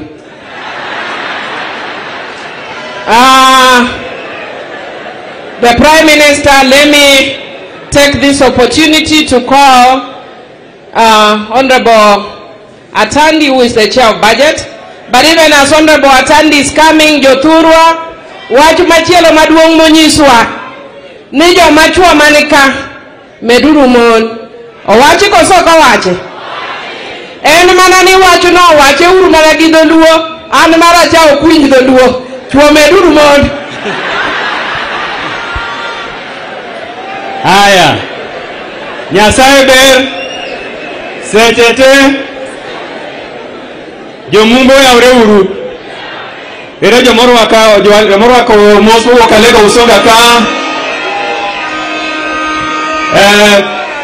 Right Honorable Raila Amolo Odinga, the party leader of the mighty ODM, Orange Democratic Movement Party, the Speaker of the National Assembly, Dr. Moses Masika Wetangula, our beloved Governor and Chairperson of the ODM Party, Her Excellency Gladys Atieno Nyasuna Wanga, and all the leaders present, including the family of my friend, Sir Charles Ongondo. As you have heard, my name is Samuel Atandi. I'm a Member of Parliament for Lego Usonga. And before I speak, I want to say that from Lego Usonga, we are a very strong team, also led by the first governor of Siaya, His Excellency Cornel Amotrasanga. I believe he will be given a chance to speak later as a member of the family. And let me say that I met Charles way back before we were members of Parliament. In the year 2009, we accompanied Baba as Prime Minister to Meru on one of his development tours across the country. And when we arrived in Meru, we found a very strong team of Raila Odinga loyalists, led and coordinated by Charles Were. And I got interested in him because he was the leader of that team. And when I spoke to him, he told me that actually he is a businessman in Meru and is from here. So since then, we have been friends, and I continue to develop interest in his politics. In 2013, he ran for this particular seat, and he did not go through. Thereafter, I got in touch with him, and I also told him that now I was also ready to contest for a Lagos Songa parliamentary seat. And we agreed that we would be talking and supporting each other until we, all of us, joined Parliament 2017. Honorable Were joined with me in Parliament, and at that time, I was already aware that one of his first wife, Immaculate, is from Alego Songa, and he used to call me Ori. So I became very close even to his family, and later on we became members of Parliament, and Were continued to support me. In the year 2019, I had problems with my governor, Governor Colin Rasanga. And Charles agreed to bring peace between me and Colonel Rasanga.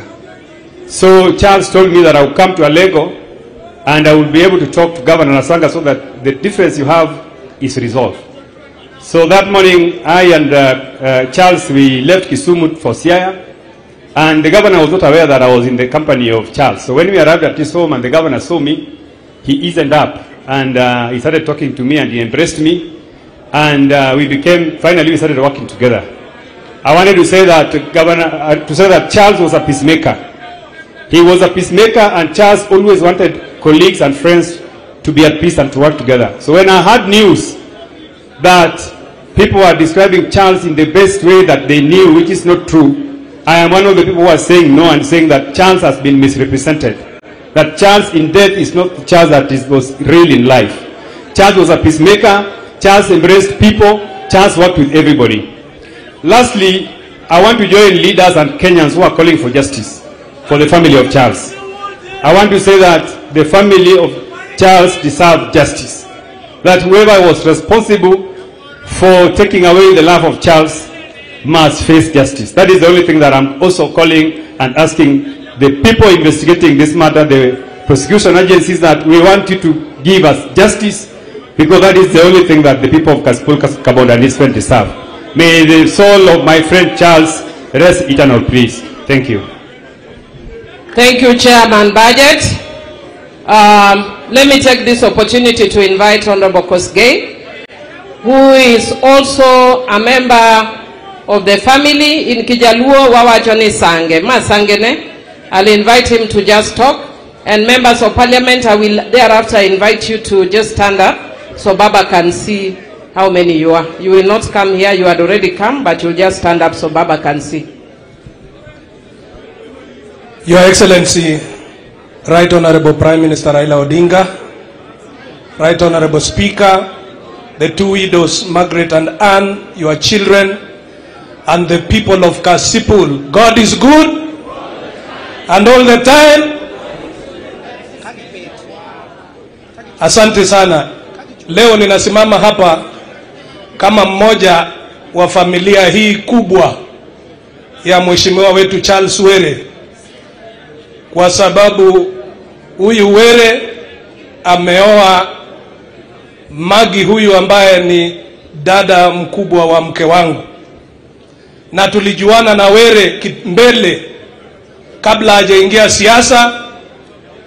Baadaye nikajua kuwa ameoa mke wa pili kutoka kule Meru, na yeye alikuwa ameanza kuvunja baria ya ukabila kwa kuunganisha Wakenya wote katika familia yake.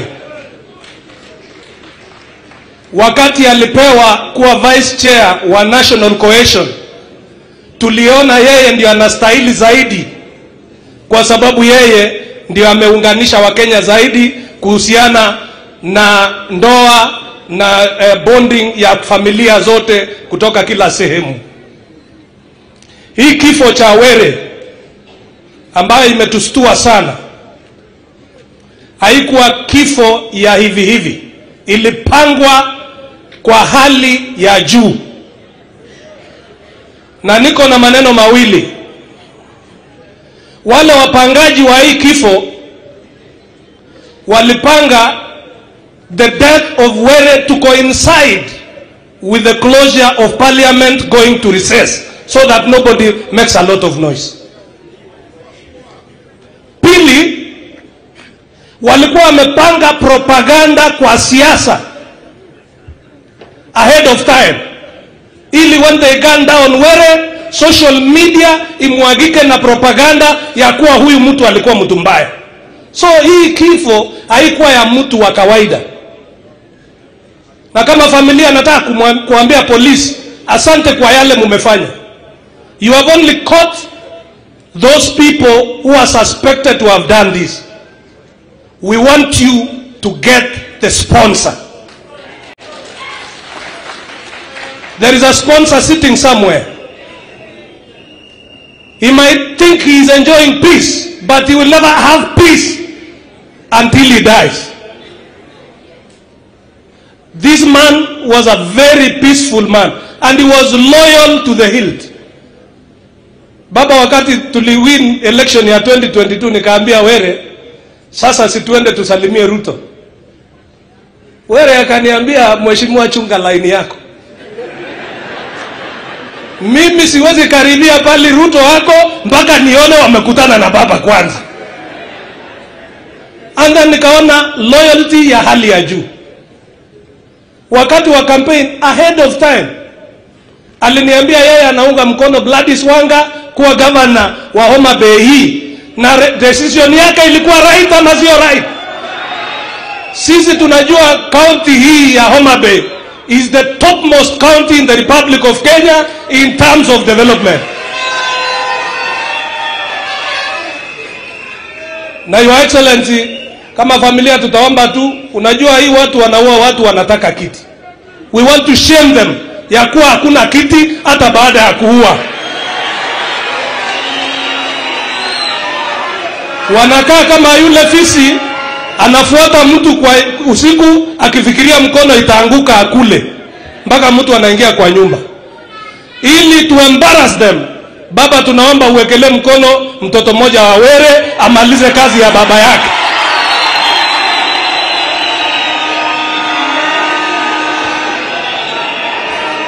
Na pia tunashukuru serikali hii tumepata mawaziri wachapa kazi. Na you know, we don't know how to thank you baba. Hii kitabu yako ya The Enigma nimeisoma na ninaona pia bado iko na upungufu. It needs to be written again and again, because you are this unique son of Kenya who has always put our country first. And I'm praying for you. Uishi mpaka Wakalenjin wanasema mpaka ukunywe maziwa na kifuniko ya kibuyu, meaning uishi mpaka uzidi miaka 100 kwenda mbele. Tunakushukuru kwa hawa mawaziri. Opiyo Wandayi ambaye alikuwa kiongozi wetu kwa bunge, sasa amechapa kazi. Ile watu walikuwa nasema shares hautapata, lete maendeleo hapa Nyanza venye unaleta Kipkelion. Waziri wetu wa fedha, kalia sawa sawa, wewe ndio unaelewa hii maneno. Ukiongea kwa TV inji inapumzika. They know the expert is in charge. And Mheshimiwa Oparanya, chapa kazi ya cooperatives, tengeneza mambo ya cooperatives, wananchi hawa wafanye biashara. So Your Excellency, we are indebted to you as a country and as a people. Tumekuja na watu wengi kutoka Kipkelion ambayo walijua uzuri wa mheshimiwa wetu Were, na tunasema may his soul rest in perfect peace. Thank you very much for sending off your sange with such powerful words. Honorable members of parliament, please just stand up so Baba can see. National Assembly, not parliament. Senate, I'll hand later to Kajwang. But members of the National Assembly, Baba, these are the members who have come to send off their colleague. There were very many more in church. And further, other than the ones in church, there is also Yes, we also have members who have supported the family very heavily in various ways. So I want the members of parliament of National Assembly, even of Senate, but Senator Kajwang will do, under the leadership of the Speaker, members of parliament, you have done us proud. Honorable Prime Minister, for the last 2 years, I have been the president of the human rights of parliamentarians globally under the Interparliamentary Union. And Baba, we see very many such incidents in countries that are not progressive. It is sad that we'll be seeing such a thing in Kenya. The same way I represent members of parliament who are gunned down in other countries is the way I will passionately protect members of parliament from Kenya, because members of parliament are also human beings. Yenauru Monda recognize Honorable Winnie Odinga, who has also come after.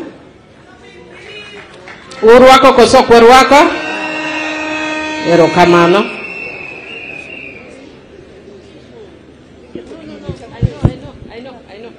Ogwam! Yes. Ogwam! Yes. Karibu. Ediang mana chakurulu kusute nera nejubu lalgo. Ediang mana chakuchali kusute rabur nera nejubu lalgo. Urale! Urale! Ogwam! Ogwam! Ogwam! Ogwam! Ola!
For those who don't know him, is a member of the county assembly in Homa Bay County.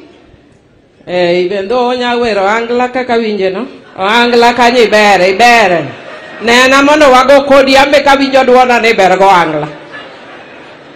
Let me take this opportunity to invite the commissioners to stand up and invite Honorable Korir to introduce them. You will not speak because of time. But Korir, you will introduce them as the vice chair. I know your chair is here, he'll speak later. Very soon, don't worry, Mr. Speaker, I know you are rushing somewhere. And then Honorable Mishi, you will speak on their behalf. Honorable Mishi Mboko. Tafadhali, Korir, just introduce the commissioners. For your pain, undikowa, tonga makoro ndiko kakichulo wa msara, emage. Your Excellency, the Prime Minister, Right Honorable Speaker Moses Wetangula, our one and only, the powerful Governor, Her Excellency Madam Wanga,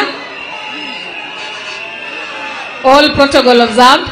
Yangu itakuwa machache sana, nimeambiwa nitambulishe commissioners ambao wako hapa. Tafadhali wasimame.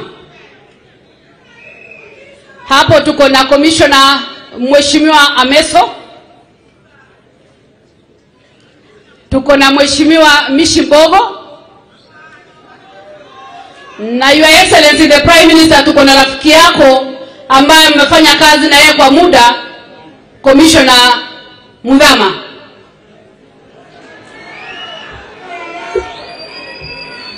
Na kwa sababu nimepewa nafasi hii, Your Excellency the Prime Minister, wacha nichukue nafasi ya kipekee niseme poleni sana kwa niaba ya the Kalenjin community ambayo wako hapa. Tafadhali wasimame. Wakalenjin wote kutoka Bomet, Nakuru, Kericho, wasimame waseme pole. Waseme pole. Asanteni sana. Mheshimiwa Mwere tumekuwa na yeye juzi na alikuwa amekuja na mapasi kadhaa wakati tulipoteza baba mzazi. Juzi tumepoteza cousin wa bibi yake Magi na akakuja na watu wa Homa Bay. Na ningependa kusema Your Excellency, umepoteza kiongozi ambaye amekuwa kiongozi shupavu sana. Alikupenda kwa roho yake yote, na tungependa kusema kama serikali ni lazima mwenye muuaji mwenye ameua aweze kuletwa ili sisi tujue ni kwa sababu gani alimuua Were. Your Excellency the Prime Minister, kwa njia ya kipekee kama wenzangu walivyosema, ningeomba kwa njia ya upekee ya kwamba tafadhali shikilia familia. Shikilia mtoto mmoja katika familia, wanaweza kwa sababu ni viongozi. Na nikimalizia ni kukushukuru kwa kusimama na His Excellency the President. Tunakushukuru sana. Tumekuwa na wakati mgumu sana wakati haukuwa na sisi. Tukisikia maandamano Nairobi tunashangaa tunaingia wapi. Lakini kwa sababu umekuwa kiongozi, mimi nimechaguliwa ODM 207 na wewe mwenyewe ndio ulinipea na Kipkali ya Kones certificate za viongozi wote wa Bomet wakati huo. Kwa sababu umekuwa kielelezo mwema. Na ningependa kusema hivi Your Excellency, wakati ulikuja serikali tukasikia tumepumzika, tukasikia tumepata amani, kwa sababu Your Excellency hiyo ni lengo letu tulikuwa nayo 207. Na ndiposa Your Excellency the President, Your Excellency Prime Minister, Mwenyezi Mungu ametufungulia njia wakati hii. Wakati wale wa jamaa sasa hivi wanapiga nduru, wakati wanatuziana, sisi tuko sawa kama tuko na wewe. Tuko sawa. Wale viongozi ambao wamechaguliwa Nyanza, wabunge ambao wako hapa, masenators ambao tuko nao hapa, wale waziri umetupea, nataka nikuhakikishie ya kwamba wanafanya kazi vilivyo. Na sisi kama wakale wakiwa na sisi tuko tunauliza kama kina Kachwang, tunauliza kama senator wa Nairobi, hii inaenda aje, anasema iko hivi, tunasema kama wamesema tuko sawa. So kwa hivyo Your Excellency, tukae pamoja. Wale wa jamaa wanaomba usiku na mchana. Wale wa jamaa wanajaribu kukuongelesha usiku na mchana. Wanajaribu kuongelesha kina Sifuna usiku na mchana. Wanajaribu kuongelesha kina Babu Owino usiku na mchana. Baba saidia sisi. Hao vijana tunawapenda sana. Wacha wakae na sisi. Wacha washikilie serikali kwa sababu tutafika pamoja. Sisi wenyewe saa hii, Your Excellency the Prime Minister, nataka nimalizie kusema hivi. Sisi saa hii kama serikali tunalipa deni ambaye itakuja hapa Nyanza. Tunalipa mabarabara ambaye itakuja Nyanza. Tunalipa deni ya railway ambaye itakuja hapa Nyanza. Nafasi ni yetu hata sisi kutengenezea kazi kwa watu wetu hapa. Imetosha. Watatusiana, wataongea, wataungana, lakini mwisho wanaulizana Raila ataenda wapi? Atakuwa wapi? Sisi tunajua uko na sisi. Tunakupenda, kaa nasi, tutakuwa na wewe milele. Asanteni na Mungu awabariki. Ya uneno kaka ilaro jakom kanyako maber. Ilaro kosoklar. Yena uru mona mi chance to Honorable Mishi Mboko Sibuor Madako. Asante dadangu Mheshimiwa Mili. Nyasaye ber. Sechete. Mheshimiwa mstahiki, Mheshimiwa Baba Raila Amolo Odinga. Baba ambaye anashughulikia wajane, mayatima, baba wa taifa. Na leo niseme, leo imedhihirika sifa za baba leo, watu wenyewe wa Kenya Kwanza mumesema the true characteristic of Raila Amolo Odinga. Zile nyingine zote munafuta.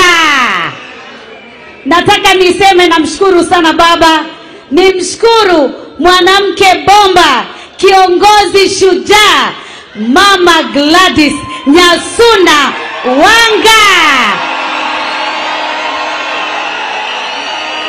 kiongozi wa chama cha chungwa, kiongozi ambaye amesimama imara na hatayumbishwa na mawimbi yoyote, hataumbishwa na tornado zozote, hatayumbishwa na anything you may think in your heart or your mind.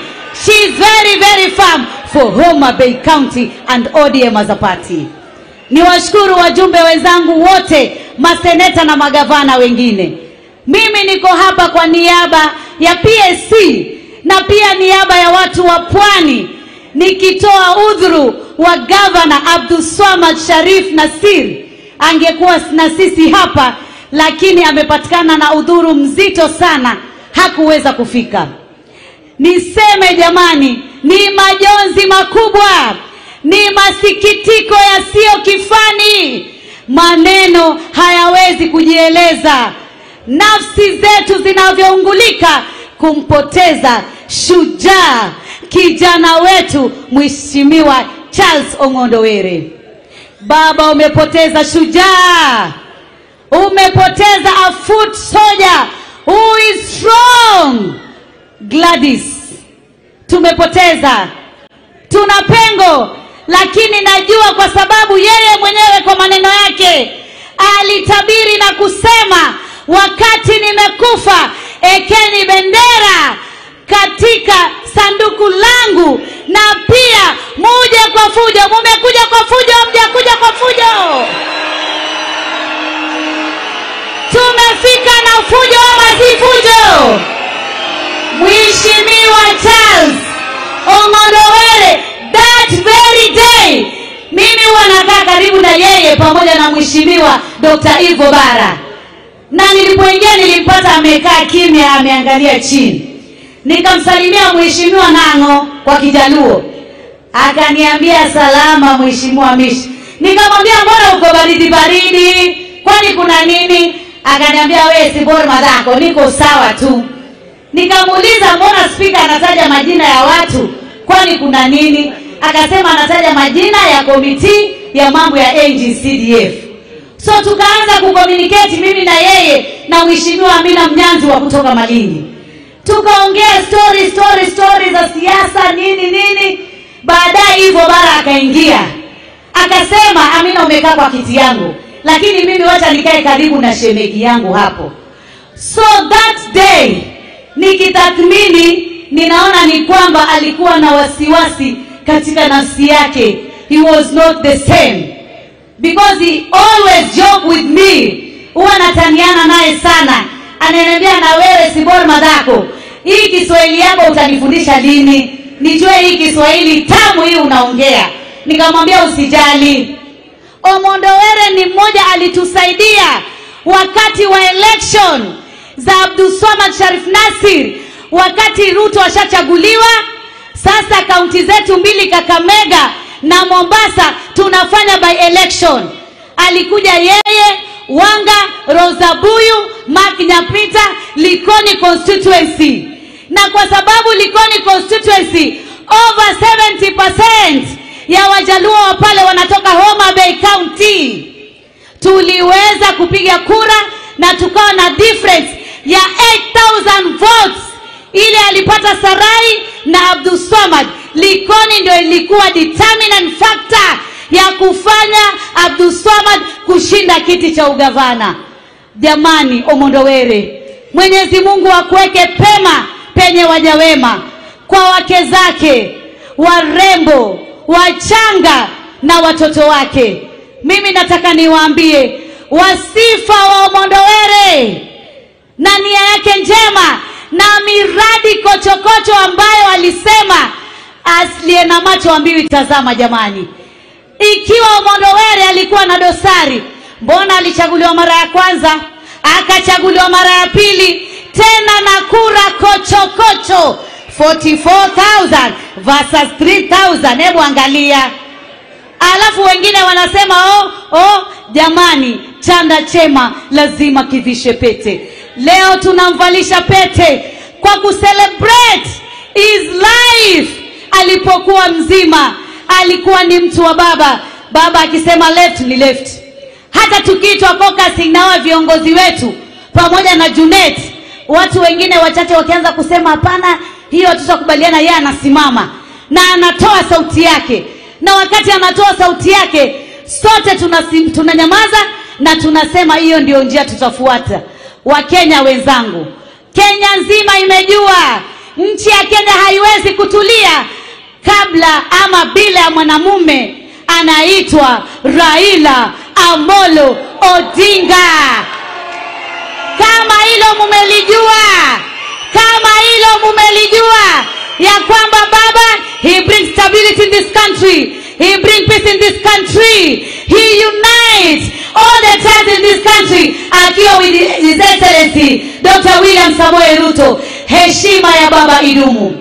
Kwa wale waliokuwa wameandika katika daftari zao, mzee wa kitandawili, mzee wa kusinzia, mzee mganga, utasoma label. Baba Raila Amolo Odinga ni mpango mzima wa taifa linaloitwa Kenya. Wana Homa Bay, cha mwisho cha Mungu kipewe Mungu, cha Kaisari kipewe Kaisari. Kasipul ilikuwa ya ODM, ibakie kuwa ya nani? ODM. Mushike mama Gladys Nyasuna Wanga, nyota yake iko juu, tunamwangalia sana, na kule mbele iko sawa. Asanteni sana, Mungu ailaze roho yake mahali pema peponi. Asante sana Sibuor Madako. While Sibuor Madako was speaking, Honorable Walter Nyamoko ameingia. Simama tu, we recognize it. Nimeambiwa ako mahali. Have you just come, but you would introduce yourself? Alikuwa Kaluma Samimanyo ineno ni wachinya kubuku kuri ibori apa giwechi. Hallelujah. Hallelujah. I have finished my task, and as a good Christian and a wife of the elder, I seek prayers that God give peace to the family. You are still a young family. Wamama, may God give peace to you. Beyond us talking as politicians, you have pain. May God give you peace that passeth understanding. I pray for peace for Kasipul Kabondo. There has been turbulence. I pray for peace.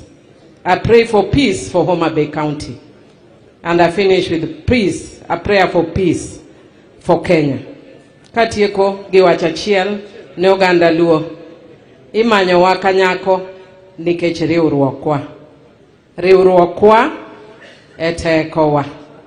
Ka wan gi wach makelo pogruok, wakuodhuru e abila. Waweuru goyo mbele ji. Wamiyo ji dugwa. Waweuru timo baba pok nopuonjo wanyiso ji dugwa. Wakuodhuru oko, koro kata wagwere, to kwa biro oko to wabiro kwa tegno. Awacho marach koso maber. Yenauru adhi luongo Senator Kajwang' mondo koro luong Senator Stin kik chunyu chandre. To kitieko mondo koro amba bede piny, ikane ok dwa ni koro bedo go mang'eny kaka chung'ni. Tibo luongo Honorable Kaluma mane chairmanwa mar committee mar liel. Watie bwo Kaluma motegno maber. Omiyo kitieko to luongo Honorable Kaluma. Nyasaye ogwedhu e nying Ruoth Yesu. I want to make some announcement.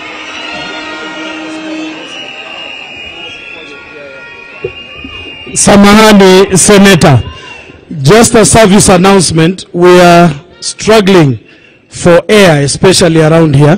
Ninaomba all protocol officers na security, as we have agreed, please open up the sides and let us move. Everyone standing there. We have enough seats so that we can have proper flow of air. ninawaomba kwa heshima, wale wameketi hapa wanaumia. Kwa hivyo ninyi mliosimama hapa, tunavyo viti vya kutosha, na hivyo vipande vya hema vifunguliwe tafadhali. Ninawaomba kwa heshima na tufanye kwa haraka. Samahani sana, na niombe hiyo ifanyike. Maafisa wa usalama, hata enforcement wa Homa Bay, na waona hapo, fanya kazi yako kulingana na crown yako. Asante. Senator. Asante sana. Your Excellency, the Prime Minister, the Right Honorable Speaker of the National Assembly, Mama Ann, Mama Margaret, the Were family, Oja, Boyd, and the other children, to the Catholic Church, Bishop Michael Odiwa was here, and he started Mass at 9 a.m. We thank Bishop for being with us. He has left Father Lando, whom we fondly call Jakabwana, to hold fort. And to the lovely choir, I think I saw Cornell, who is the director of the choir. Thank you for blessing us with good music. To my colleagues, Governor Wanga and the leadership, we are very few today as senators, so this segment will run very fast. Nejoma Bay, Sir Charles nowacho ni konindo, tike kaja chama mar OD, to wadwa ng'eyo ka jolweny mar chama wanika kawuono. Jo ODM untie. Wadwa ni babo ng'e ni battalions aboro man Homa Bay County ka constituencies aboro nitie ka te. Akiana chak gi joka Sipul kosa tiek gi joka Sipul. Atiek gi joka Sipul. Achak loka gi Suba South kor gi Mbadi Nyang. Jo Suba South untie. Aita donjo Suba North kor gi Mili Odhiambo. Jo Suba North untie. Aita donjo Kanyada kar gi Kaluma. Jo Homa Bay untie.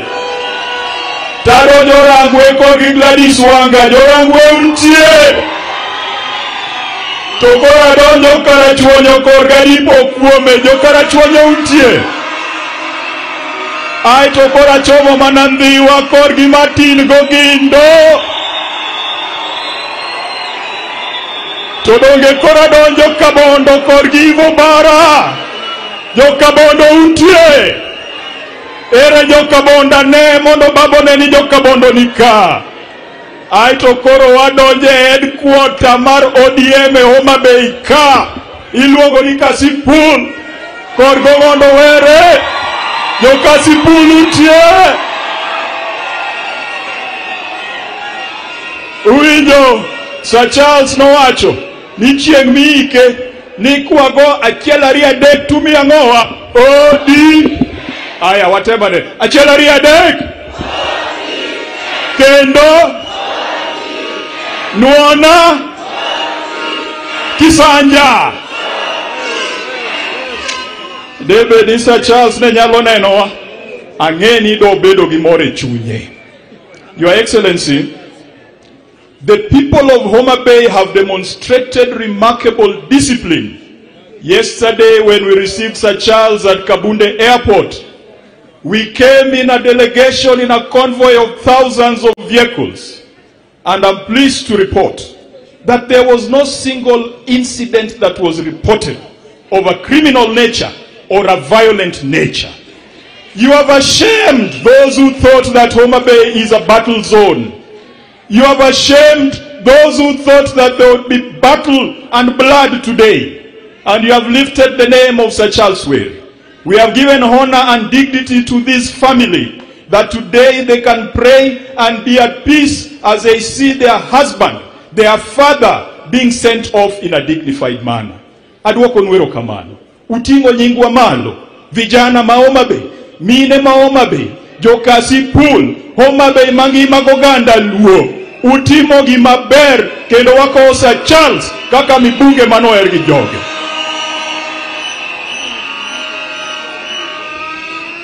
Koro, we have demanded justice. And we are quite impressed, to be fair, that the security forces are moving quite fast. But from where we sit, we are convinced that those who have been charged are the dogs. We want to find the owners of the dogs. We want to get who ordered the hit on Sir Charles Ong'ondo. And as the bishop preached earlier, we are not asking those questions for vengeance. Because in the book of Romans, the Lord says, vengeance is mine, I the Lord shall repay. We are asking those questions so that our hearts can be at rest, so that we can have reconciliation. Nitie gimoroka makelo confusion through wakone. Nimesikia wenzangu kutoka Rift Valley, Baringo, Bomet, wamezungumzia jambo la serikali. We are very clear in our minds. And you know, Your Excellency, I rarely disagree with my friend Sifuna. It's my friend, my brother, and my age mate. There's only one thing he said recently that I disagree with him. That we recognize the broad-based government. We recognize and respect our experts whom you donated to the government to stabilize this nation. We respect Wycliffe Ambetsa Oparanya. And we know he's a professional. And when you meet him, I've gone to his office, I know he has good ideas for this country. Better ideas than those people he found in that cabinet. We respect Opio Wandai. We respect our own crocodile, Mbadinya. Hello? We respect these gentlemen because they are a donation from our team to the other team. But at the end of the day, when we come back here to the ground, our political party remains OD. And even when we're in parliament, our political party in parliament remains ODM. Na ndio maana tunaomba wenzetu, tutakuwa na by-election hapa. Hili lilikuwa ni zone ya ODM. Itabaki ODM ama tutabadilisha rangi? Na tunaomba heshima kidogo. Kukiwa na by-election huko Eldoret North, ama Soi, ama Tarbo, ama kule kwingine, we are not going to waste our time sending ODM candidates there because we respect William Ruto. Hata yeye tunamuomba ashike wale vibaraka wake ambao wanatusumbua hapa chini, awashikilie. Because Raila and Ruto are working at the top level, there must be respect here on the ground level. Awacho maber kosaketho. The family of Sir Charles, you have given us an easy time. I have been impressed by your unity, by your maturity. There was never a single argument on any of the occasions that we sat with you. To the mamas who have been left behind, please continue holding this family together. And to the children of Sir Charles, he has brought you up so well. And we pray, and I can see there is leadership potential in this family, because Sir Charles brought up the children very well.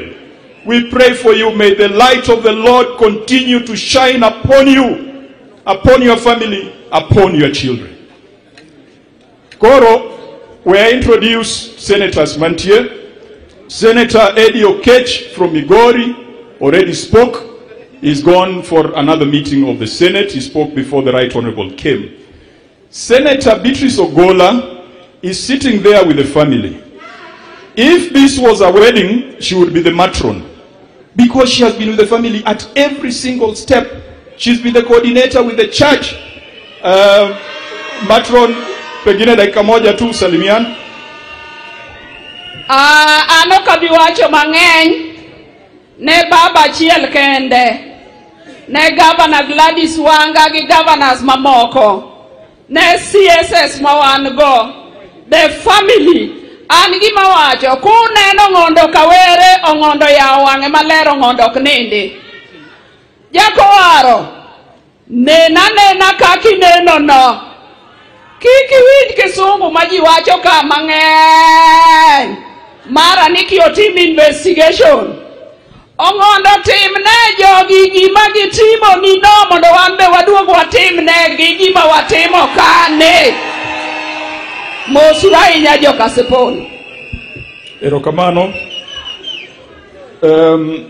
Senate Car, we have the leadership of the party. I have the Secretary General, I have the Deputy Party Leader, and I've got the trustee of the ODM party, who is our elder, Dr. Oburu Odinga. But Your Excellency, you will indulge me. Senator Mudhama, the last time he was here, he came to campaign for me, and we were together.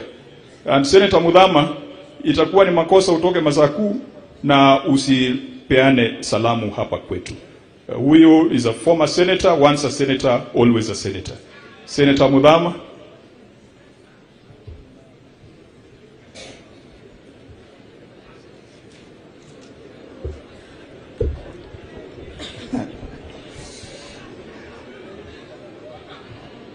Nataka kuchukua nafasi hii kwanza niseme pole kwa familia na niseme kwa baba. A man I wished and I wanted to be the president of Kenya for 10 good years. Nikushukuru sana sababu Nicodemus alienda kutafuta Yesu usiku, mimi nilikuja mchana juzi. Na ukanipatia mkono wa baraka. Sasa hapa huyu ni ule Opio alikuwa akiandamana na Raila.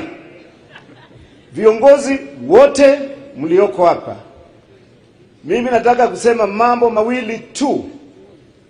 Jambo la kwanza, tunasema Were Mungu amemuita, Were Mungu amemchukua.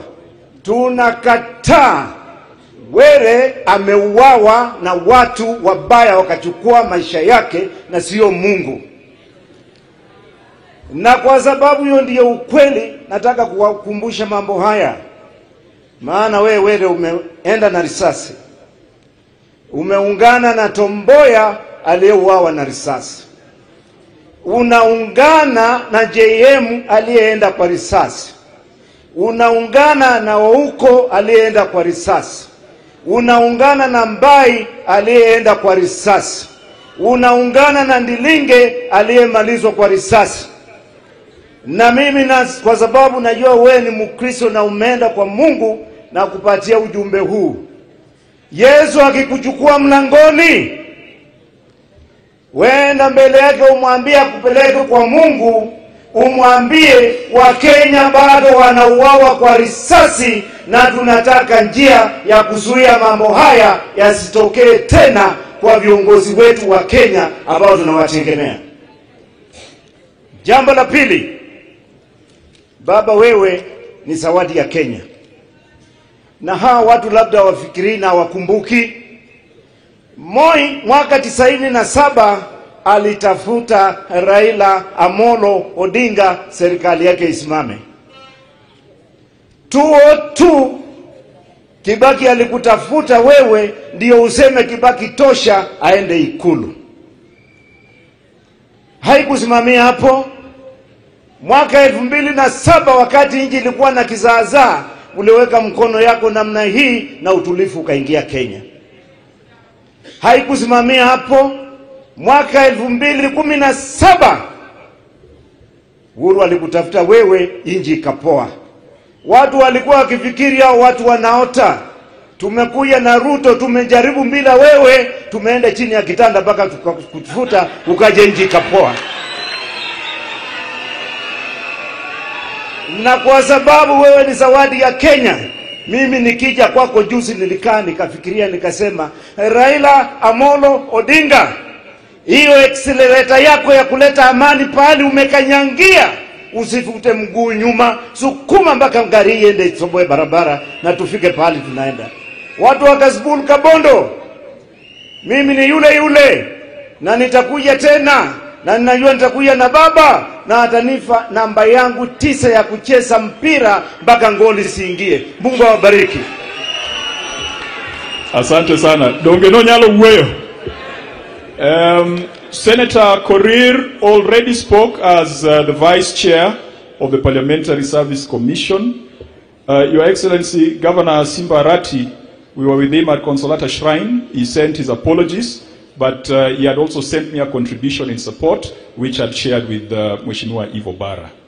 The governor for Meru, the new governor, Governor Mutuma, Sir Charles is an investor in Meru, and he has his life in Meru.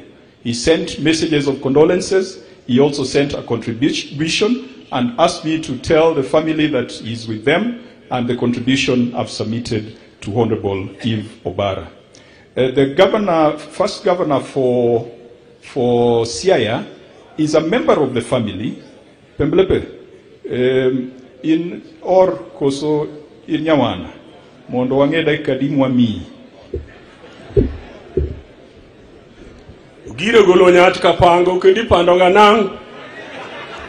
Giro nyango golo nyati kapango. Giro golo nyati kapango kendi pandonga nang. Nija kom Speaker Mar National Assembly maneno wa sumogo gi leadership duto mar ODM governors mantie amoso no kweuru no kweuru an aloso kaka or matiende ni were onyuomo nyamera matin chugo en chuka moth nini winjo ga jaduong' moro amoth kowira iwoni nyako manini wero hagre gokendo winjo ga wach chal hama were nodonjo kamoth nadi were nodonjo kamoth kawakia koro odiechieng' moro achiel to nene jaduong' amoth ura ni owinjo ka nyawande moro nolal South Nyanza mondo wadhi wanonie kaka nyare nodak ga nikech pok oneno ng'ama ne nokawo nyare no. Koro kane wachopo tago turbin taduoko wach ni jaduong' joka to nwang're joka chal jok mabeyo to wamigi mana thuolo koni tawacho nweri ni nyar jaduong' ok dak ga go nono yie mondo iikri kel mwandu ni jaduong' buneno ng'ondo kelo bukendo chako kelo notimo maber kose notimo marach kuomu ka nitie jomoko modak adaka gi moni udi mapok onyuol adier kose kadier to ana wuon kaka gavana mane Siaya diere cha nene ayiego mondo were ahinya nikech naneno ka nyiri mok South Nyanza koni biro tedo Siaya to wanyuoma ahinya wane wanyombo moloyo kaka winyombo koro dwarre ni balance icho bedie Gladys Wanga mondo ne enta di modhi kocha ta di modugo koni to nyoma di adier kose kadier marariyo an kade ne poka bedo gavana nomiya luth gi ji ariyo an go luth manamo thowena nanyalo rito go piny kayudo to kod manini jakomo miya batiyo go higni 10 koro ludha moth cha an go tadwaro ni mondo ludh na kele lokani mondo nyakewa moro bendo bed kode to mana ni hole nyaka duoke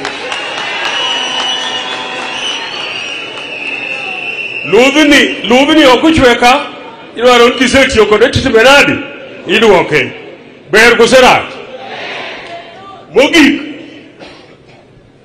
an oyiera i disciplinary committee mar ODM headquarters kucha to pod kabedo sworn in bet nasebedo sworn in to jok mandiko mang'eny ing'eno ODM koting'o jonekni ODM ka ni oting'o rashinge ODM ka ni oting'o jok magalagala ibiro nwang'o ni jok mandiko gik maricho ka gin mana jo ODM kose koro dwarre ni Sifuna nitakuongelesha kwa Kisungu.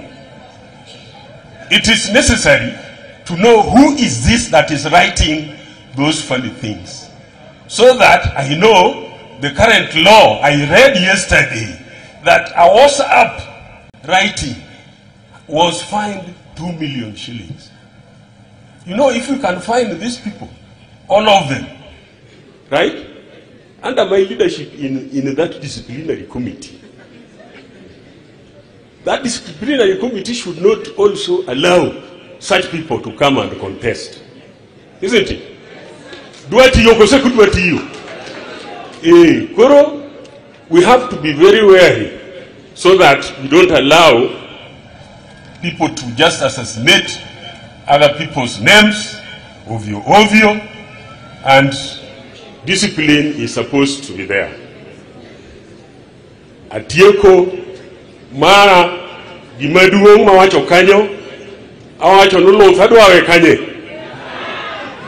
lo thawe ka to lo no en lo botumnade mara hola winjere kose kuinjere to koro watele nadwawe ludadi ngeche moro chabini pokadwoko mane babo miacha koro duogo goka tanyise no ni en rango kode 20 mang'eny kucha winjere kose kuinjere eruru kamana ino. Erokamano ahinya Gavana Rasanga kuom leronwa ni kare nyithindogi gin okepe ka ruoth. Owacho koso ok owacho? Because the ones I'm renaming with the leadership of the ODM, I think I'll bring in Kaluma as a chair. Then I hand over the program to the ODM leadership. So Mheshimiwa Kaluma come in as the chair of the funeral committee, and then I'll have the Secretary General, the deputy party leader, and the trustee of the party. Baba, the second Prime Minister of the Republic of Kenya, the Speaker of National Assembly, the Honorable Dr. Moses Masika Wetangula, the widows of Were, Maggie and Ann, the children of Were, Oja, Boyd, Jensen, we have Pascal, Immaculate, Leslie, and the young Ryan. Fellow members of Parliament, fellow mourners, the people of Homa Bay. Time is gone. Mine is very brief. As I say them, because there are only two things, I want to request the family of Were to come in front. And I'm praying for courage, Maggie, and Anna, as you lead the family, to come so that you can pay tribute to your beloved husband and father. Thuro weche ka osewachore mang'eny kabisa. Ng'ama nigi ite otimang'o?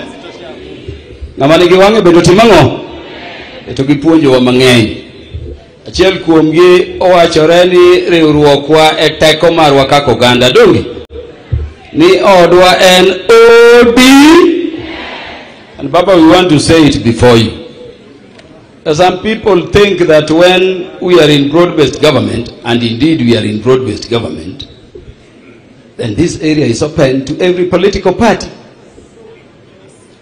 We are in broad-based government, and we defend the broad-based government. And we are grateful, Honorable Mbadi, Honorable Wandai, and our other sons and daughters are in broad-based government, and we will protect you. But Homa Bay in particular is an ODM zone, and we must be respected. Awacho koso kawacho. Koro jomari inga but ka in kar Baba. Marario Baba, 111 your tools of war. We are in broad-based government because Baba wachani wabede broad-based government. One come ichiaye wamo wantie. But thank you for being the statesman you are. Thank you for the leadership you have always showed. Before I allow the family to speak, because we are going very fast, Baba, let me condole you as we also condole the family. Baba has lost a true friend, a true soldier. And I saw it, Baba, and we knew it. Baba, you came from Dubai and straight from the airport into Were's home. And Baba, when you got information that Were had been shot, You were among the first to reach the hospital. I'm told you tested all his pulses to confirm he was truly dead. You know, Were was a friend. To the family of Were, your husband, your father, has been slain. But there is a good reason we call Baba. Baba. And he's truly there for you. Baba will continue to be there. Speaker of the National Assembly, immediately you got information that Were was killed, you dispatched your team to Parliament and you requested me to head a team. The team that the Speaker constituted together to help with the funeral program, be upstanding so that you can be acknowledged. Speaker, there are very many. Let me confirm that they have done a good job.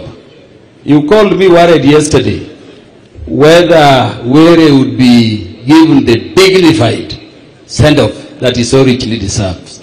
And I promised you that the people of Kasipul, the people of Homa Bay, will bury their son as a hero. And I truly speak buried as a hero.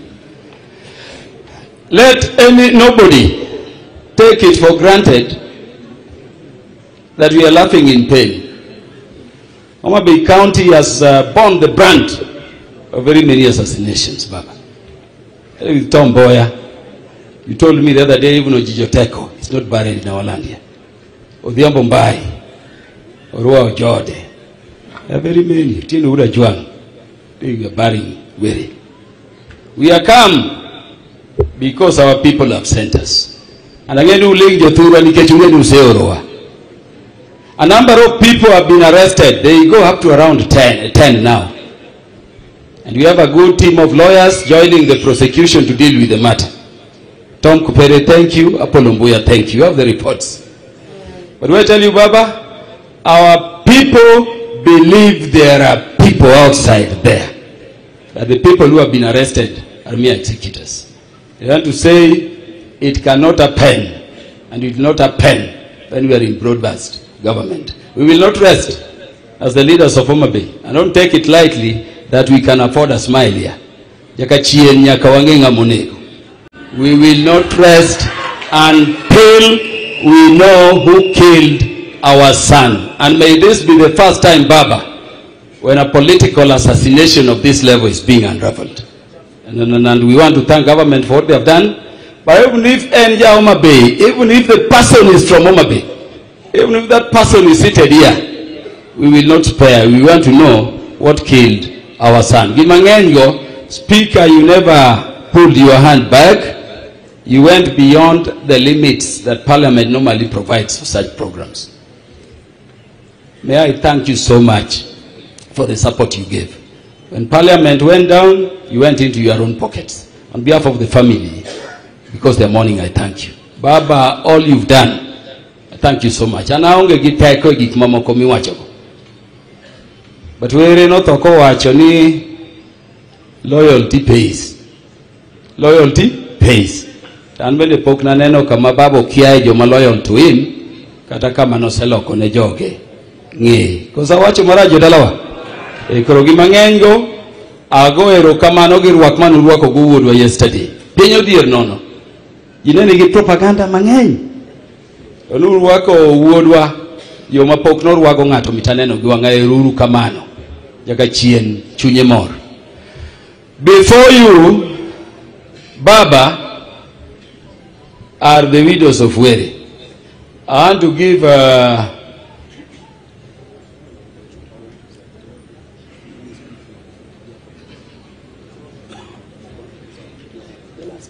so I will give Paul Were, the brother of Were, to speak on behalf of the family. Let's make it brief, to the point we give him the dignity he deserves. Baba Raila Amolo Odinga, the Speaker of the National Assembly, the governors led by our own beloved Governor Gladys Atieno Wanga, the senators led by our Senator Moses Otieno Kajwang, members of Parliament, all leaders present, habari yenu. I'm Paul Juma Were. I just want to make only a comment. As a family, we still don't know who killed my brother. And the reason why, we still don't know. Take what I'm saying. Leave alone what people say outside there. We still don't know those who killed my brother. And we are requesting the investigative authority to speed up. Tumeona progress, and we are very happy about it. They have done a lot, but we request them to do more.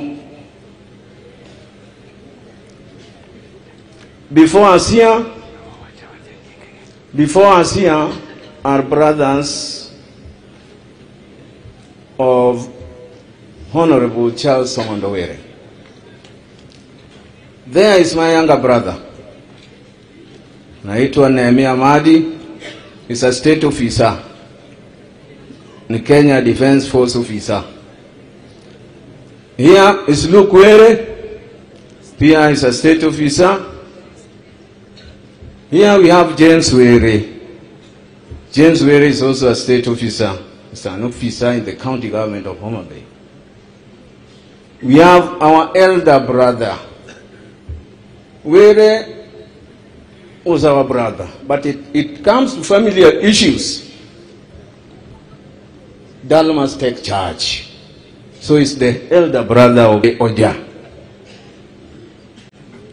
This side we have Pascal Ochieng. Pascal beba mkono juu. Pascal Ochieng is the son of Honorable Ongandowere. We have Leslie. Leslie also is the son of Ongandowere. We have Vincent, the elder daughter of Ongandowere, Vincent. We have Rian Odhiambo, the youngest son. Then Atieno, anaitwa Atieno, mtoto anapenda mama Gladys Wanga Saidi.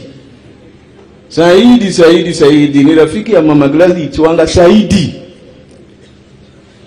Then we have, I'll give them 1 minute, only 3-4 people, I'll give 1 minute to talk. We have Boyd Were. Boyd Were is here. This is the Boyd Were, the second born of Ongandowere.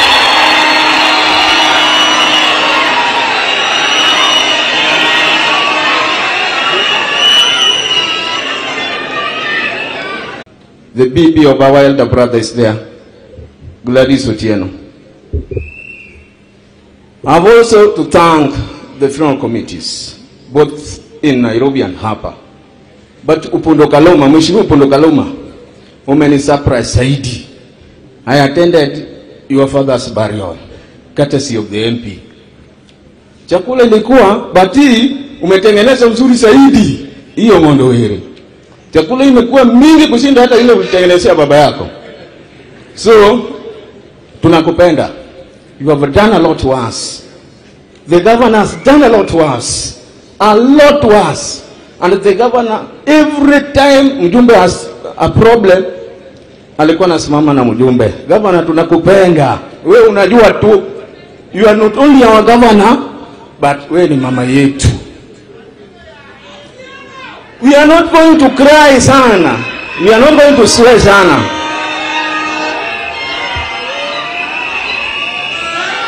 Awachokama Jokasipul okwaiwaka joma ombegeno baba politie koro kwaiwaka joma nigi ombegeno anan wudu baba nikwa baba benitieka baba kuai makelwet nyakwari mora kiel tieka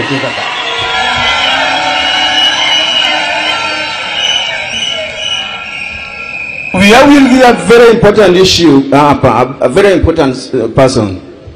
Tuko na baba yangu moja yule amebaki hapa. He is not going to talk, but mzuri nimtaje. Baba yangu Weroja walikuwa watu watatu, wawili wamekufa, mmoja hako. Mzee Samuel Onyangoja. Mzee Inkanye. Mane baba wa Mudungu. wetege no thought ene mudung. Without wasting, now the committee led by Dr. Joash Allo uko nyumbani. Dr. Allo did a lot. Without him, this thing would have not been successful the way it is, in collaboration with Honorable Fondo Kaloma. Without wasting time, I want to give Boyd Were.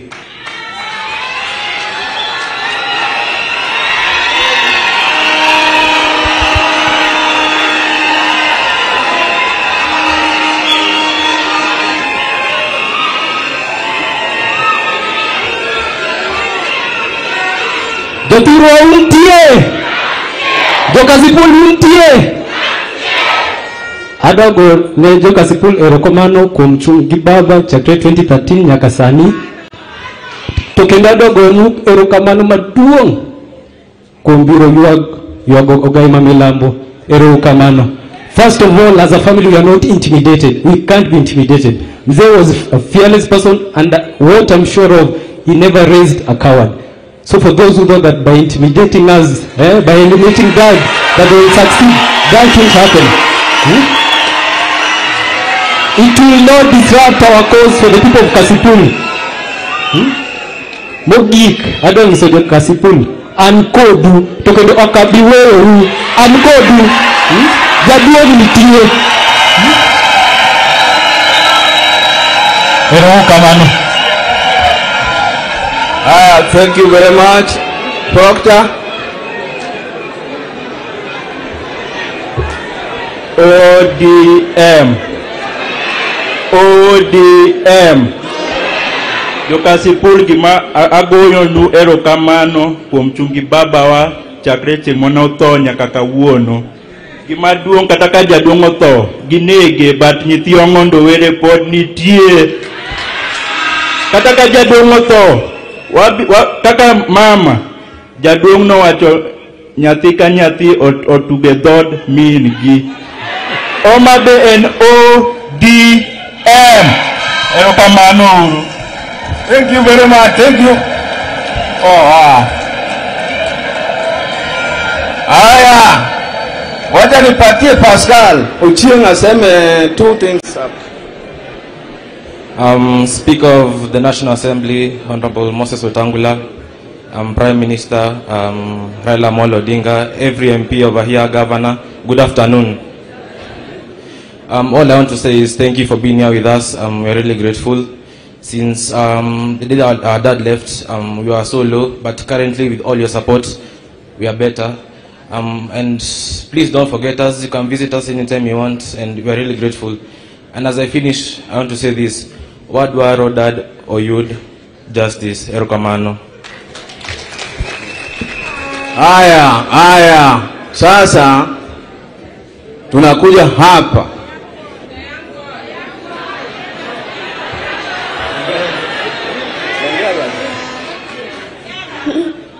Aya, utaongea baadaye. Emma, wala nipatie Emma kidogo.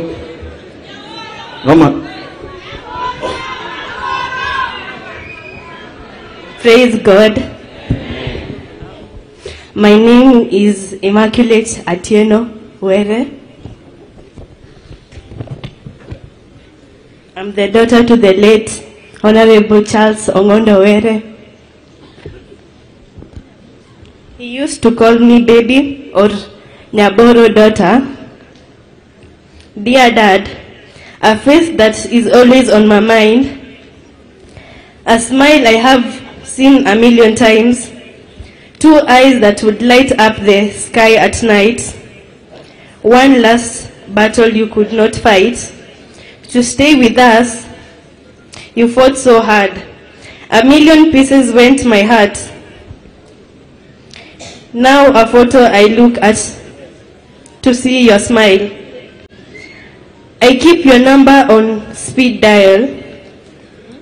A video I watch to hear your voice. This I do, but I have no choice. But great memories I will always keep with me. Your love is in my heart for eternity. I never got to say goodbye. I understand, but I can try. We had a date that we both looked forward to. July is my school prayer day. You were to come to pray for my success in the upcoming exam. It never happened, Dad. I worked to promise hard.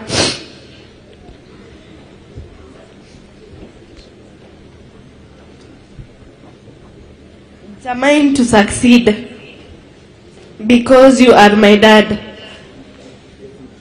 My guardian angel, I love you, Dad.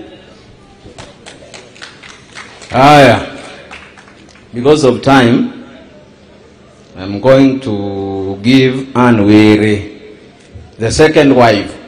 Mheshimiwa Were had 3 wives. One was sister. She read the meaning.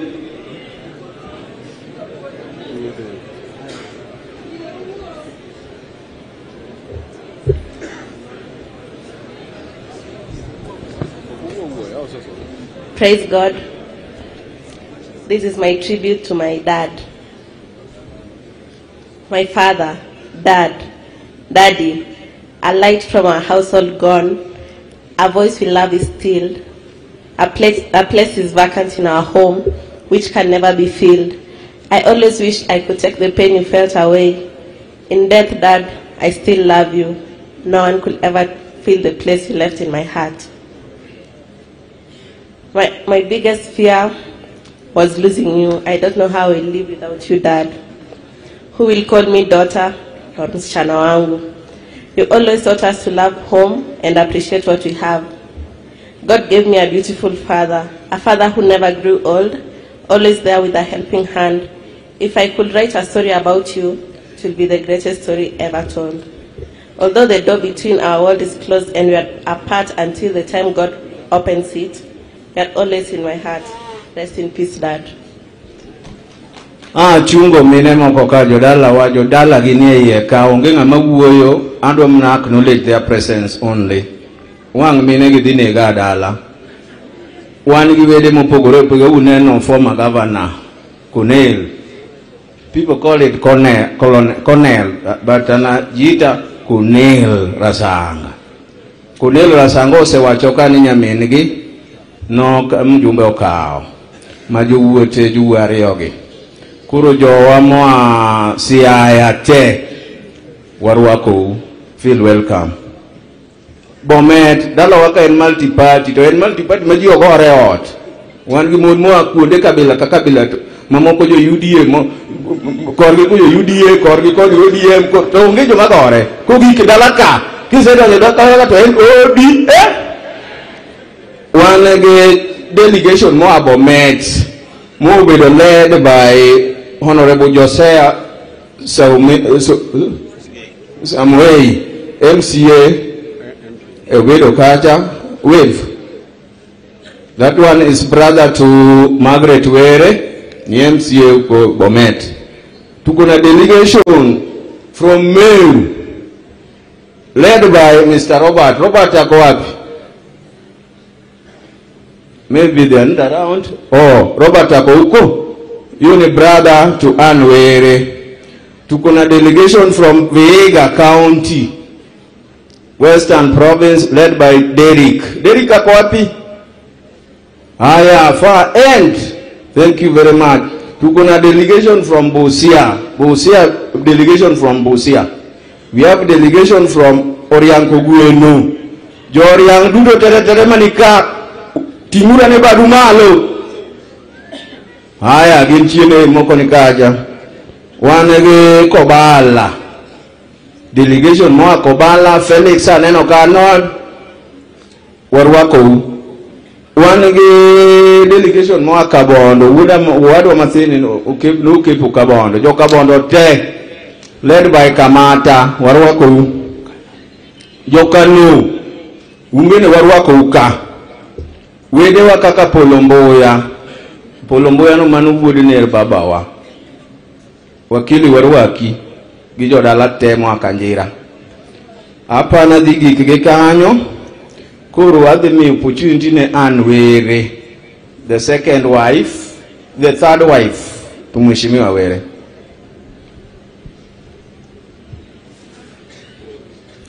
Baba Raila Amolo Odinga, Speaker of the National Assembly, Mama Gladys, all leaders, mourners, good afternoon.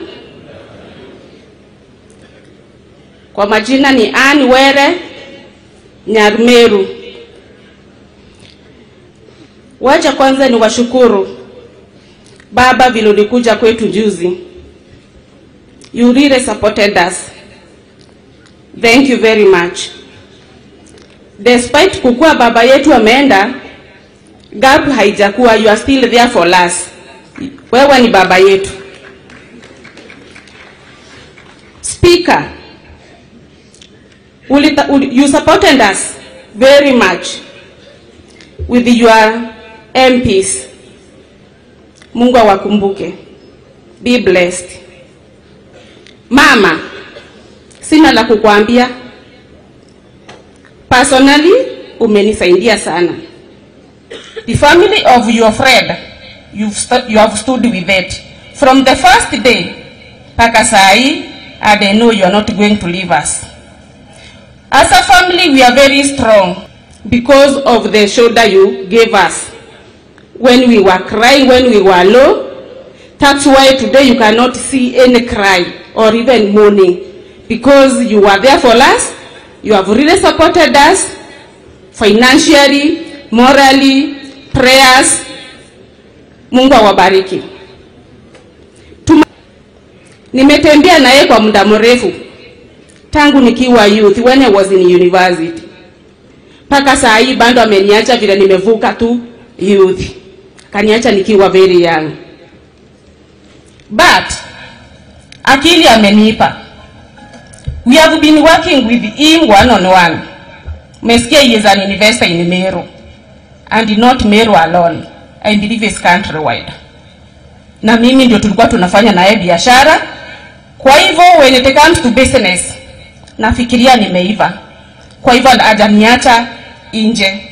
Na ile knowledge amenipa hata kwa familia na nitawapatia move together because we are one. Chenye naweza omba wale walifanya hicho kitendo, hatuta complain sana kwa Mungu, but tusaidieni tupate justice, na tukiipata we will be at peace even better. May God bless you. Let me introduce my sister here. She is my elder sister, Margaret, to say something. Your Excellency, the Prime Minister, Honorable Raila Amolo Odinga, governors present, mawaziri, senators, members of parliament present, members of county assembly present, all dignitaries, oimore uru, oimore uru, chamke. Leo sina mengi ya kusema. Meanwhile, before nianze kuongea, wacha niite dadangu Harriet Koskei akuja some my tribute. Meanwhile,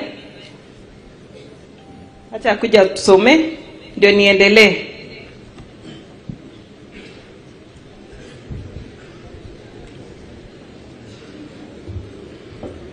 That is my only sister.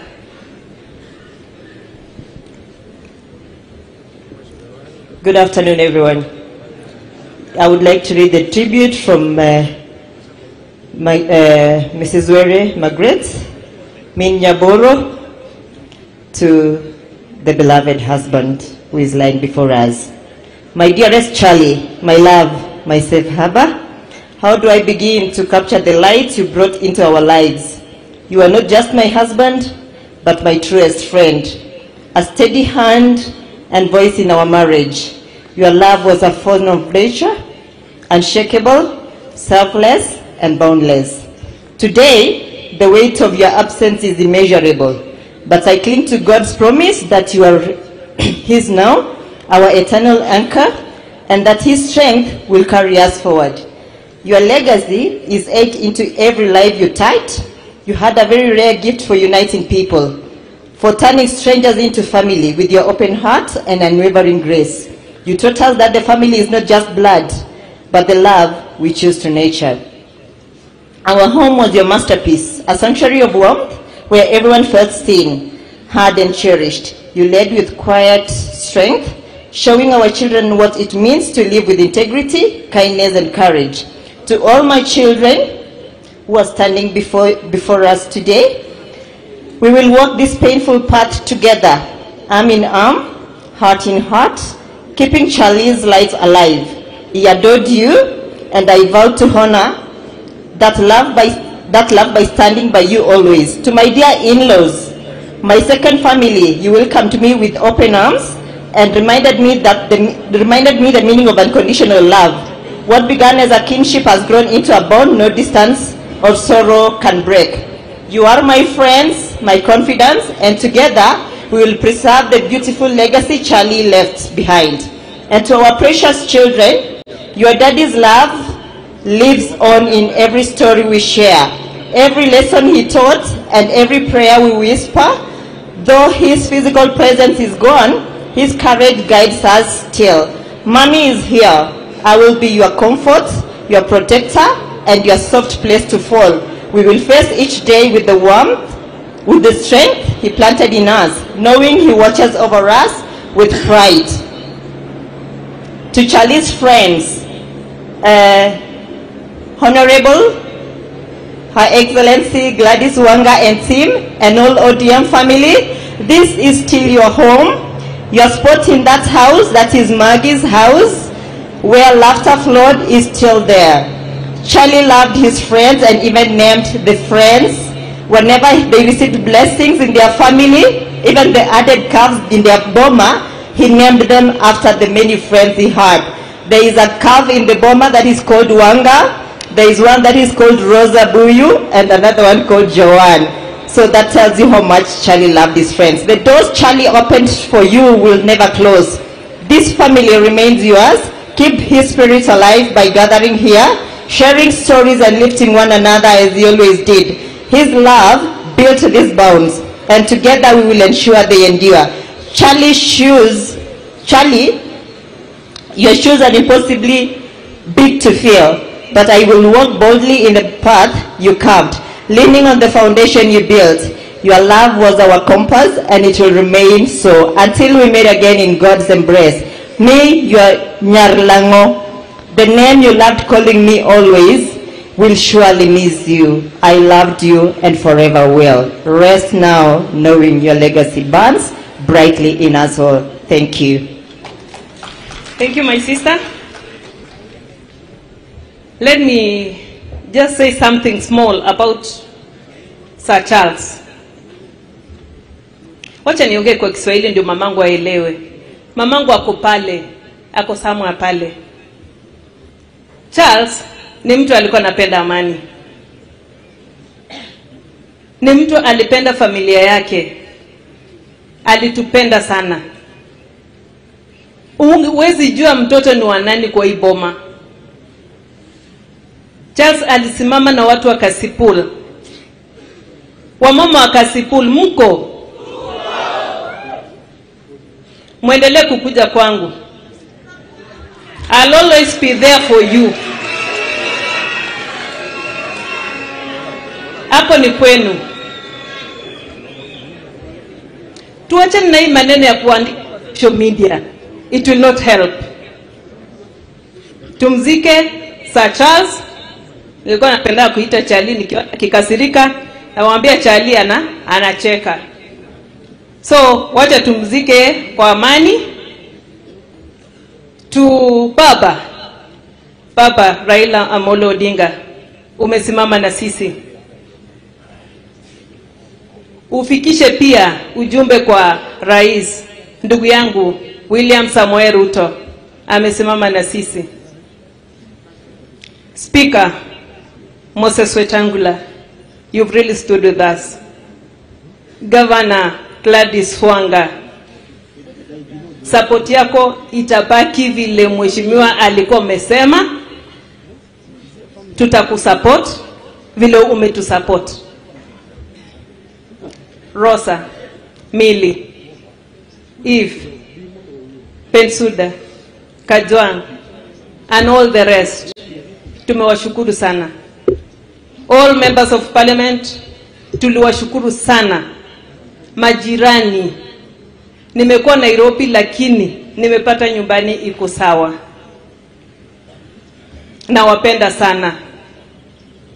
Na muendelee kutuombea. Muombe hii familia. Hatuna mengi ya kusema. Were alikuwa na sponsor watoto 830. Alikuwa na wapea full scholarship. Mama, ukiona nikikuja kwa ofisi yako, ujue kimeumana. Lazima tusaidia watoto.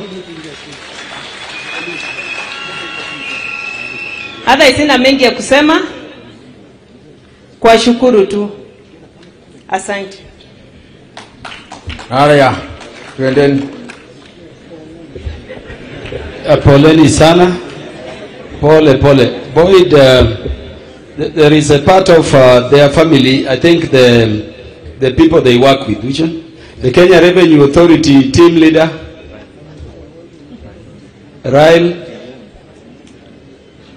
Because of time, we will not allow you to speak, but you are recognized. And then there is Kenya KWS, the KWS team, who are the employers of Oja Proctor. Madam Chelimo is also somewhere around. That entire team is recognized.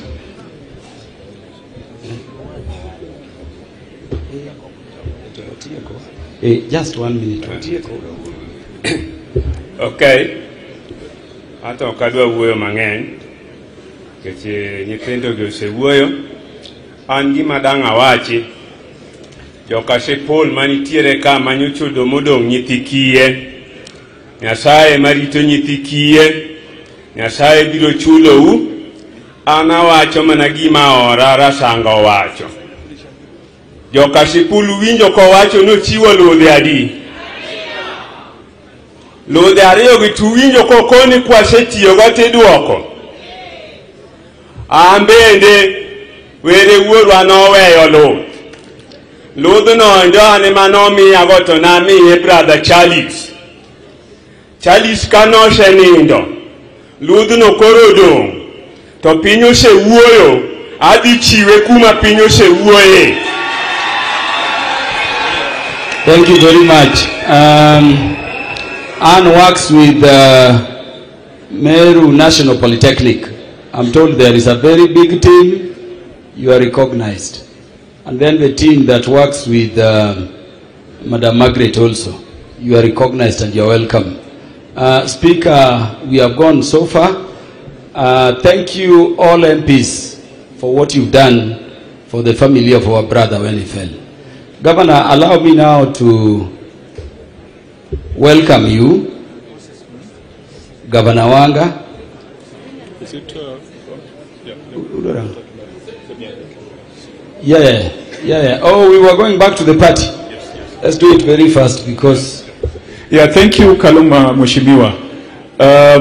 Right Honorable Speaker, and to the family. The first governor of Homa Bay, Governor Cyprian Awiti, was a close friend to Sir Charles Ongondowere. He has sent his condolences and message of goodwill and prayer. Yodala wagi ni koro wadwa ng'awe. Wang'awe koso kik wang'awe. Wadwa kete kama Sir Charles dobedo godo mamor. I want to present to you the Secretary General of the largest party, south of the Sahara, north of Limpopo. Anaitwa Edwin Sifuna. Na usisahau akina Oduor Ongwen na jeshi yako watambulisho.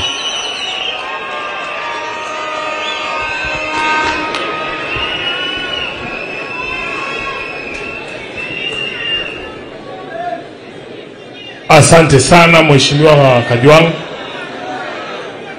Kwa familia ya ndugu yangu Charles Omondo Were ikiongozwa na Mama Magi na Ann, Mheshimiwa Prime Minister, boss wangu Raila Amolo Odinga, wote ambao mmefika hapa na wasalimu kwa jina la Yesu Kristo, hamjambo. Jothuro untie. Nataka kama mnaniona mnipeperushie kofia ya ODM tafadhali. Asante sana. Mimi ndio Sifuna. Mimi ni senator wa kaunti ya Nairobi. Kwa mapenzi ya Mwenyezi Mungu, kwa mapenzi ya Mheshimiwa Raila Amolo Odinga na kwa mapenzi ya wanachama wa ODM, mimi bado ndio katibu mkuu wa chama cha ODM. Wanachama wa vyama vingine wangeulizwa, Sifuna hangekuwa katibu mkuu. Kiuliza watu ya UDA wangesema Sifuna atolewe. Lakini kwa bahati katibu mkuu wa chama anachaguliwa na wanachama wenyewe. So nataka niseme asanteni kwa kuzidi kunishikilia. Mimi nataka niseme Gavana Wanga, nimefurahi sana wakati ambapo nimeingia hapa, kwa sababu wewe na timu yako yote hapa Homa Bay mmefuata maagizo ambaye Sir Charles Omondo Were alitupatia, ya kwamba wakati ambapo atapatwa na mauti yake azikwe ndani ya chama na rangi za chama cha ODM. Nilikuwepo pale mwaka 2023 wakati tunamzika chairman wa Migori Mheshimiwa Makabongo, wakati ambapo Sir Charles alisema mambo ambayo mumeona katika ile sinema. You have done a fantastic job, Governor and your team, to honor your brother vile ambavyo mmefanya. Na kwa sababu mimi ndio katibu, niko na kazi ambayo huwa nafanya, sifurahi sana, lakini nataka sote tusimame. Sote tusimame, mmeketi sana. Nataka bendera yako, kofia yako ya chama hii hapa kwanza tunaiweka hapa kwenye roho, alafu nikisema ODM tunasema tuko tayari, tukiinua hii bendera yetu, si ndio? ODM tuko tayari. ODM. ODM. Asante sana Mheshimiwa Charles mahali huko. I hope umefurahia jinsi ambavyo wamekuandalia hafla yako. Mnaweza kuketi chini. Waheshimiwa ambao mko hapa, kwa niaba ya makao makuu ya chama, nimetembea na watu kutoka kwenye makao makuu ya chama. Tafadhali kama umetoka National Secretariat tusimame nikutambue tu kwa haraka. Tuko na Executive Director wetu hapo Bwana Oduoro Ngwen yuko na sisi. Finance Director wetu Joshua Kawino yuko pale. Mshirikishi wa vijana Benson Musungu yuko pale. Naona youth leader, sio youth leader ule, youth leader ni huyu. Youth leader ni Senator wa Siaya. Youth President Mheshimiwa Ketora yuko pale, na wale ni wanachama wa Elections Board. Namuona Tyro, namuona Tinget yuko pale, na ndugu yangu Jack. Asante, mnaweza kuketi tafadhali. Tuko na members, naona Philip Etale yuko pale, Director wa Communications. Mheshimiwa Governor, kuna machairman ambao wametoka mbali. ODM ni chama cha kitaifa. Kama wewe ni mwenyekiti wa county, simama. Naona Robert pia yuko pale. Mwenyekiti wa county, naona mama county Nairobi, Nakuru, naona county chair wa Vihiga. Unajua hizi taa zinanimulika macho.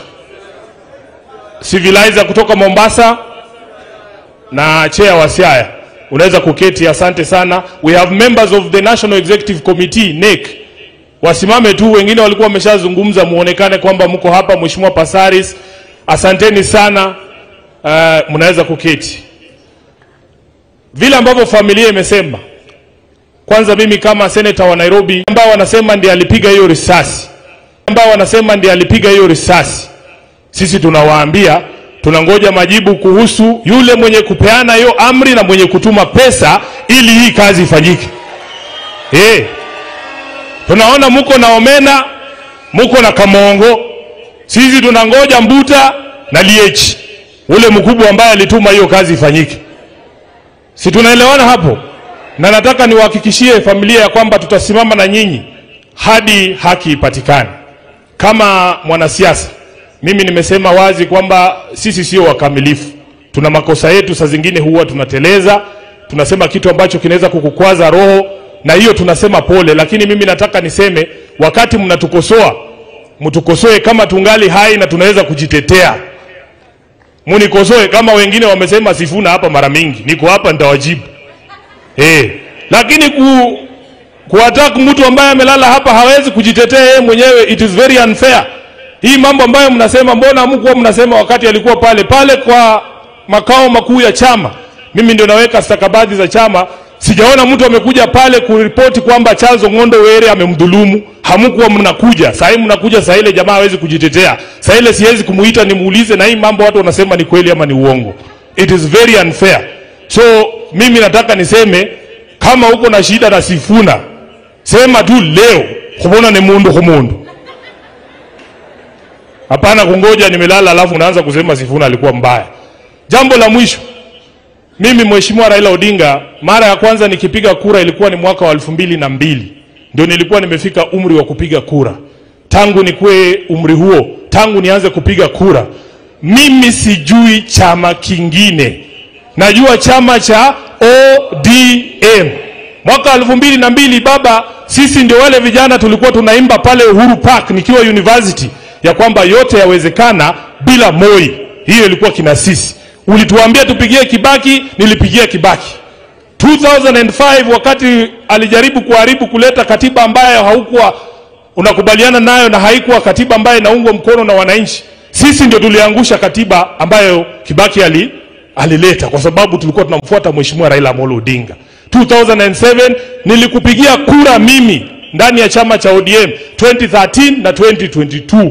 Mimi sijui chama kingine. Mimi ni Mluya. Mimi si Mjaluo, mimi ni Mluya. Kiongozi wangu ni Mheshimiwa Raila Amolo Odinga. Na nikichagua kuingia chama cha ODM, si ati hakukuwa na vyama vingine. Huko nyumbani kwetu kuna vyama. Speaker akisimama hapa atawaambia. I made a conscious decision. We have to protect this institution called ODM. Wakati nafanya kazi yangu, wengine wanasema Sifuna anapinga. Ile kitu najua baba aliniambia ya kwamba even after we donated our experts to government, ODM is not in government. Alisema mwenyewe. Na atarudia hapa. If ODM is not in government, the Secretary General of ODM cannot be in government. Surely people. Kama ningejua Kijaluo ningeeleza na Kijaluo. Pia mimi mkono yangu haina pete, mnitafutie mtu ambaye atanifunza Kijaluo. Nimeona mnapeana watu. Jambo la pili baba aliniambia na amesema wazi ya kwamba vyama vyote vya kisiasa viko ndani ya siasa kutafuta uongozi wa nchi. Mimi najua nyinyi watu wa Homa Bay mnajua tumewahi kushinda uchaguzi kama chama cha ODM. Mnakubali ama mnakataa? Tushawahi kushinda ama hatujawahi shinda? Si tumeshinda? Na najua ndani ya mioyo yenu mnaamini kwamba bado hiki chama kinaweza kushinda uchaguzi. Kama unaamini ODM bado ina uwezo wa kuunda serikali, niinulie mkono hapo tafadhali nione. Kwa hivyo kama mnaamini kwamba chama hiki bado kina nguvu na uwezo wa kuweza kuunda serikali, katibu mkuu wa chama akisema kwamba mimi sitaunga mtu mwingine mkono bali baba Raila Amolo Odinga, katibu amekosea. Katibu amekosea. So mimi nataka niwaambie kila mtu afanye kazi yake. Siku moja huyu baba Raila Amolo Odinga atakuja kuniambia mimi mwenyewe, hajawahi kuniambia kwa nini alinichagua kama katibu. Juzi wakati kulikuwa na nafasi, Mheshimiwa Wanga wewe unajua ulikuwa pale. Nikaomba baba, nikamwambia baba si sasa basi unipe promotion kidogo, wacha nikuwe deputy party leader. Baba akakataa, akapewa usoti kazi. Akasema Sifuna wewe baki hapo. Yeye mwenyewe atakuja kuniambia siku moja kwa nini alisema ni baki hapo.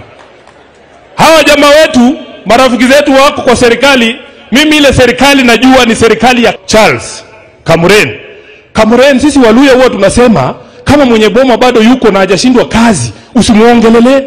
Mimi ni Mbukusu, kazi kinishinda kwa boma ndugu yangu atanisaidia. Haijanishinda.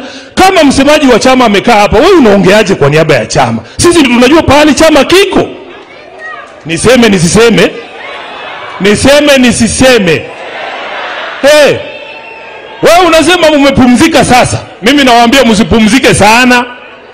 Msipumzike sana, mlale, msahau kazi ya wananchi. Tafadhali fanyeni wananchi kazi.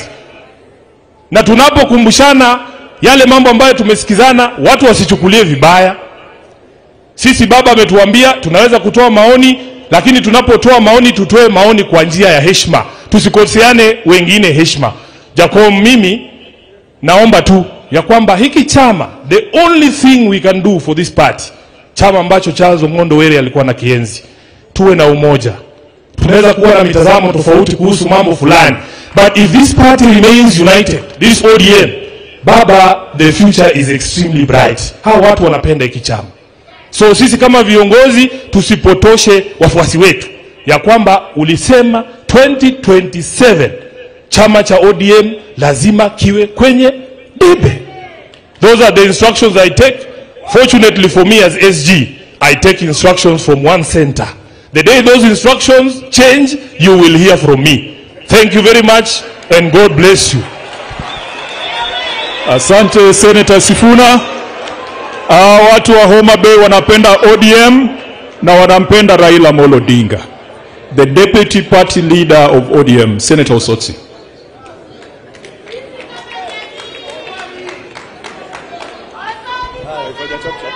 Haya, familia, baba Raila Amolo Odinga, speaker wetu Wetangula, and all protocol observed. Watu wa Homa Bay, hebu salamu ya Charles kwa hewa.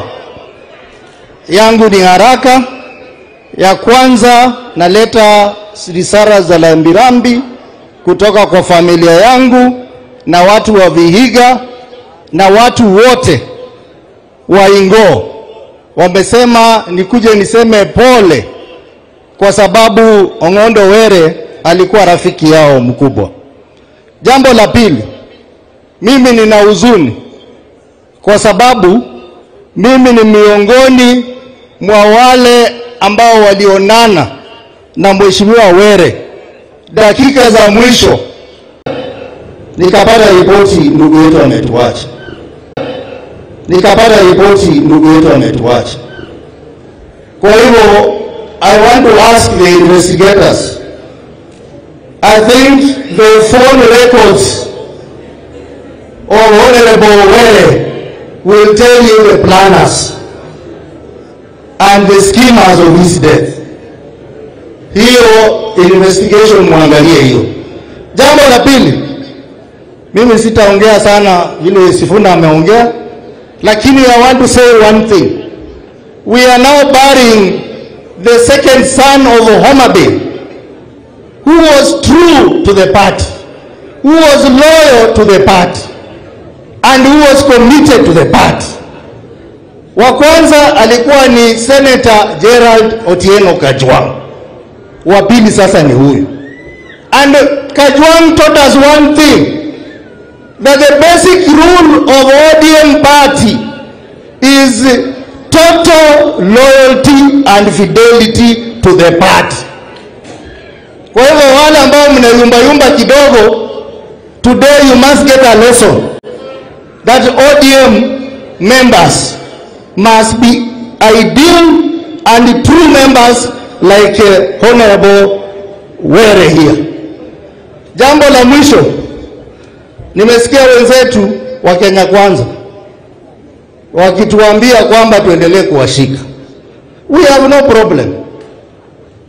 Lakini niseme nisiseme, nataka niwakumbushe kama mmesahau that we have an MOU on 10 important issues affecting Kenyans. And these 10 important issues are the issues that took Kenyans to the street. Don't forget about those 10 issues. The matter of cost of living, very important and very dear to Baba. The matter of devolution.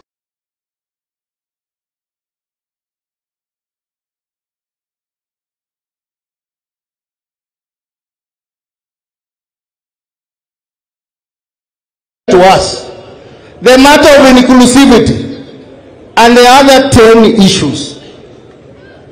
Don't forget about that, because nimeanza kuona ni kama mnasahau. And Sifuna, you are the Secretary General of the party. Unasema ulikuwa unataka hii kiti yangu, lakini baba alijua wewe ndio unajua kujibizana na hao watu. Mimi unajua saa zingine na kwa mpole. We will continue pushing for the interests of Kenyans. And Baba is here. ODM members, we want you to learn something from Charles Ong'ondo Were. And even at some point, Charles told me that he wants to be the chairman of ODM in Homa Bay. Lakini mimi nikamwambia, wewe hata umepita kuwa chairman wa ODM Homa Bay. Wewe inatakana ukue unasaidia baba kazi ya Nyanza mzima, kwa sababu ya loyalty yako and commitment to the party. So we have lost a great son of the party, a son of Homa Bay. Tunamwambia Were, rest in peace. Asanteni sana, Mungu awabariki. Asante Senator Sotia, apologies for rushing you because the rains are coming. Senator Oburu Odinga is a trustee of the party, is our elder, is a reservoir of wisdom, and above all, is the leader of all the youth within this movement. Karibu Senator Oburu. Afterwards, we'll hand over to the governor.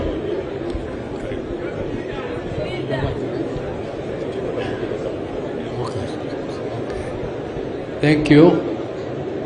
Our party leader, Raila Amolo Odinga, the Speaker of the National Assembly, Honorable Wetangula, and the family of the late Charles Ong'ondo Were. I don't want, and everybody who has come to mourn, and all the leaders, and all protocols observed.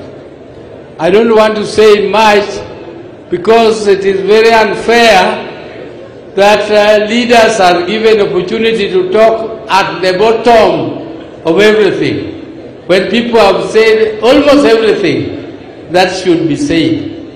But I will first of all say a word or two. The late Charles Ong'ondo Were was my friend, and I liked his honesty, because he was a very, very honest person. If there was a problem and you were meeting even in a small caucus, people fear to say certain things. But if you see Ong'ondo Were raising his hand, you will know that there is something burning. And he will say something different from everything that everybody else had spoken before. He was a very, very opinionated man. He had opinion on almost every issue which came across for discussion. And I know he comes from a clan called Kachien. Ungeo kuma Kachien oae. Kachien alungo ga Ong'ondo Were, n'Ong'ondo Were inie chogo maduong' ei Rachuonyo ka. Aluonge ni en chogo maduong' nikech clan moae miluongo ni Kachien nieri. Chien ema nondiko Rachuonyo, Rachuonyo ne en jatij chien. Rachuonyo bende ema nomiye chiege matin maniluongo no Aminu Chien ema nomiyo Rachuonyo chiege matin miluongo no Mieri. Ema onyuologo Sipul, to Sipul to nyuolo Bondo. Ema omiyo kiwacho joma ne Rachuonyo okuongo nyuolo ka Rachuonyo pok okendo kata kendo, nyaluo kendo kane osenyuolo jogi. Ema omiyo jogi e chogo maduong'. To joka Chien, joka Sipul, jo Homa Bay duto uwito gold, uwito mula, to kata wayiko mula, to piny nyaka dhi nyime, kendo an akwayo ni mondo kwe makende mar Nyasaye obedie family mar Ong'ondo Were. Ang'eyo nong'odo othotho malit. Ong'ondo othotho malit. It was a very, very painful death. Though it was abrupt, but it is a very sad way of dying. And my age, I think I qualify to curse. I can curse now. And whoever killed Ong'ondo Were, we know that there are three. Me, I'm not a lawyer. Sifuna, me, I'm not a lawyer. But I know that in every murder, there is something called premeditation. I also know that there is planning. I also know that there is execution.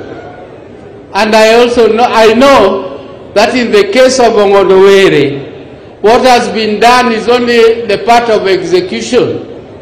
They have not looked at the part of the planning, and they have not looked on the part of malice aforethought. And malice aforethought and planning, that is the core of murder.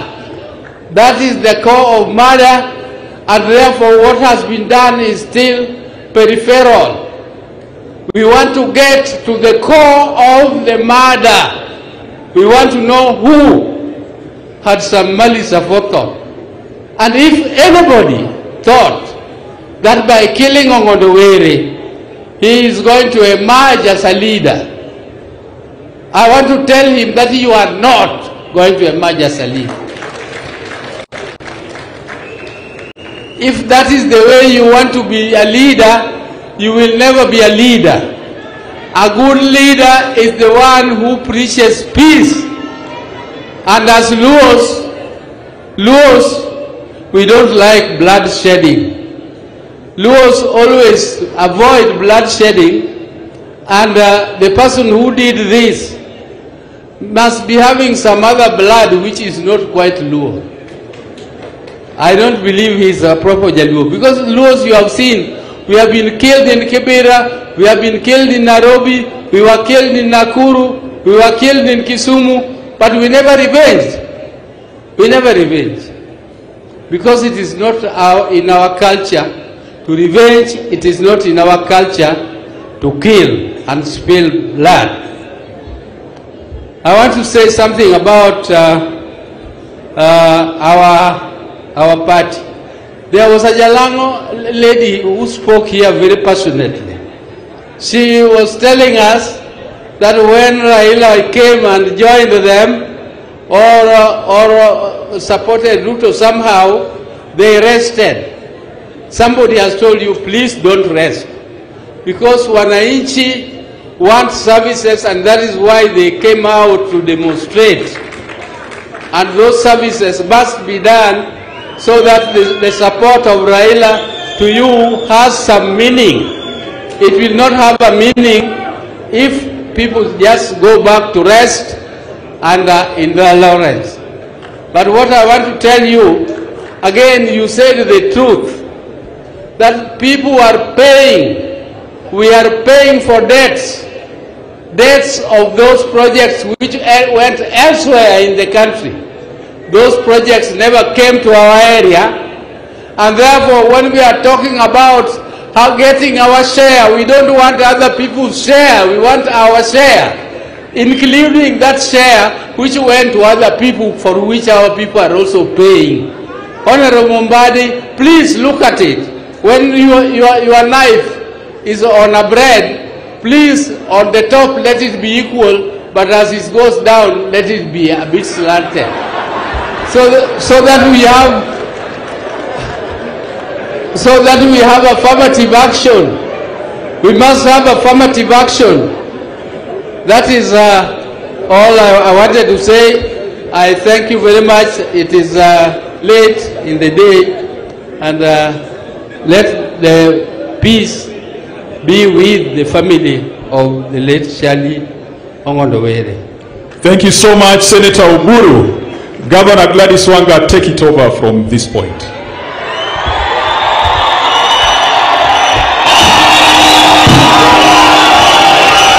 Asante sana.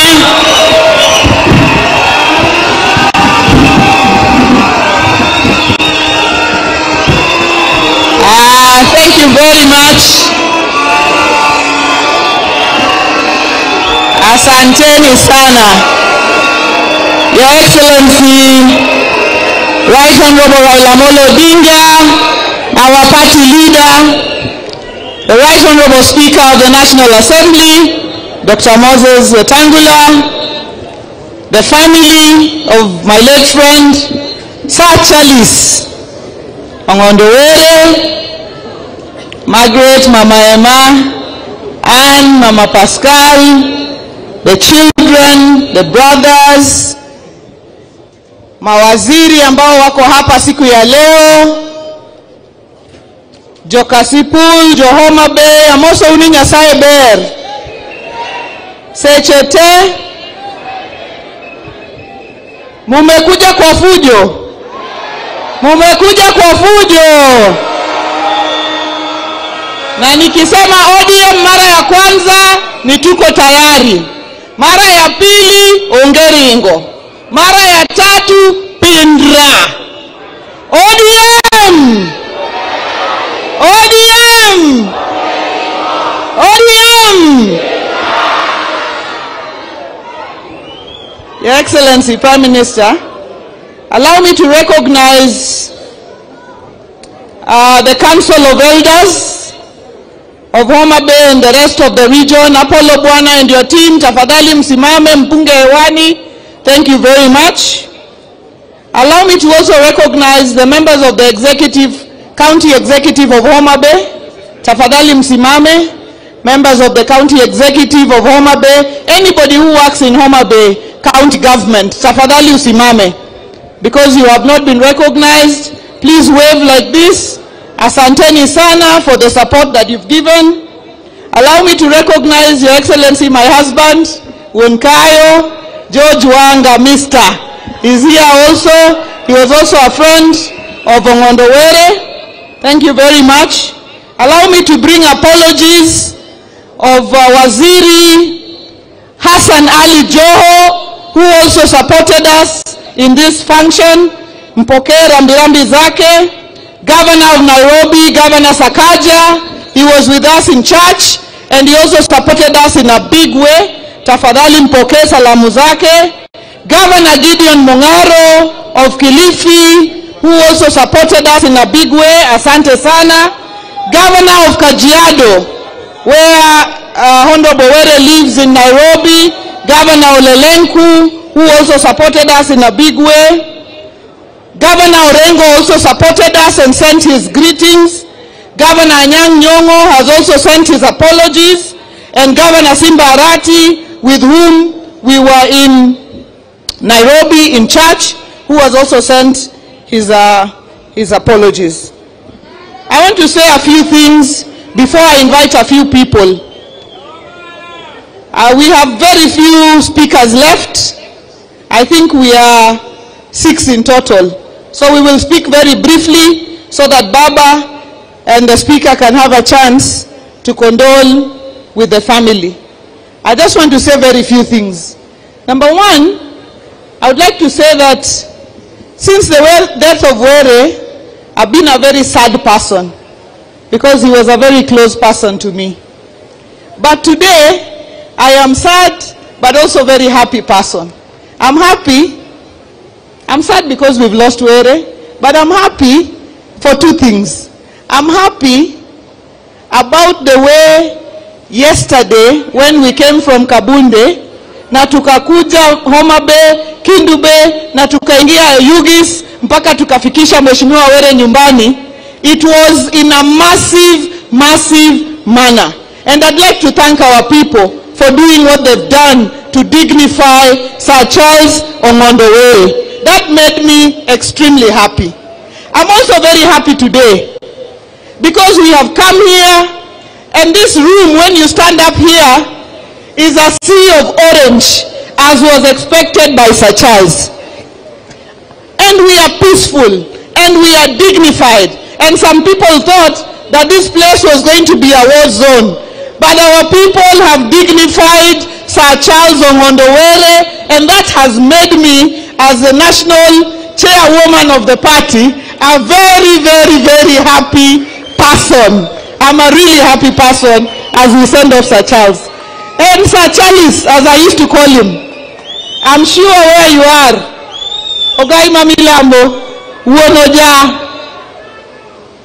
Uonoja chuor nyalango gi nyameru, kamibeteno, ang'eni mor, muno, omor, Ogai mor, nikech wakowe gi nyasi, did a good job in organizing the party. Wanachama wa Kasipul, can I see you just waving like this? It is very organized from bottom to the top. And I want to say here that there are people who went to court to stop the election of the party here in Kasipul. Hiyo mambo ya kotini, Bwana Tony, toa nje, hii Kasipul imalize mambo ya election ya chama, kwa sababu ilikuwa imepangwa vizuri kutoka chini mpaka juu. So that election must be concluded. I'd like to say here that this man we are burying was very quick also to ask for forgiveness. But he would say, Mama, kanyo takuwa ng'wono. And I'd like to say, because of the many, many things that people have said about this gentleman, because I am the leader of this county, I am also his leader in the party, that Sir Charles strived for perfection. He tried to do his best by everybody. But for every leader and for every person, sometimes you fall short. Sometimes you don't meet the expectations of everybody. And sometimes people feel offended by your actions because not everybody can be happy.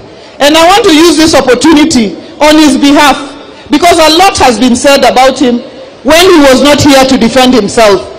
While I disagree with all those things, in the event that he wronged anybody in this constituency, on his behalf, I want to take this opportunity kuwaomba msamaha, tumsamehe kwa mahali ambayo tulifikiria hakufikisha. Yeye, Mungu amlaze pahali pema peponi.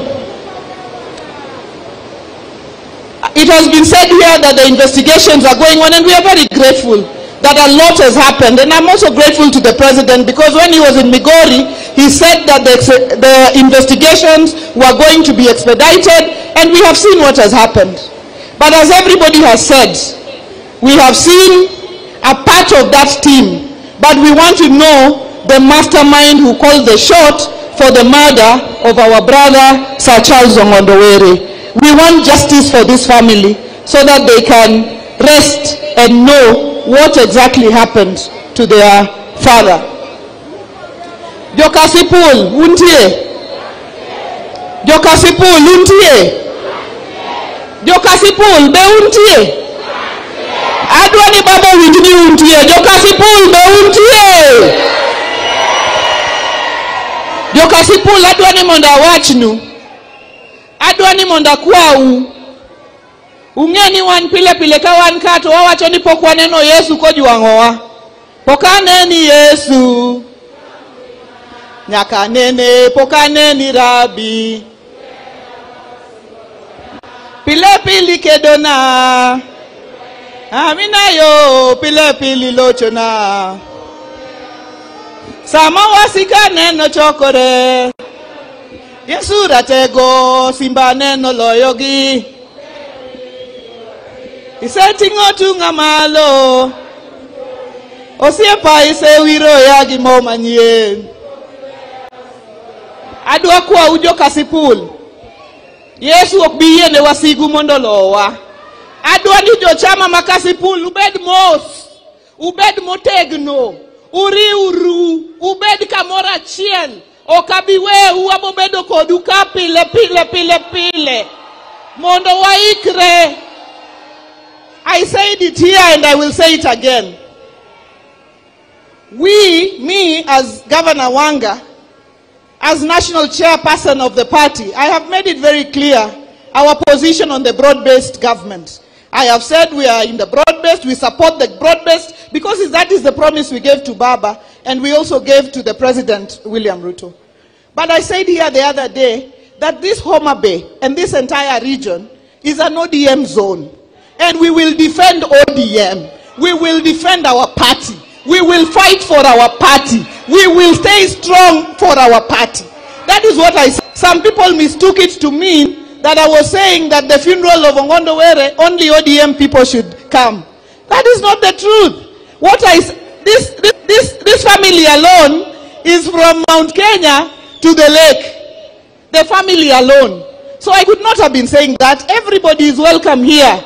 But this particular zone, this particular area is an ODM zone. And as we move forward, we will be going to the by-election here in Kasipul, Ugunja, and other places. We just want to be clear that we don't want to be in competition with our allies. We want cooperation. We want to work together to ensure that these seats that were ODM seats remain ODM seats, and we move forward as an ODM team and a united ODM family. United ODM family. United ODM. Na mimi niliona watu wengine walikuwa wamejipeleka huko wa Munyoro. Wakaanza kutusi Baba. Wanasimama pale kwa stage, wanasema huyo mzee sijui yako namna gani, huyu mzee sijui yako namna gani. Mimi nataka niwaelezee, huyu baba wetu huyu ndio tunampigania. Huyu ndio tunamtegemea na ndio baba wa Kenya. Ukimtusi tunakutusi. Ukimtusi tunakufanyia nini? Ukimdharau tunakudharau. Ukimdharau tunafanya nini? Tunakudharau. Hiyo ndio mambo yetu.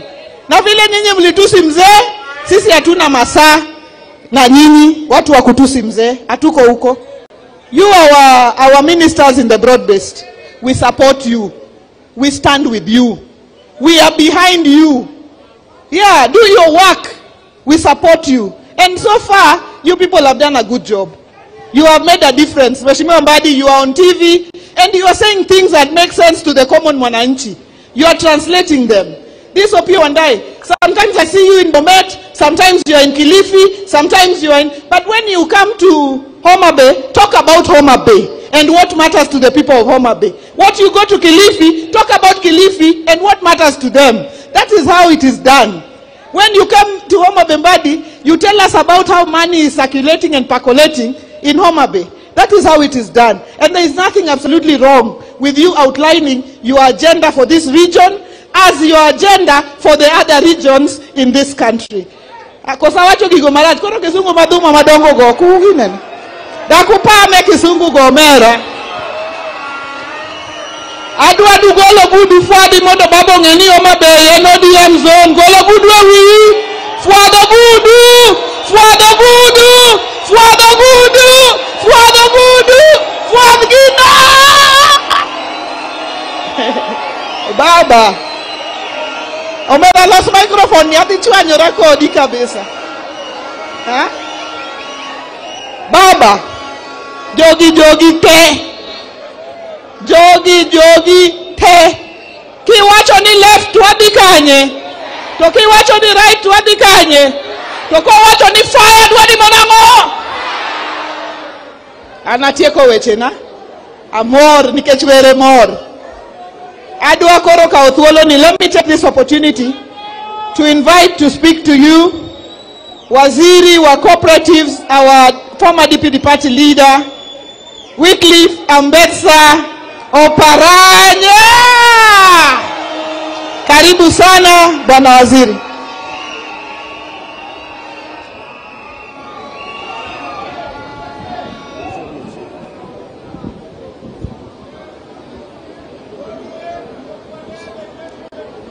Baba Raila Amolo Odinga, the Speaker of the National Assembly, wenzangu, familia ya mheshimiwa, hamjambo wote, hamjambo tena.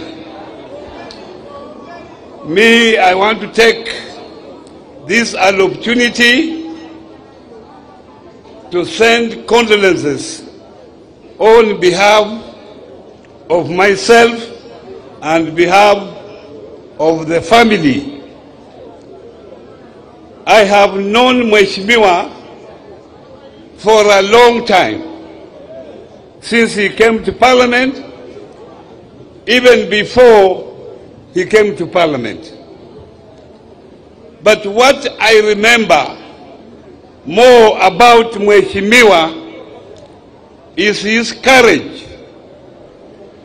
When we had a by-election in Kakamega, kule Matungu, Mheshimiwa alikuja huko, akalala huko na akapigana mpaka mwisho. Alikuwa na Gladys Wanga huyu, na alilala huko, wakamfuruka na polisi wakati huo, lakini he never gave up. He was arrested, kept in the cells until the following day, but he remained until the last count. And when the election of the governor was pushed in Kakamega, he was also there with Simba Radi. When I heard about his death, I was saddened. Unfortunately, I was not around. When I came in yesterday, I made sure I come here and stand with the people of Homa Bay and also with the family at large. Nimeomba tu Mwenyezi Mungu amweke mahali pema peponi.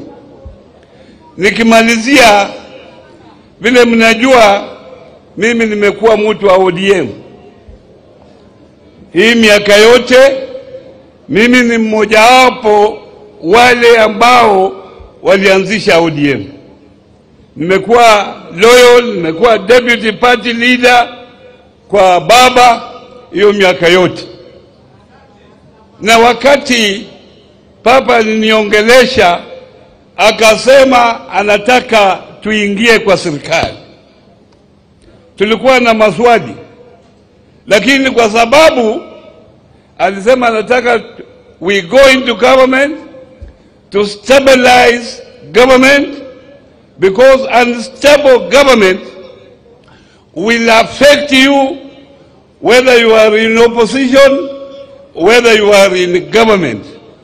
Kenyans, we want a stable government. Na tukaingia huko na tukaanza kufanya kazi, na sisi sasa tunafanya kazi. Tukiwa na makosa mnasema tunarekebisha hayo makosa, lakini saa hii the instruction we have to work very hard to stabilize the government, to work together with those who are there at the moment. Na hiyo ndio tunafanya. Saa ngine there is cross purpose talking here and there. Saa ngine we are confused, lakini tuko there na experience yetu, na Mungu awabariki, tuko pamoja.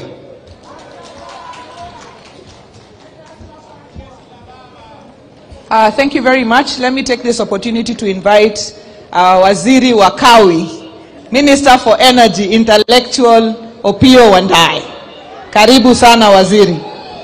Karibu. Thank you very much, Mheshimiwa Governor, Your Excellency Baba, the Speaker of the National Assembly, the Right Honorable Moses Wetangula, all protocol observed. I want to start by saying that today we are sending off a great man. Charles Ong'ondo Were was clearly known to me at a very close level. Not just because I was once his leader in parliament, but also for the fact that he was my personal friend. I visited him here many, many times. Baba, this was your soldier.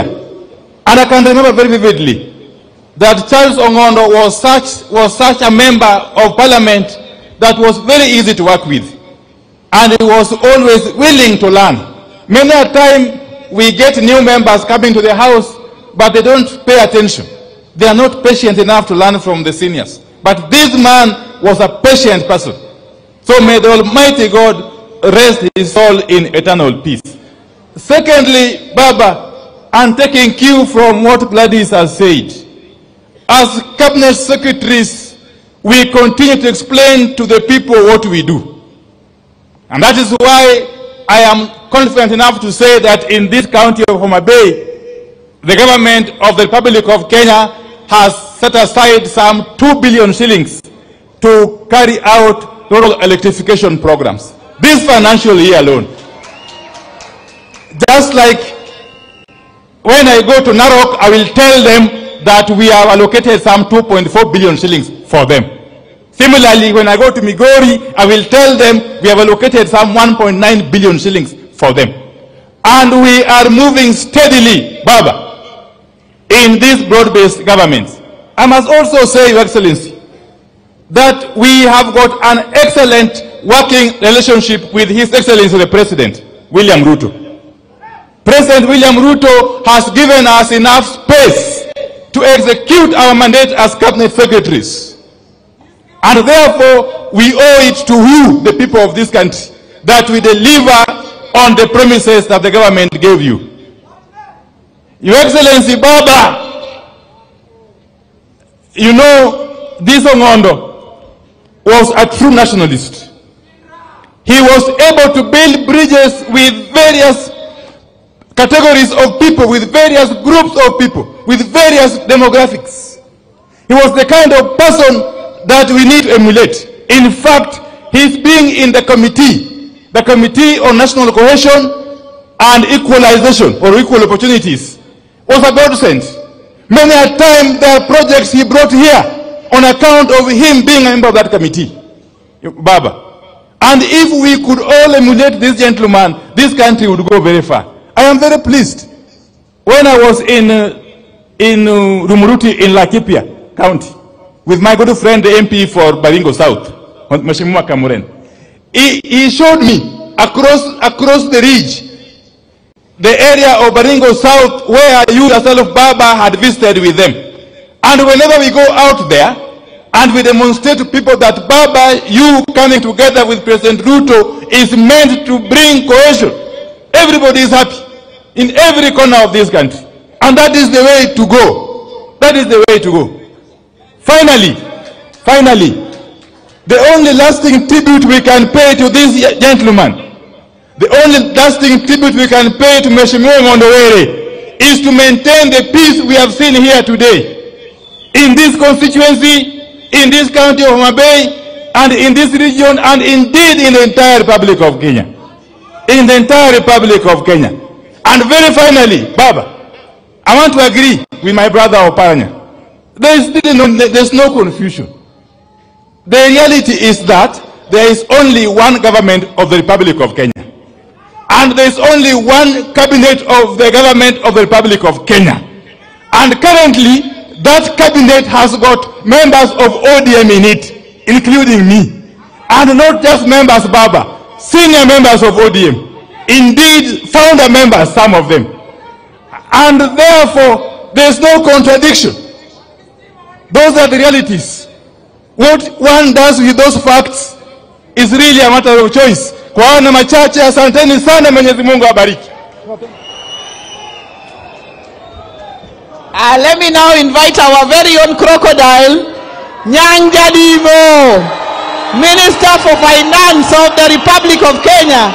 Crocodile.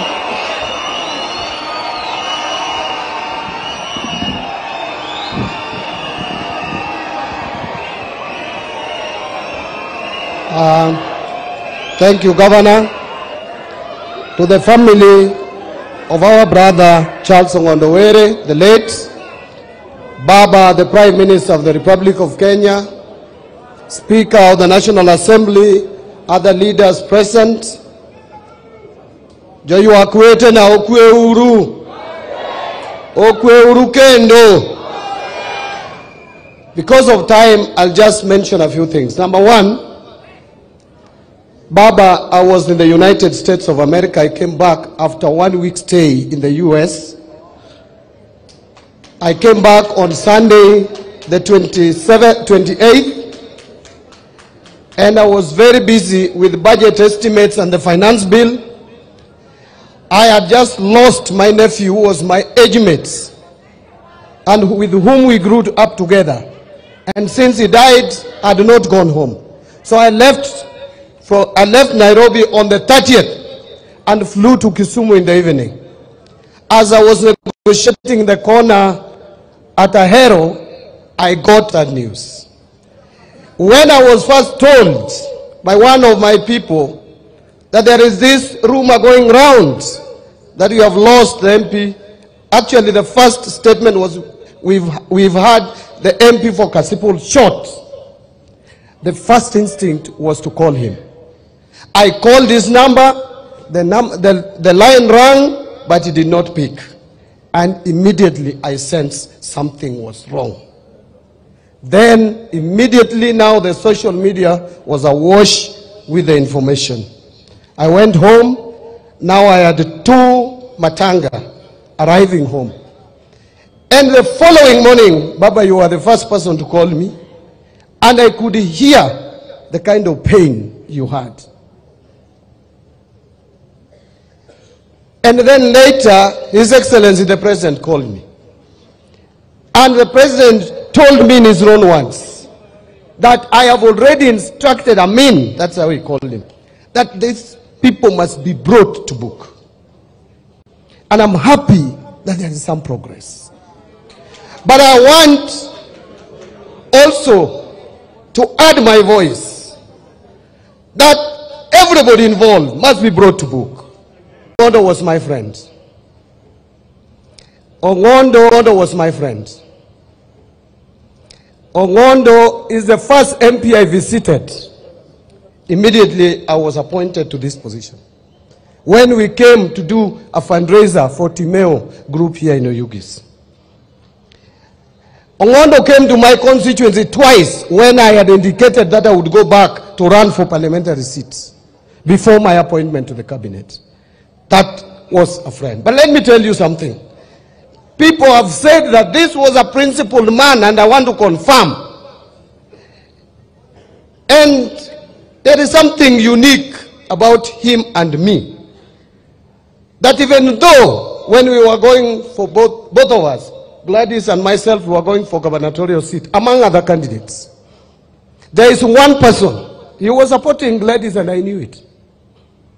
But there is one person Ongondo never discampaigned in this constituency, and that is me. He never said bad is bad. In fact, a lot of his supporters, very close, some working in CDF, were my supporters.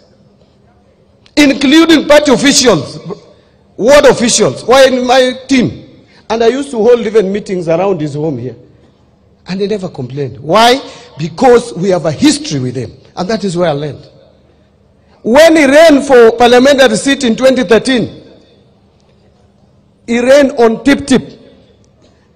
After losing to Magwanga at the general election, as I was moving around as the chairman of ODM, national chairman, my intelligence clearly gave me a picture of this constituency. And I placed a call to him. I told him, Mheshimiwa, rudi kwa chama. And he has told, even Ndege knows that very well, Evans Ndege knows, that I am the one who told Ongondo Were to come back to ODM. And he came back to ODM and won a nomination in 2017, fair and square. Because of that history, I think he was still remembering, even though he was supporting Wanga, and I respected that, but he had sympathies for me. I am very sure if I became governor, he would have equally been happy the same way he was happy when Wanga became the governor. But let me now conclude. Baba, this county of Homa Bay is united in terms of leadership. We are united. We are in ODM. Let me repeat, I am in ODM. I am not official of ODM because the law does not allow me, but I am a member, a life member of ODM. I am not about to relinquish that. We work together with governor. We sit. Kadi wapogo gik mabiro ka. Anyiso nyawangani beroma be wetaguri. Pesa bro amalo kaluari nikajikia. Nikechane mani etoko. And you will see uneno nitie yo moro ka manyo chando ngondo kabisa ni karabok adiedo kiluongo na adiedo karabok tichwanye nyacha nyiso ngondo na diketo ne pesa mono lose pio pio na seketo ni e budget di lose pio pio mono room. But let me now conclude, Baba. I have been the chairman of ODM for 10 years. I'm the longest serving chairman of ODM to date. And I belong to this party. I put a lot of effort since you sent us to the government. And the reason why I'm putting a lot of effort to reform this economy, Baba, I found this economy in bad shape. Si mchezo, ilikuwa mbaya. It was bad. But the reason why I'm putting my effort, apart from being patriotic, I wanted to demonstrate to the whole world that if Raila Odinga became the president, these are the people he would have gone with to the government, and this is what they would have done. And therefore my concluding remarks is that if I am there, I expect total 100 support from the party.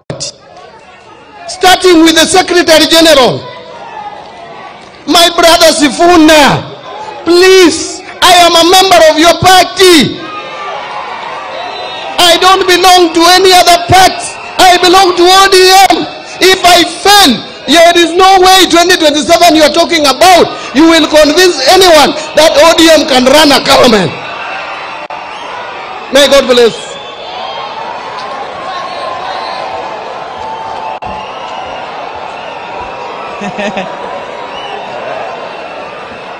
That is our crocodile, our very own crocodile, Nyang Jadimo, Minister for Finance. Now allow me to invite my colleague, my neighbor, Chielwi Oke, Ochilo Wenayako, Pindra, Osiepo Ngondo, Diwachi Gimoro.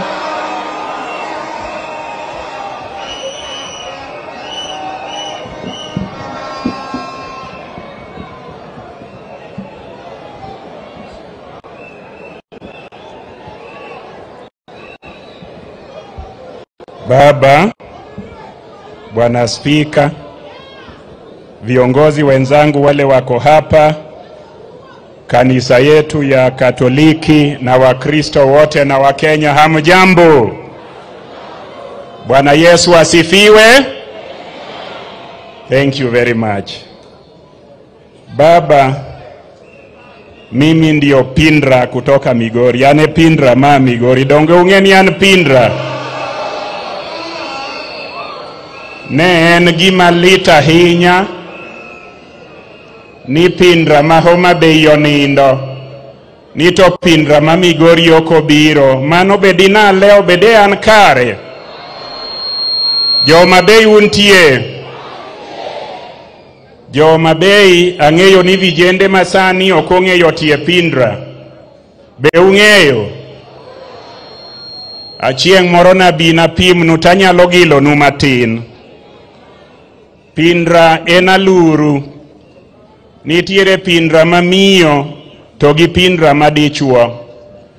Pindra mamiyo en Pindra mikete isigol kiseng'awe wi otalo to kakoro ywak to aluru biro kanyo mang'eny, jok mamaka aluru madhi pidho nyalo pidho.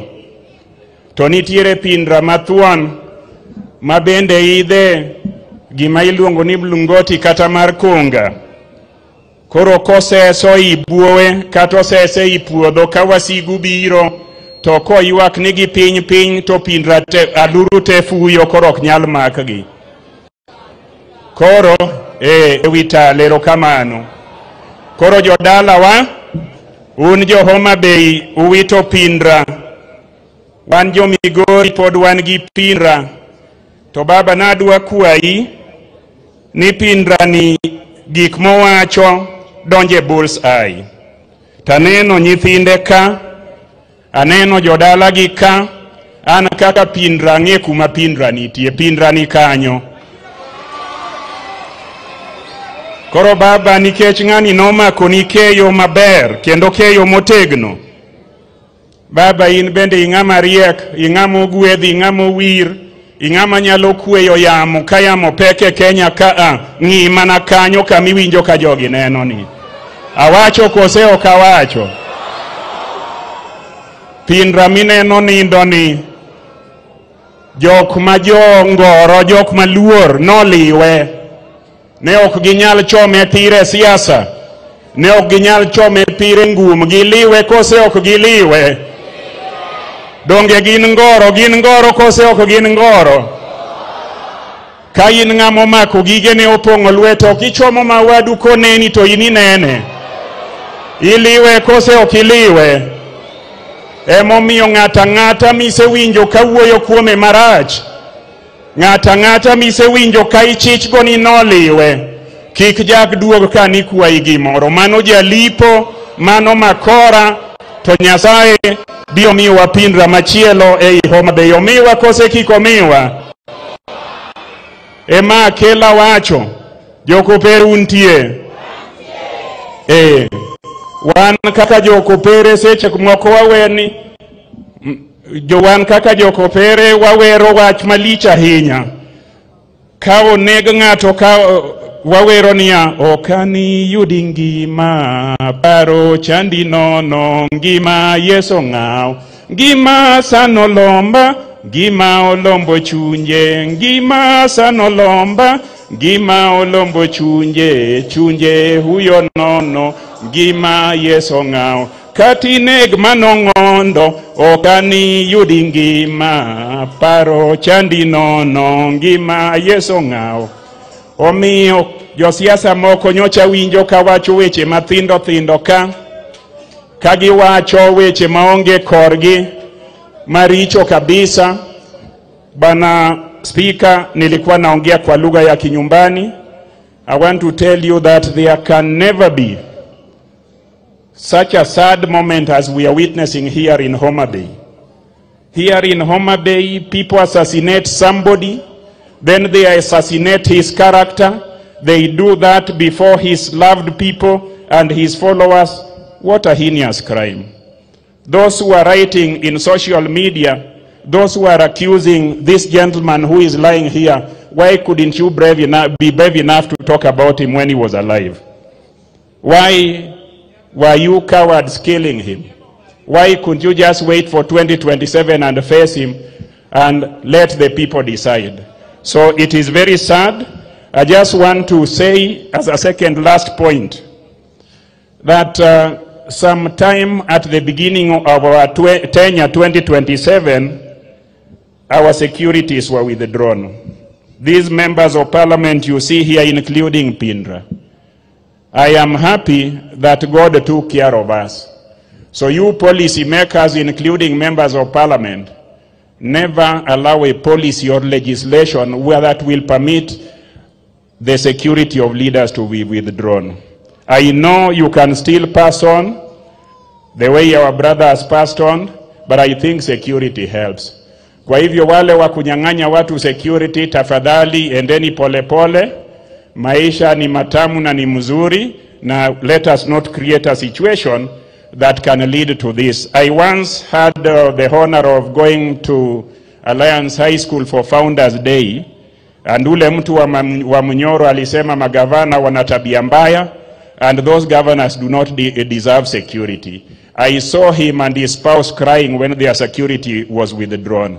Now we are crying today because our brother has been shot. His security was there. I do not know what happened, but let us all be sensitive and secure all Kenyans, secure all elected leaders, and secure those who deserve to have security. Nikimalizia baba, and sisi zote ambayo tuko hapa. Kenya is a very broad place, and ODM is the party that covers most of Kenya. Ukienda kule Pwani Mombasa kuna ODM, Kilifi kuna ODM, Turukana kuna ODM, Mandera kuna ODM, na kila sehemu hapa Kenya kuna ODM. Wale wetu who do not believe in what Baba and President Ruto initiated. Baba, when you and Ruto said that there is a broad approach to politics, my understanding, and I stand to be corrected, you were asking the president to have a government that can broadly cover the width and breadth of Kenya. We in Migori now have a permanent secretary, Homa Bay, kuna waziri, na kila sehemu hapa Kenya from all shades of opinion. So my brother Sifuna, I appreciate when you say that ODM is our party, but the broad-based arrangement allows us to be included in services. It allows us to be included in everything that other Kenyans are getting. So we allow us to also visit our ministers, visit other ministers, visit anybody for the sake of our people, and also allow us to coexist with other parties. Kwa hayo machache na mengi, mosurwai nyajo Homa Bay kuomoti moreni, kik ng'ato uoka kawacho ni Nyasaye nie mochano ma. Anasomoga muma, seche mane ng'at moro nego Ebel cha mawad gidonge no nego. Ipani machane chenro Nyasaye. Nyasaye ok nyal chan maneg ng'ato malit kama. To Nyasaye echwor mond lietete, to Nyasaye wuon kiete, Nyasaye owinjo ya CCTV mare, owinjo ya WhatsApp mare, to jogo koromo go takwa ni Nyasaye orodh gi nyamina nega. Ero uru kamano.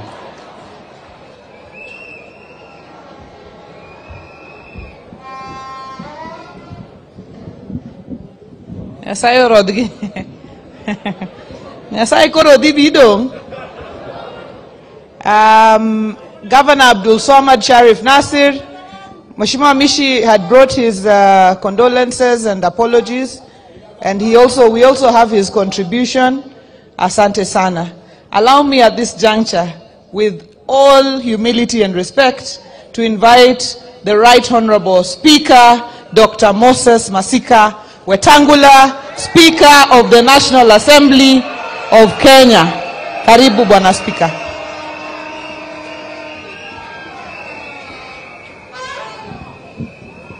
Asante sana Governor wetu Gladys, Prime Minister Raila Amolo Odinga, familia ya rafiki yangu Charles Ong'ondo Were, Governor Ochila yako, mawaziri wetu wa serikali, waheshimiwa wabunge, waheshimiwa MCS, na waheshimiwa wananchi na kanisa letu, kanisa langu la Katoliki. Tumekuja hapa kwa majonzi. Nimeleta rambirambi yangu mwenyewe, ya familia yangu, na ya familia ya bunge. Bunge kama familia, nyumba zote mbili, ya Senate na ya National Assembly, tumepoteza mmoja wetu ambaye alikuwa wa kutegemewa. Tumepoteza mmoja wetu kwa njia ya uhalifu sugu. Tumepoteza mmoja wetu in a most cowardly and cruel manner. Nilimjua Mheshimiwa Were 2013 tukikampeni na ndugu yangu Raila Odinga kule Meru. Tukienda Meru, tukiwa CORD, tukiwa NASA, yeye ndiye alikuwa anatupangia mikutano, yeye ndiye alikuwa anatupangia mahali pa kulala kwa mahoteli tukichelewa, yeye ndiye alikuwa anatupangia maakuli. Mtu mkarimu, mtu wa heshima, mtu mwenye alikuwa anajiheshimu na kuheshimu wengine. Mheshimiwa Were akiwa na kitu anakuja kwa ofisi, hachukui hata muda mrefu, anakuambia Mheshimiwa Spika, nisaidie hii na hii na hii. Hata wakati moja alikuwa na tatizo na security yake, wakachukua bunduki, alikuja, I instructed the clerk, within 1 week ilikuwa rectified. Tarehe 30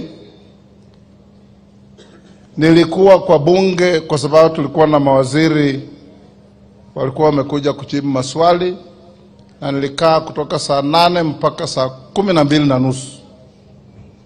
Nikitoka saa 1 nikapata huyu mama Mheshimiwa wa Kisumu West, Mheshimiwa Rosa Buyu na Beatrice Elachi wamesimama nje. Nikajoku nikawauliza, you are now the escorting party for the speaker. Rosa akaniita kanda akaniambia, we are having unconfirmed reports that Mheshimiwa Were has been shot by some thugs. Ako wapi? Amepelekwa Nairobi Hospital. Nikamwambia, kimbia huko, mkifika mnipigie mniambie hali iko namna gani. Within 30 minutes Rosa called me and said, Mr. Speaker, Were has not made it. I felt bad. I lost a close friend. Kwa sababu Mheshimiwa Were huwa hakosi kuwa bunge. Anakaa kule nyuma, wanakaa na Mishi na mbunge wa Kisauni na Ivo Bara in one area. Na akiwa hapo utajua, kwa sababu yeye huwa anakaa hapo, akitaka kusema kitu anatembea mpaka kwa speaker, anasema speaker, nipe nafasi kidogo niseme kitu yangu. Katika rekodi ya bunge miaka hii yote amekuwemo, nimeangalia faili yake, hakuna hata siku moja speaker amemwambia you are out of order. Amekuwa mtu wa heshima. Kwa hivyo watu wa Kasipul, watu wa Homa Bay, mumepoteza shujaa wenu, bunge imepoteza na Kenya mzima imepoteza. Jana niliangalia kwa runinga mulipofika Homa Bay, and I saw and appreciated that truly a hero had arrived home. Unfortunately, he had arrived for the very last time and will never be seen again physically. We stand here to condemn in the strongest terms possible the criminals who carried out this cowardly act, and encourage the law enforcement agencies, the office of the DCI, the DPP, and we in Parliament have also done our bit by helping to see the movements, the associations, and all issues around our MP on the fateful day. We hope the law will take its course and those who did this cowardly act will be brought to justice. And I agree with our bishop that in circumstances like this, we must preach peace, we must preach healing, we must preach love, and we must appreciate our leaders,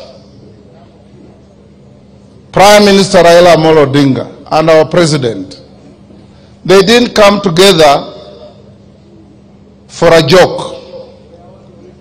Hata ukienda msituni utaona mafahali ya buffalo zikitembea pamoja. Sometimes they don't like each other, but it's important that we be together. Mheshimiwa Raila, you have our full support. And we will engage in a constructive and positive manner.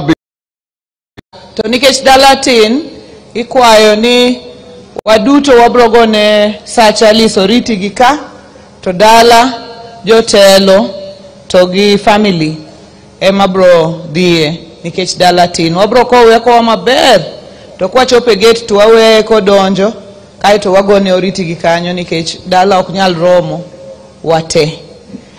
At this juncture, ladies and gentlemen, I'd like all of us to rise up tafadhali, tumkaribishe Baba, His Excellency Raila Amolo Odinga. Kofia juu ya hewa!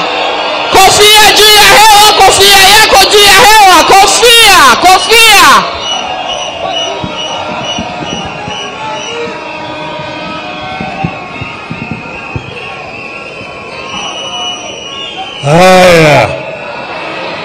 Haya, you may be seated.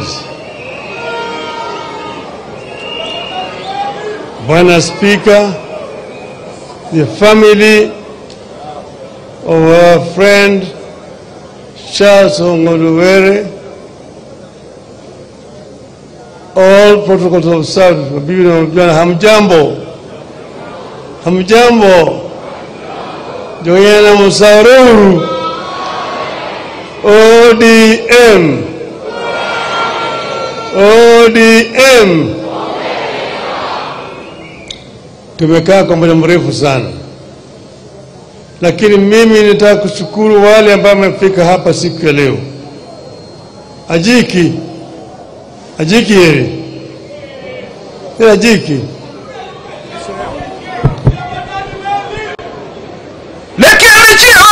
Chungi kawango mariwa aira uyo noko sala ndege pio ko uoke yamo ma uok bore Ong'ondo Were marimo omo milambo yok dengo ratengo lor komiye wangi adiera wuod mumbo gini lich miworo ya Jakawere gini lich miworo ngang ene ngo timoro robi kabwana pinyo timoro ndo dichiemo lalie ode eni amje koi kosa eno yanda Moimo gweng Homa Bay gi piny mar Luo nogai ma milambo ema magina lwaro lekende ni chungi kawango mariwa aira uyo noko sala ndege pio ko uoke yamo ma uok bore Ong'ondo Were marimo omo jowi milambo yok dengo rateno lor komiye wangi adiera wuod mumbo gini lich miworo ya Jakawere gini lich miworo ngang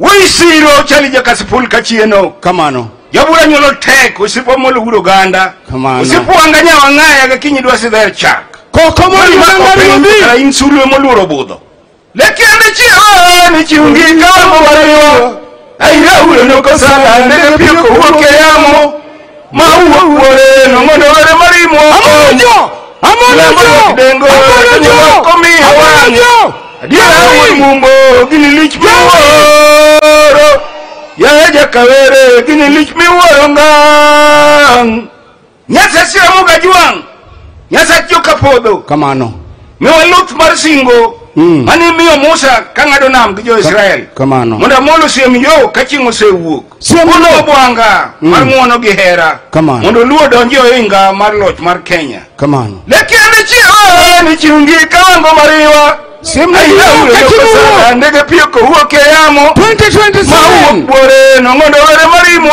omo milambo yok dengo ratengo lor komiye wangi adiera wuod mumbo gini lich miworo ya Jakawere gini lich miworo ngang sibuo mostuoni kain mostuoni oya thuon Jerusinga kamano odhiambo ngire uyo timo jere odhiambo makambai huku urakech nyoyare labodo dhikonyosi ya Kisumo kamano pinyo siko toksikie ogwe hila cholo labodo dhikonyosa kwata the head ama temani nyara kunko kota kwata jokalwangni ajiki kodhe am koko mojo nganyobi Haya, thank you so much sir.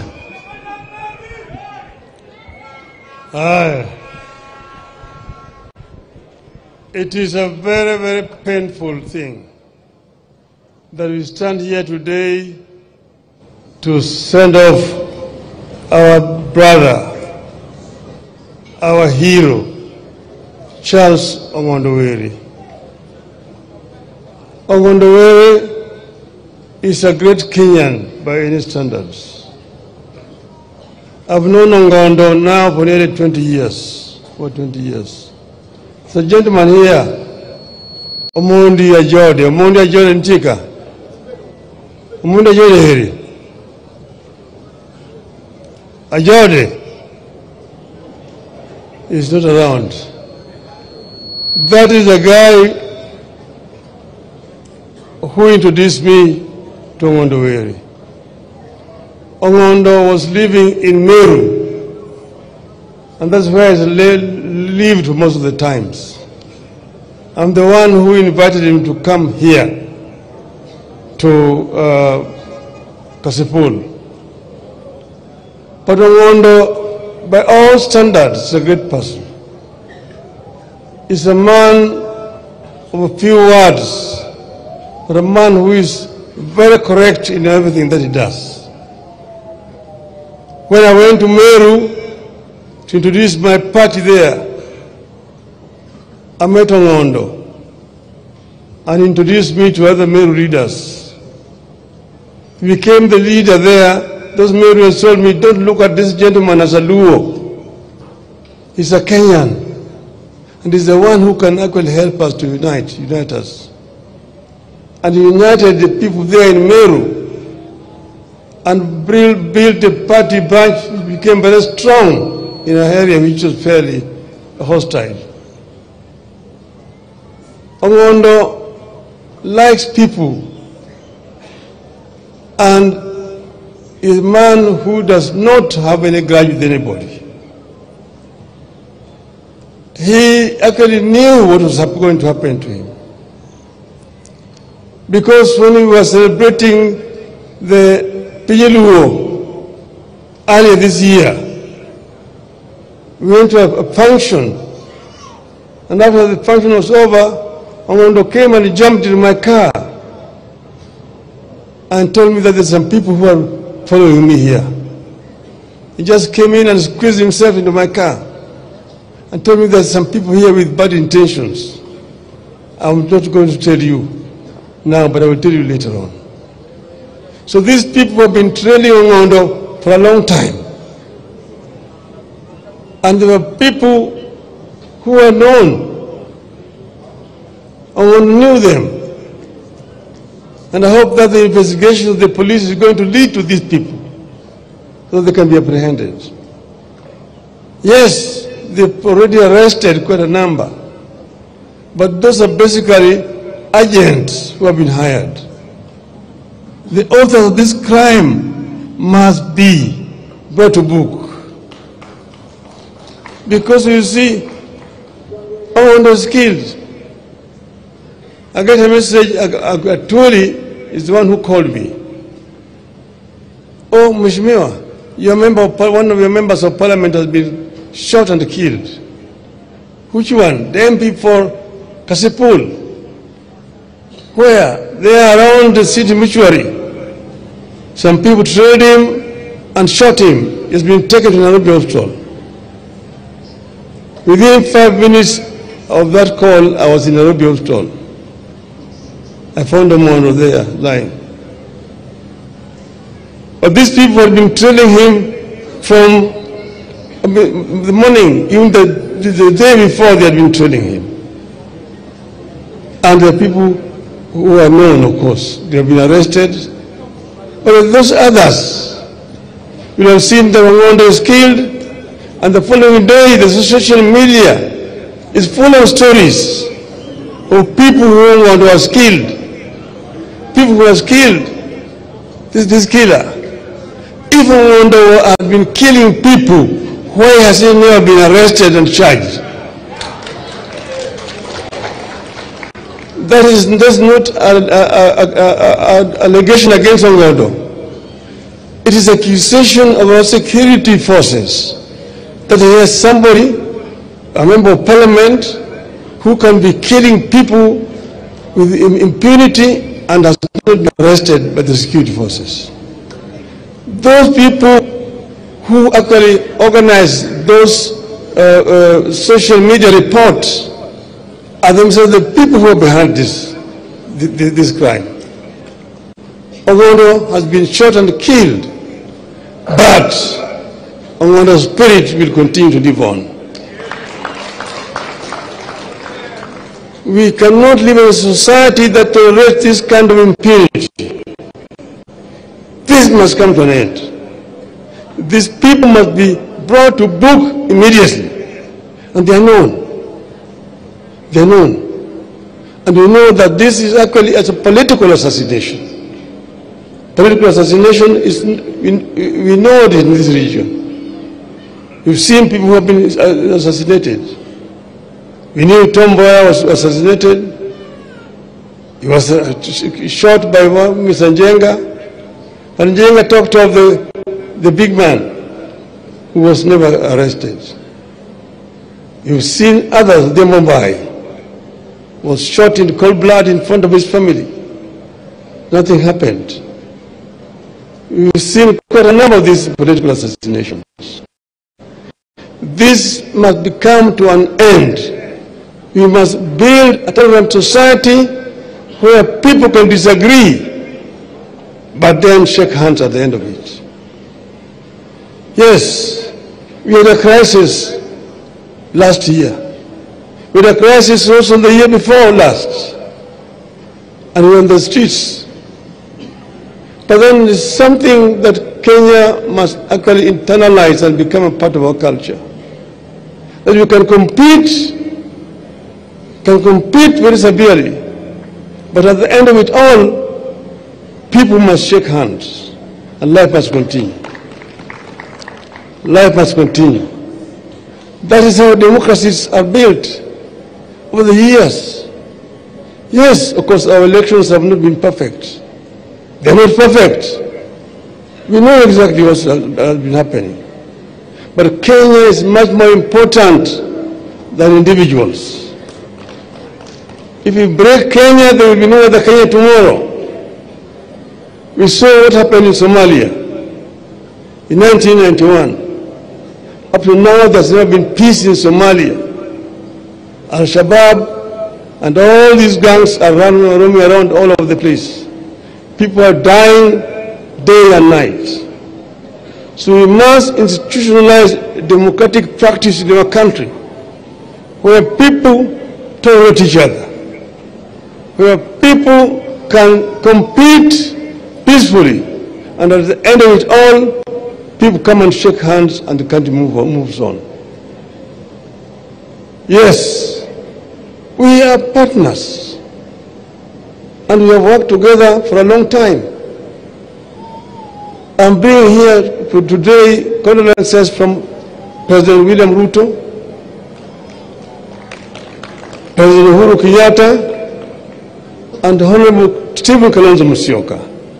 They've all sent their condolences to the family here.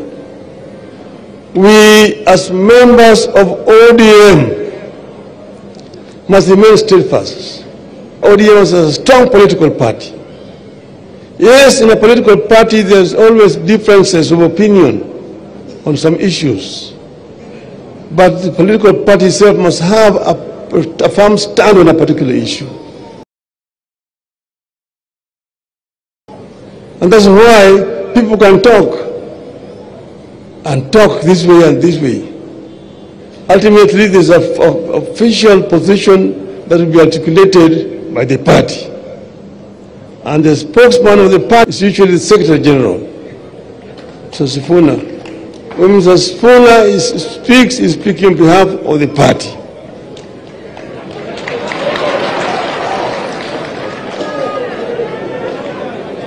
But then, Mr. Sifuna, saa ingine hapana kuwa chungu sana.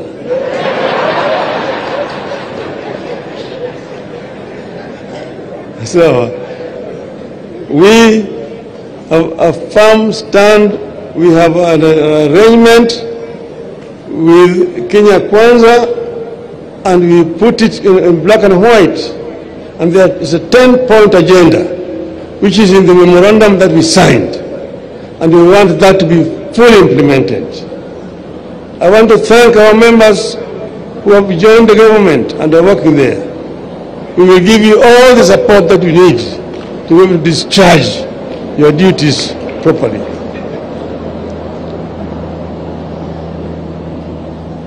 Now, Jethura,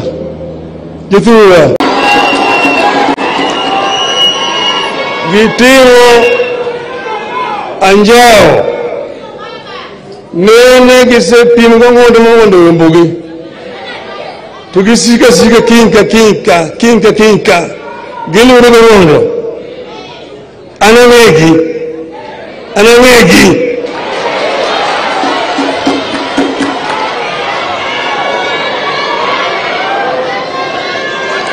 jimojonyeki otemu nadi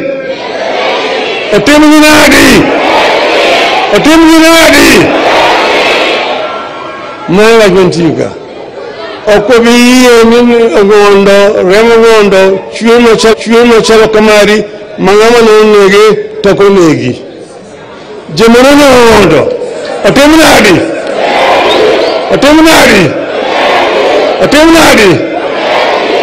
but Ngondo will live forever and ever. Family Ngondo, we will stand with you. They say the king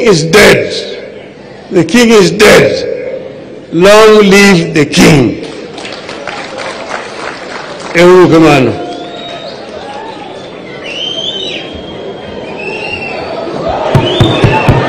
Thank you, Your Excellency, for those great words of wisdom. Tumpigie kinara wetu mpendwa makofi. Hatujamaliza hafla yetu. Niombe tuketi. Dr. Allo, please. Dr. Allo, please come to the stage. After Dr. Allo, for a second, I'll return to you for the final benediction. Kindly.